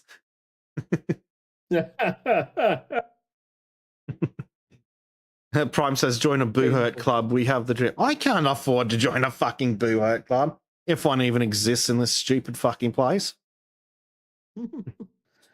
At least Well, no, you'd probably be restricted on owning swords in that regard. Too. Shockingly, in my state, there is not a single law regarding swords, except a generic can't have edged, stabby things in public. Without good reason. The fact that there are curry-flavored people around is a good enough reason for me. It's like, I'd think so, but apparently that doesn't count for shit. LGM's speculating it could be from a power wolf. Maybe. Now, that wouldn't make sense, because it looks like a cheap movie set. Yeah. So, I could see it being... Oh no, that's not how Shad gets away with it, Frank. Shad lives in retarded commie Victoristan. And if he was not a YouTuber using them to produce entertainment, he would not be allowed to have.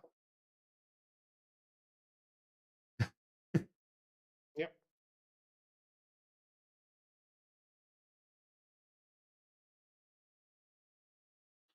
Because Victoria is a commie shithole. I don't require any reason to own a sword. I could literally go out and buy a sword right now, stick it on my wall.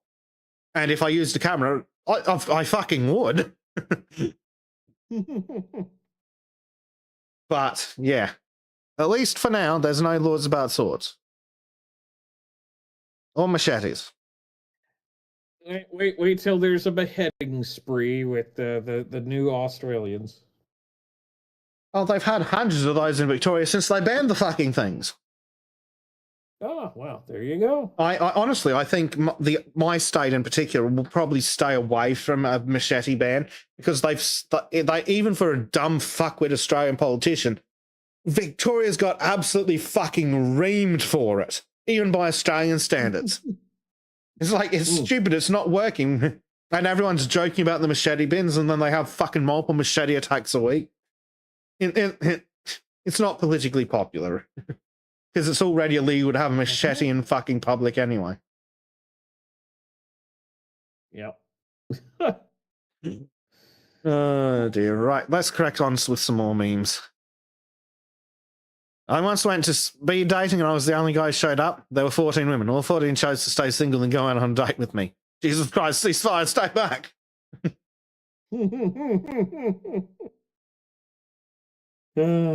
Yeah. You may not like it, but this is what peak concealed carry looks like. It's not very concealed. That looks like peak open carry to me. But anyway, he started blasting. Yeah. Dave must have been in a mood. If you have a billion haters, I am all of them. In case nobody told you today, fuck you.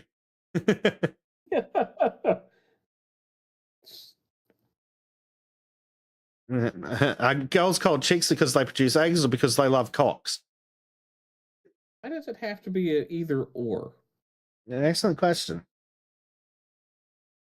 The Santa Claus is a story about how libtards try to ruin Christmas, but a right-wing chud just becomes Santa and saves it. Is it? I don't think I remember that. Then it's been probably a decade or more since I've seen that.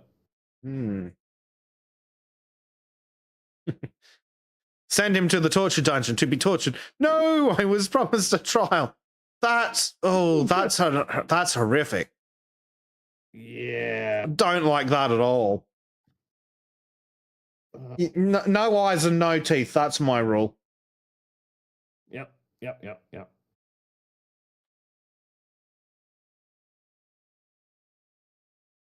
It's up to you to rate generational trauma. Trust the government. Trust the government. Cyberbully politicians, lol. Dave's got a semi-automatics are dangerous video for us.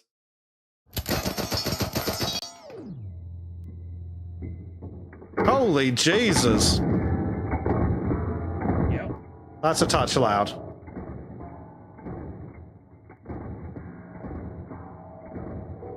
Those are hits too. Mm-hmm. Yes. Going back to the retarded legislation, lever action rifles are still legal. Yeah. But we See, this is why you won't can't have show a them the belt-fed, both had lever action.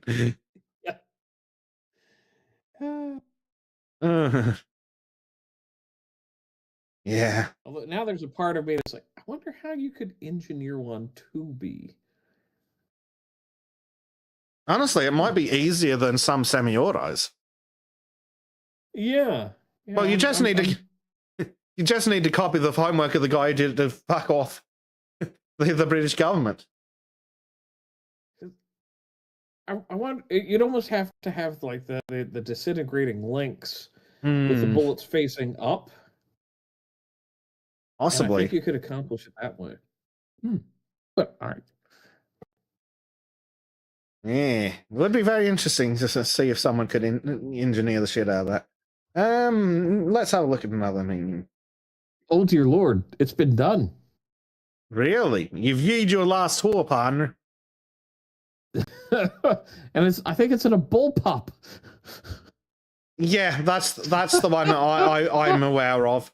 I think it was made to get around British laws because it's the weird bullpup one. If it's got the belt near the shoulder. Yep. Yeah, I'm pretty sure I've seen it before. Oh dear. All right. I'm gonna have to interrupt the memes to. Well, I'm waiting for that. In case of fire, use stairs. Do not use elevator. Oh, I haven't seen this one before. Yeah. It's interesting looking. Fight Light Industries. Yeah. That almost looks like it's butchered AR lower. A little bit, but it looks more like a. Is it the lever action that they sold the Russians? 1895 Winchester, I think. Okay, I'm just trying to figure out if that's some magazine while under the links. But still. I think it is, yes. Yep, that's probably how you do it. Yeah, there's got to be something up there that'd catch the bolt. It's got some. It's advertised as a dual feed. Yep. Dual feed, like some of the really good squad weapons.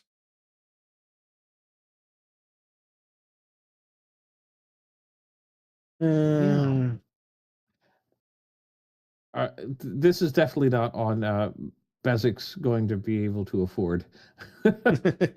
And the low end price for these is $1,699. God damn, I assume that's American dollars too. Well, I can't have it in New South Wales. Oh, no, wait, hold on. Did they ban the belt fed magazines for everything? Just no, for everything. Damn it. If they can figure out a way to put the belt in the magazine, though, then it'll be legal. Yes, exactly. Fucking idiot government. Right. I'll grab a couple more memes from chat and then we can break it up.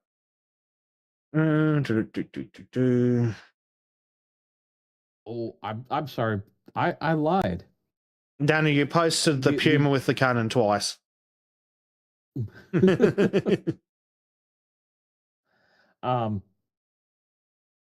Yeah. So it's an upper for the belt fed version.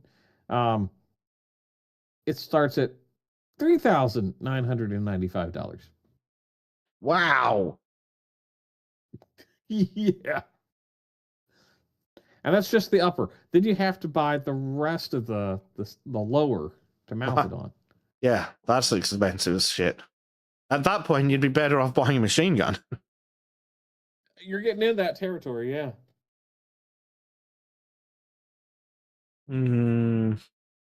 What the hell was I looking for? The memes channel.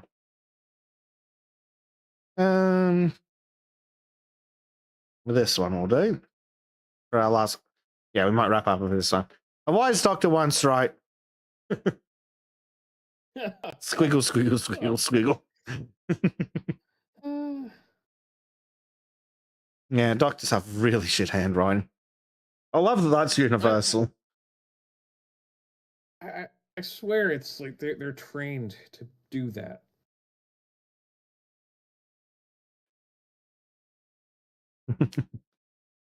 Dear. Yeah. Right. Things coming up this week. Subscriber hangout tomorrow at Sultans o'clock. And if you want to be involved, you can run over to the Subscribe Star and jump in on at least the Vizier tier. If you'd like to jump in on the Grand Vizier tier and also be able to submit video comments, you've got until the end of this year to get onto that tier. Otherwise, it's gone forever. We'll be doing a New Year's Eve hangout, just for some shits and giggles from Sultans o'clock on 31st. And that the reason I do that, do it that way, by the way, is just because that makes it actually New Year's. Well, actually, we'll do it like 10 minutes before Sultans o'clock. And then I'll walk it into the new year. Because time zones are a motherfucker. Yep. Yep. Maureen says she wants to be involved. Okay, Maureen, create a Subscribe Star account and subscribe to the channel. Again. Yes, again.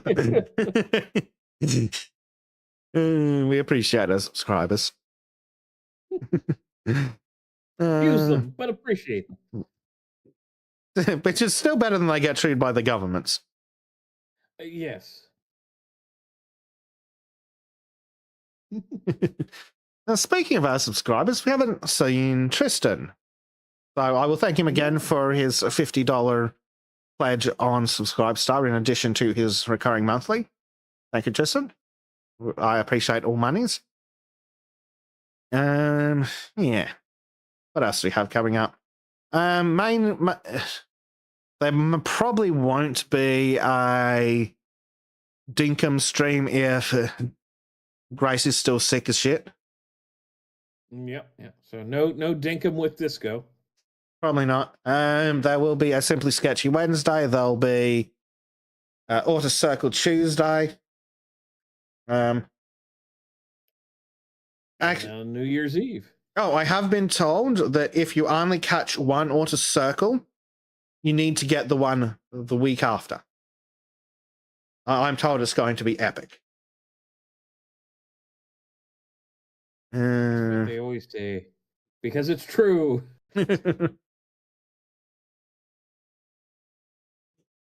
Oh dear. That's only how long New Year's stream, says Bobcat. So everyone gets to go through the New Year's. That might be a touch much. Why not? But yeah, we'll hang out as long as we want, really. Because it's just a little bit of extra something for us to all hang out and have a good time.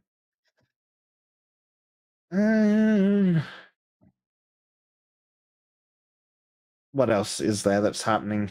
Yeah, those are basically the big things, I think. I think so, yeah.